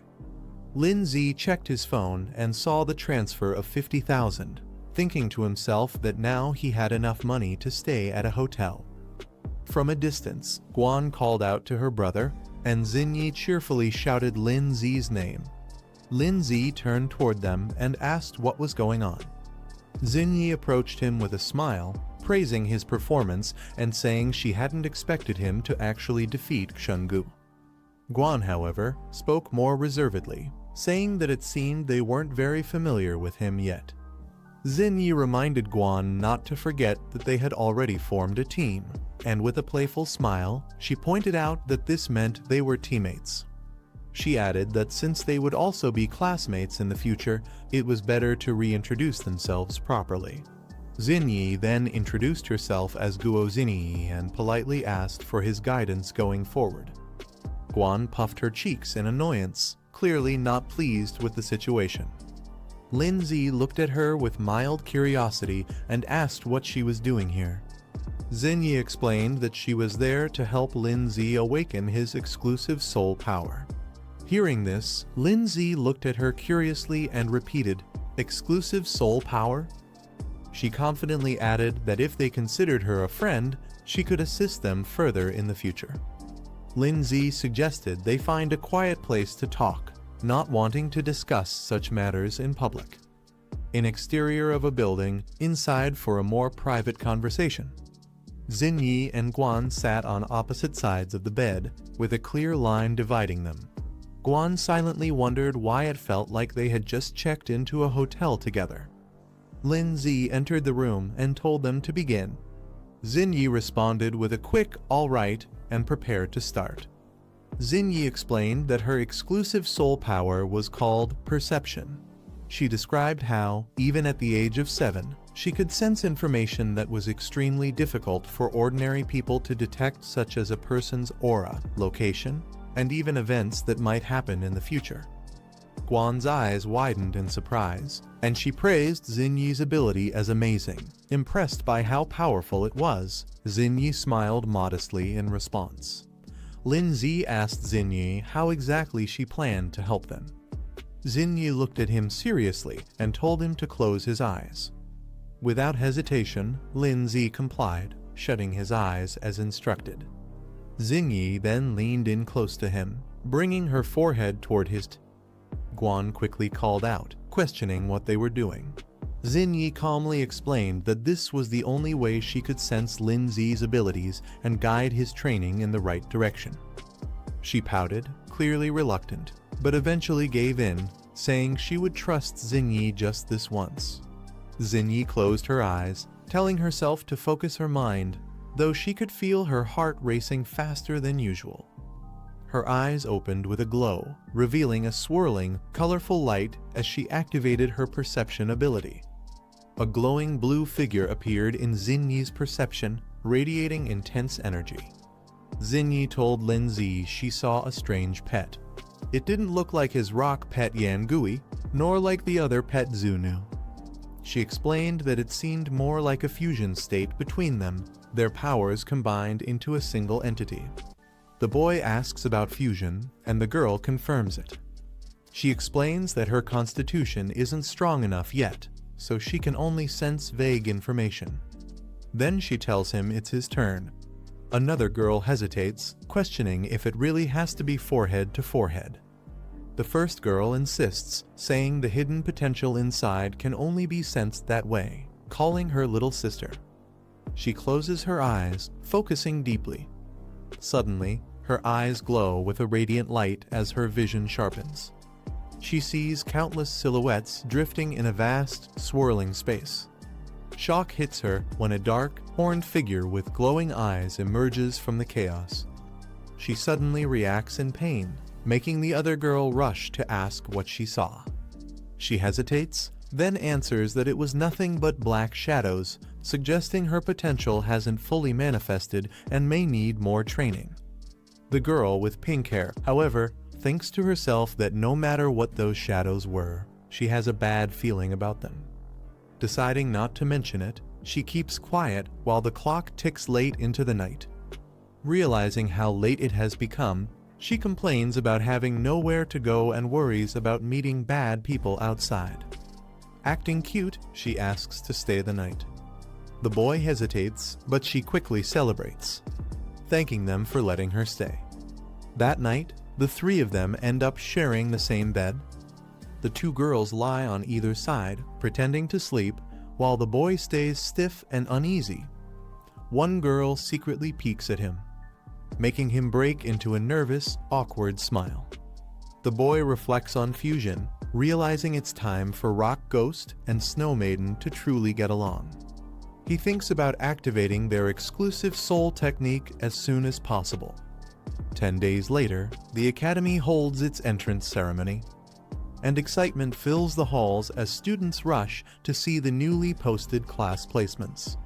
During the announcement of class placements, Lin Z searches for his name and finds himself in Class 1. His friend excitedly points out that they'll be in the same class again, and they both celebrate. Soon after, the pink-haired girl joins in with a cheerful smile, revealing that she's also in Class 1. Zinni stays quiet while the others talk, when suddenly a familiar voice calls her name. Shocked, she turns to see Tan Yang, badly injured and covered in bandages. She quickly asks if he got into another fight. Tan Yang explains that he ran into some troublesome people. Tan Yang discovers he has been placed in Class 2. Accepting it as fate, he calls it a good thing.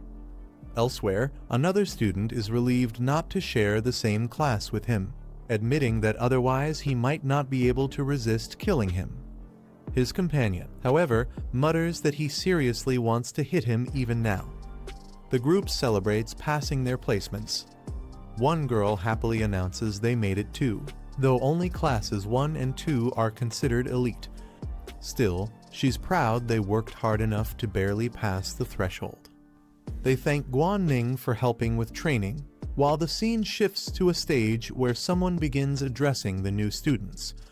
The new homeroom teacher introduces himself to Class 1, explaining that he will guide their cultivation for the next 3 years. He tells them attending classes is optional, but cultivation must never stop. Periodic evaluations will be held, and those who fail will be moved to regular classes. He adds that the top 3 scorers in each evaluation will earn a scholarship of 100,000 yuan.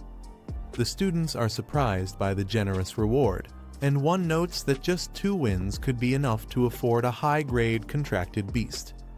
The teacher explains that while the Academy offers many clubs and cultivation programs, there is one mandatory course: virtual combat. Behind the teaching building lies a massive virtual combat hall capable of hosting thousands of students. Through these battles, students gain real combat experience and can strengthen both themselves and their beasts. Rankings bring not only rewards, but also determine placement tiers across the Beastmaster Federation. Hearing this, Lin Z resolves to quickly upgrade Rock Ghost so it can match Snow Maiden's level. Lin Z places Rock Ghost and Snow Maiden before him, commanding them to fuse.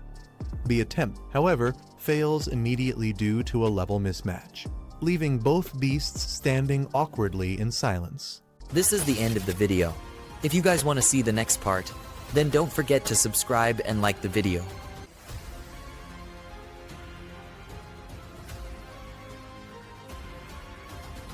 The classroom bell rings, signaling the end of the lecture. Students leave together, some chatting casually. One thinks about needing more practice in simulated battles to improve quickly. The classroom doors close behind them. Outside, different school clubs approach students. One group enthusiastically invites Lin Z to join, highlighting their Ice Beast Association as the most influential. Another club tries to recruit him into their Rock-type Beast Society, claiming it's a place for growth and shared training. Another club tries to recruit him, boasting that their Ghost-type Beast Society has many beauties and even offers extra activity funds. He politely declines, saying he isn't planning to join any club for now. Suddenly, the crowd stirs. Members of the prestigious Gaoshan Society arrive, drawing attention from everyone. Curious, he asks who they are. He learns that Gaoshan Society ranks among the top 5 in the academy, filled with elite members. Leading them is a second-year officer, once ranked in the top 3 of entrance scores, making his presence alone overwhelming. The tall leader of the Gaoshan Society, Luo Han, steps forward and directly asks if he is Lin Z. His subordinate quickly confirms, pointing him out without hesitation. Watching from the side, others realize the trouble. One recalls that the thug from before was actually a Gaoshin Society member. Lindsay remains calm and composed, admitting his identity and asking what they want from him. Liu Han offers Lindsay a chance to join the Gaoshin Society, saying it would settle past grudges. He emphasizes that not just anyone gets invited. Lindsay calmly declines, thanking them but making it clear he isn't interested in joining any club, not even theirs. He reasons that joining societies is a distraction and won't help him improve. Shock spreads through the crowd. No one expected him to refuse such a rare opportunity. One furious member shouts at Lindsay, warning him not to be arrogant. He declares that rejecting them means treating the Gaoshin Society as an enemy. Lindsay brushes off the threat, walking away as if it doesn't matter. Rage flashes in one of the Gaoshin members' eyes, unable to accept such disregard. A pink-haired girl watches with interest, impressed by Lindsay's composure and boldness. His companion quietly wonders if rejecting them might cause more problems. Lindsay, however, thinks joining a club would only bring unnecessary trouble, challenging them to prove otherwise through strength. The vast hall fills with students, each preparing for the upcoming trial. Looking around, one notes how many participants have gathered. Lindsay takes his position, calmly sitting as the platform activates, signaling the start. A girl clenches her fists with determination, vowing to keep up with Lindsay's pace no matter what. Lindsay closes his eyes, centering himself before the trial begins. He opens them with sharp focus, determination flashing within. The scene shifts into a vast, glowing virtual space where the simulation is about to start. His personal stats appear, showing a low rank of 570-620. Observing the sheer number of participants, he notes how crowded the virtual battlefield is. Lindsay sets a clear goal for himself, reaching the top 10,000 in the rankings as he starts the matching process. The system activates, transporting him into the virtual battlefield. He suddenly finds himself standing on a grassy plain, noticing an opponent already waiting. Calmly assessing the situation, he realizes the simulation has switched to a grassland arena. On the grassy battlefield, Lindsay surveys his surroundings while his opponent watches him closely. The man smirks, asking if this is Lindsay's first time in a virtual duel and whether he's just a student. Lindsay gives a simple nod in response. The man's grin widens, revealing a sinister smile as if he's already confident in victory. The man smirks, saying each year brings in fresh newcomers, and today's match is his lucky chance. Confidently, he prepares to take the win. With a flash of light, he summons his beast. A massive steel tusked boar appears, its roar shaking the ground. Laughing with excitement, he declares the battle will be thrilling, eager to crush his opponent. Lindsay notes that his opponent's beast is only at the second stage, which explains why the system matched it against a newcomer like him. Calmly, he prepares to respond. The steel-tusked boar charges forward with heavy steps, its strength on full display. A shadowy red-eyed figure watches silently, its presence hinting at something ominous. The man laughs confidently, boasting that Lindsay will soon understand the gap created by years of experience. The battle begins as Lindsay's puppet moves swiftly, striking down the charging steel-tusked boar with ease. The beast collapses instantly, unable to withstand the blow. Its defeat is marked, signaling the end of the fight. The opponent is left in utter shock, his face twisted in disbelief as he realizes his beast was defeated in a single strike. The pink-haired fighter lands a crushing blow, knocking his opponent to the ground with overwhelming force. The system marks the defeated enemy as a humanoid type, first stage, second rank. His beast companion lunges forward, striking down a wild cat monster. The system confirms the victory, noting it as a 6th rank wild beast. The battles continue. Another monstrous puppet charges, but he defeats it instantly. The system announces it as a 9th rank enemy, confirming another knockout. His points rise steadily with each fight. 2 days later, his progress becomes clear. His rock-type summon evolves to the 7th stage, while his snow girl reaches the 4th tier. The system rewards him with additional achievement points for breaking into the top 100,000 rankings. He pauses to reflect. The constant high-level battles over the last 2 days have boosted his growth rapidly. Deciding to rest, he concludes today's training and leaves the area behind. Meanwhile, news of his rise spreads quickly. Many are surprised, calling him a newcomer with explosive potential. Others question his background, and some already view him as a dangerous target that must be eliminated. His sudden climb puts him under the spotlight across the rankings. The boy speaks with his companion, casually asking about the timing of his arrival.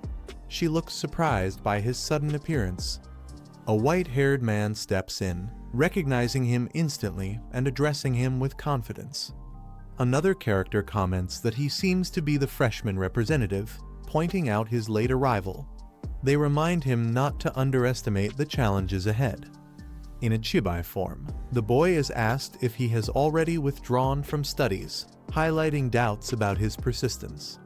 The white-haired man raises 3 fingers, proudly declaring that he reached the top 150,000 ranking in just 3 days, showcasing his rapid progress. The girl is left shocked, staring wide-eyed at the revelation.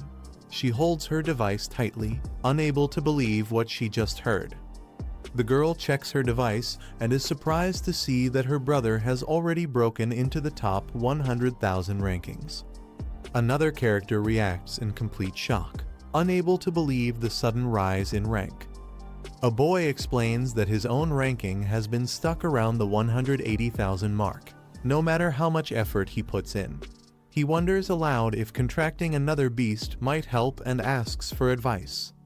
Another boy interrupts with curiosity, asking when he will qualify to contract his second beast. The girl reminds him that he was the only one in their class who chose the highest difficulty path, hinting that this may be why his growth is slower. He laughs it off, acknowledging her words but dismissing it as just a joke, showing his carefree attitude despite the situation. While walking together, the girl asks if he has decided on his second beast contract. He replies that he hasn't, explaining that growth rate, compatibility, and synergy with his current beast all need to be considered.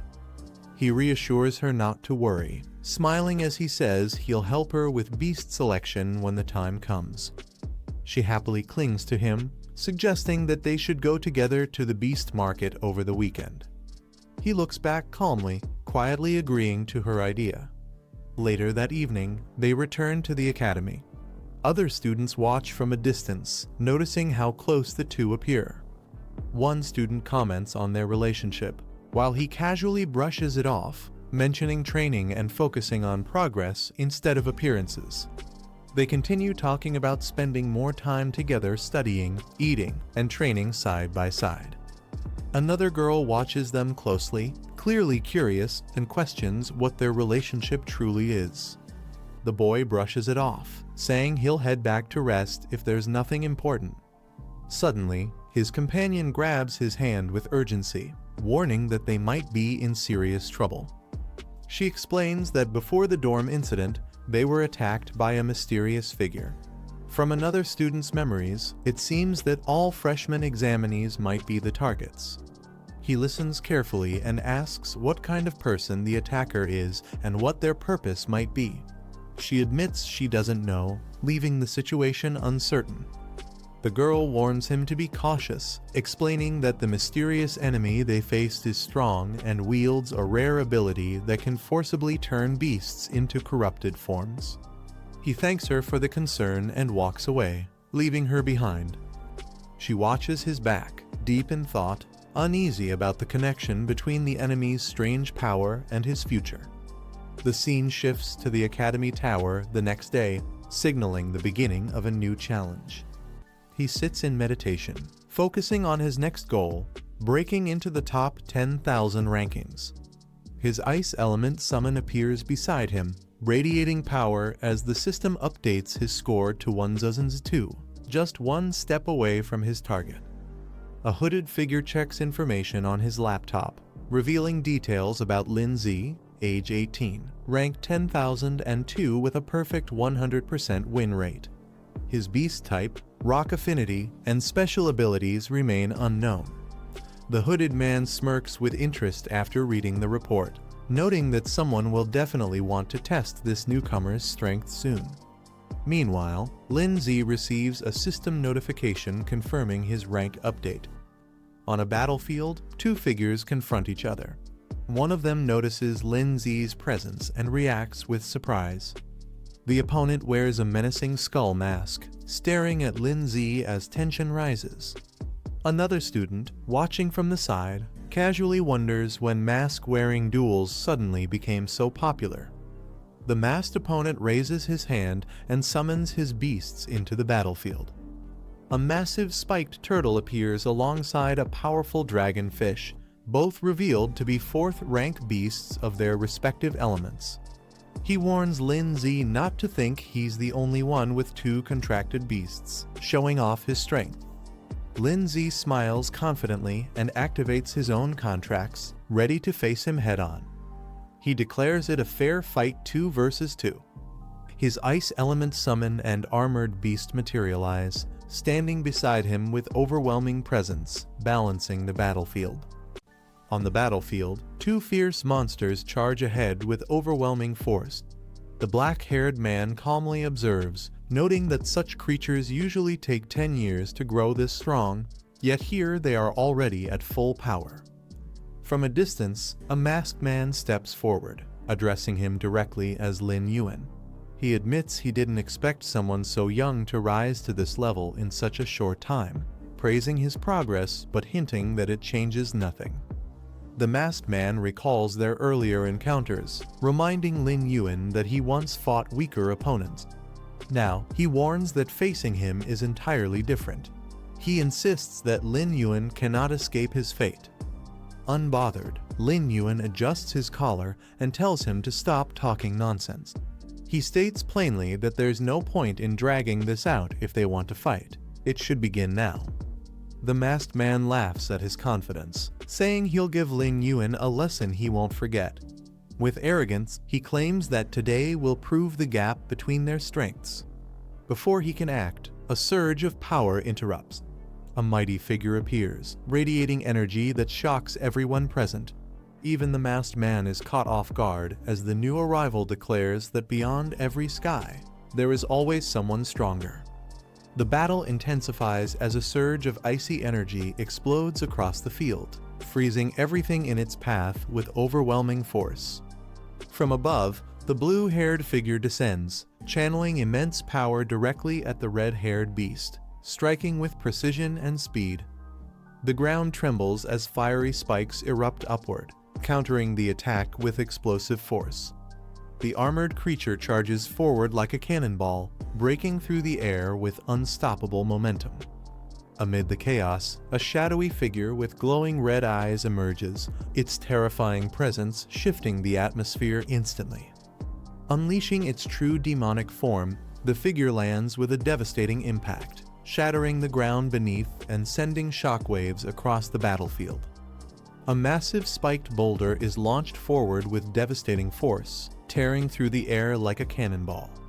The horned girl raises her hand, summoning a frozen shield of ice that solidifies instantly in front of her. The impact strikes hard, but the shield deflects the attack, shattering into fragments that scatter across the battlefield. Her eyes flicker with sharp awareness as she senses the threat hasn't ended yet. She quickly calls forth the power of water, forming a spiraling torrent that surges around her, supported by a massive aquatic beast. Despite her defenses, the colossal projectile crashes down once more, smashing into the ground with explosive force near her position. The red-haired warrior stomps the ground, sending sharp spikes erupting upward with brutal force. A massive spiked boulder follows, launched into the air and crashing down with deadly precision. The horned girl looks up, her gaze sharp and unwavering as the attack descends toward her. With calm control, she channels her icy powers, preparing a counterstrike. A blinding burst of blue energy erupts from her hand, releasing a devastating ice and lightning blast. The boulder smashes into the ground, only to be shattered by her attack, freezing and cracking under the immense power.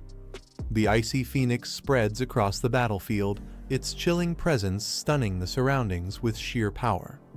The masked man watches closely, nodding with a sinister grin, admitting that the display isn't bad at all. He remarks that his opponent does have some real skill, though his tone makes it sound more like mockery than praise. Meanwhile, the black-haired man recalls that the enemy's ability lies in manipulating earth, a skill that grows more dangerous against airborne opponents. With a wave of his hand, the masked man activates his ability, transforming the ground into mud, swallowing everything into its trap.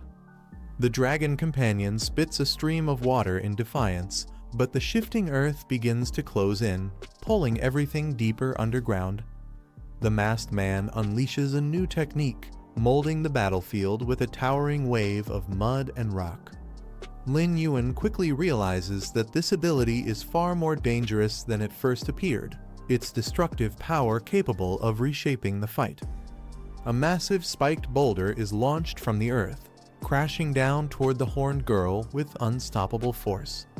The red-haired beast lunges forward to add pressure, its monstrous presence filling the field with chaos. The deadly boulder twists through the air, but Lin Yuan's sharp eyes catch the danger, his body tensing for a counterattack. He summons his strength, activating the icy domain of absolute frost, preparing to unleash its freezing power against the overwhelming assault. The horned girl stands tall, releasing a surge of ice that towers upward, freezing the ground in an instant. Lin Yuan braces behind the frozen shield, blocking the incoming force. The ice barrier holds firm, leaving him unharmed. The masked man laughs mockingly, saying that such defenses are only temporary and won't last long against his power. He commands his beast to unleash high-temperature water bombs, boiling streams that crash violently against the ice. The dragon roars as scalding blasts shatter parts of the frozen wall, proving the masked man's attack is still dangerous. Lin Yuan realizes with concern that his ultimate skill cannot be used again in such a short time, just as another massive boulder hurtles toward him and the horned girl. Lin Yuan shields his ally, commanding her to retreat as he blocks the enemy's crushing attack head-on. The impact explodes violently, shards flying everywhere, but he withstands it, standing firm against the force. The masked man folds his arms, amused, and declares that Lin Yuan has finally proven himself worthy. The horned girl's eyes flash with determination, her power resonating as she readies herself for the next exchange. Despite the momentary success, Lin Yuan realizes they are far from safe. The battle has only just begun, and the enemy still holds the advantage. The masked man leans against his beast with arrogance, remarking that Lin Yuan may have skill, but he still isn't on the level of a true powerhouse. Standing beside the horned girl, Lin Yuan hears the masked man suddenly propose an offer. The masked man invites him to join their group, boasting that their shared power could make them unstoppable. Lin Yuan raises an eyebrow, noting that this so-called organization doesn't sound like a simple school society. He questions their true purpose. The masked man dismisses the concern, pressing him for a clear answer yes or no.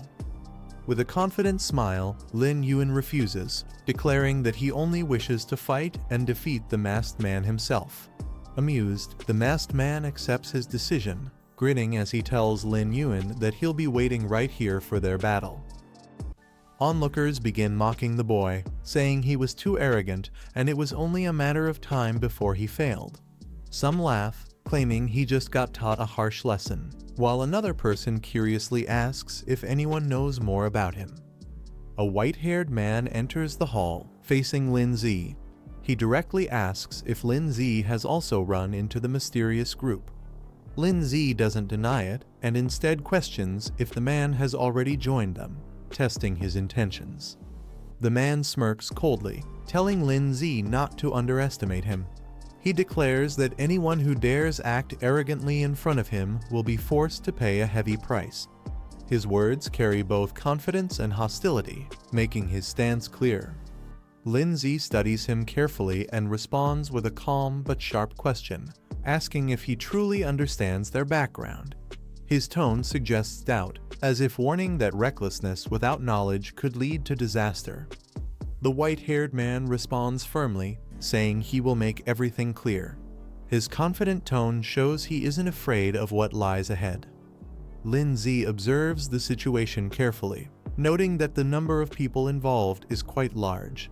He recalls that what Guo Zini mentioned earlier must have been referring to them. He notices a masked figure and thinks he might be able to extract some information from him. But deep down, Lin Zi feels uneasy, sensing that if things are left unchecked, something disastrous will surely happen. The scene shifts outside to a grand building, its majestic exterior standing in contrast to the tense atmosphere inside, hinting that the story is moving towards something even bigger. As he walks, he reflects on his progress. The Rock Ghost is currently at Stage 3 Level 7, and the Snow Girl has reached Stage 4 Level 2. With the remaining points, he could push Rock Ghost to Stage 4, but without the required materials, advancement is impossible. He calculates the value of what he has gained. If these items were purchased with money, they would cost at least 400,000. Just then, someone calls out to him loudly, addressing him as Big Brother. The person rushes over, mentioning that the forum was buzzing with news of his recent defeat. Surprised, he asks how it's possible that someone strong enough managed to beat him. Scratching his head, he replies that he's not invincible, and losing occasionally is natural. Changing the subject, he acknowledges the man's quick access to information. With a serious look, he asks if there's any way to obtain high-grade elemental essence and spirit stones, hinting at his determination to strengthen his team further. A man explains that these materials are extremely rare. Curious, he asks how much the protagonist is willing to offer for them. The required list is revealed: 30 portions of high-grade earth elements and 3 spirit stones. The man complains that even with effort, such items are nearly impossible to obtain. Suddenly, he brightens up and suggests another option. He claims to know of a place where these materials might be found and offers to personally take him there. Hearing this, the protagonist smiles faintly and agrees without hesitation, telling him to lead the way. The two arrive at Spirit Crystal Mountain. The rocky terrain stretches endlessly as the man explains this is their current destination. He elaborates that before the ancient war, countless dimensional rifts appeared around the world. These rifts connect to other realms, and it's said that many contracted beasts actually originated from those worlds. Years ago, the Tamer Association and major academies secured safe entrances to several rifts, allowing steady resource extraction. However, many rifts remain undeveloped. Some explorers who ventured too deep in search of rare resources never returned, falling victim to the dangers hidden within. Looking at the glowing rift ahead, the protagonist calmly asks if entering this secret realm will truly yield the rare materials he needs, testing the man's confidence in his claim.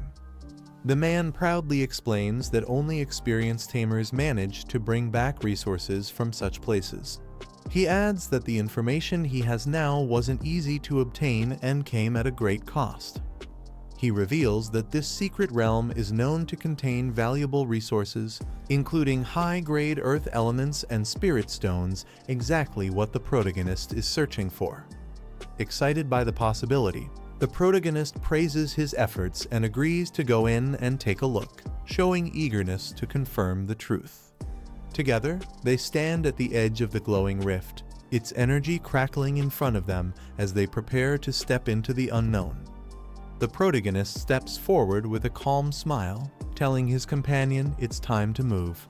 His determined tone leaves no room for hesitation. The man nervously warns him to think carefully. If they encounter danger inside, they may never come back alive. His fear is clear, but the protagonist remains unfazed. Looking at the glowing rift, the protagonist states that obtaining the two rare materials is worth any risk. He adds that if his companion is too afraid, he can turn back now. The man clenches his fists and shouts that he won't back down. Gathering his courage, he insists that all the effort spent gathering information was for this very moment, and he refuses to be left behind. The man clenches his fists with excitement, convinced that with the protagonist leading them, they'll surely obtain valuable treasures. He shouts that this could be their chance to strike it rich, while the protagonist simply responds with a calm "good." Without hesitation, the two leap into the glowing rift together, their figures vanishing into the blinding light. On the other side, they land inside a vast cavern. The atmosphere is heavy and cold, and the man stumbles forward, struggling to regain his balance while the protagonist calmly surveys the surroundings. Suddenly, glowing crystals illuminate the cavern walls. The man freezes in shock, eyes widening as he realizes what lies before them, barely able to form words. A small creature is summoned, appearing with a playful expression as it prepares to assist. It quickly grabs hold of a glowing crystal, showing its usefulness in gathering resources. The man explains that these are low-grade crystals, mainly used to upgrade lower-ranked rock-type beasts. While they aren't very valuable, the fact that such items normally bought with money can be obtained freely inside the secret realm is still surprising. Excited by the discovery, the man cheers loudly, urging the creature to collect even more. His enthusiasm grows as he realizes the realm might hold far greater treasures ahead.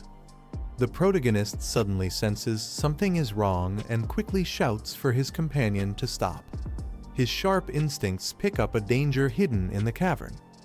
From the shadows above, a creature covered in glowing crystals leaps down, startling them both. Its sudden appearance halts their excitement instantly. The beast reveals itself. It's a crystal-eyed tiger, a rock-type creature at Stage 2, Level 4. Its intimidating gaze makes it clear this place is far from safe. The protagonist realizes the truth. The crystals they were after are actually part of the beast's body. The so-called evolution materials are fragments taken from other monsters themselves. Calmly, he tells his companion that since it's only Stage 2 Level 4, they should be able to handle it. The man confidently introduces his pet, a large, pink creature, boasting that it shouldn't be underestimated. The beast immediately lunges forward, attacking the enemy with force. He proudly explains his plan once the creature swallows its target. All they need to do is wait until it digests the materials inside, making victory easy. However, the battle proves more difficult than expected. The pink creature slams into the crystal beast, but struggles, unable to overpower it as easily as the man had hoped. Panting, the man realizes the problem. His creature indicates that the enemy's body is too hard to consume, leaving it at a disadvantage against such a solid opponent. The protagonist notices something unusual. His companion seems able to understand the language of beasts, an ability that surprises him. The crystal-eyed tiger lets out a loud roar, its voice echoing through the cavern as its body glows with power.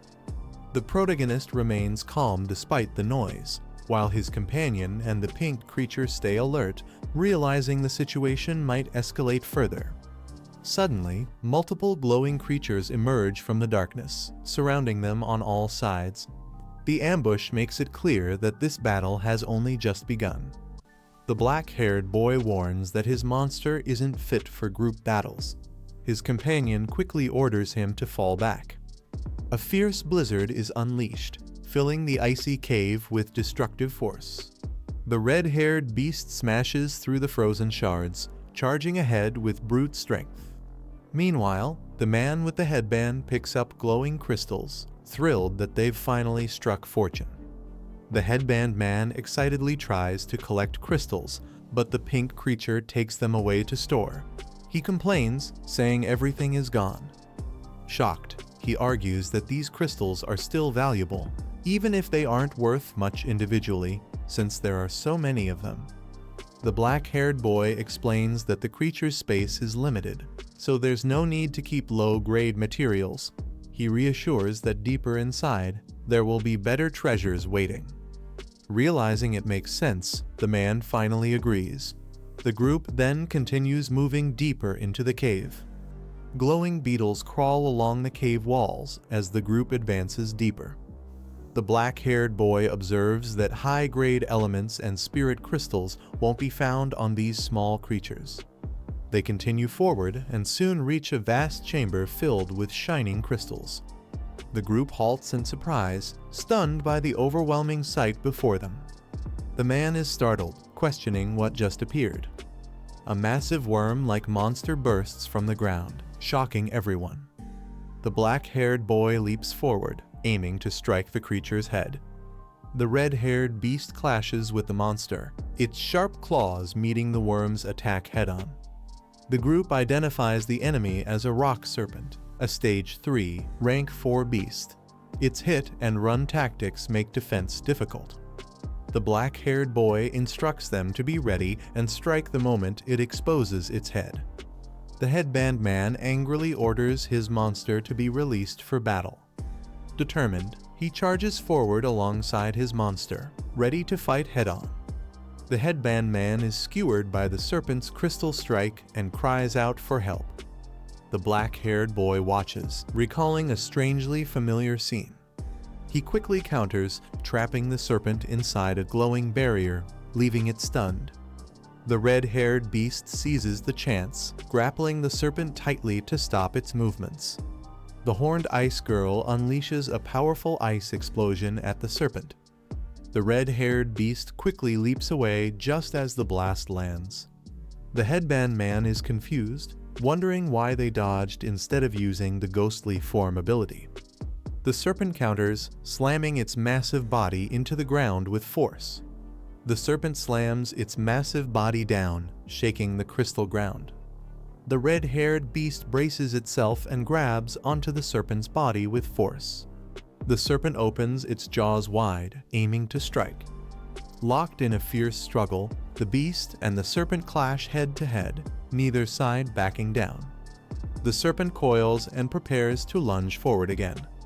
The headband man shouts in panic, warning the others to dodge quickly.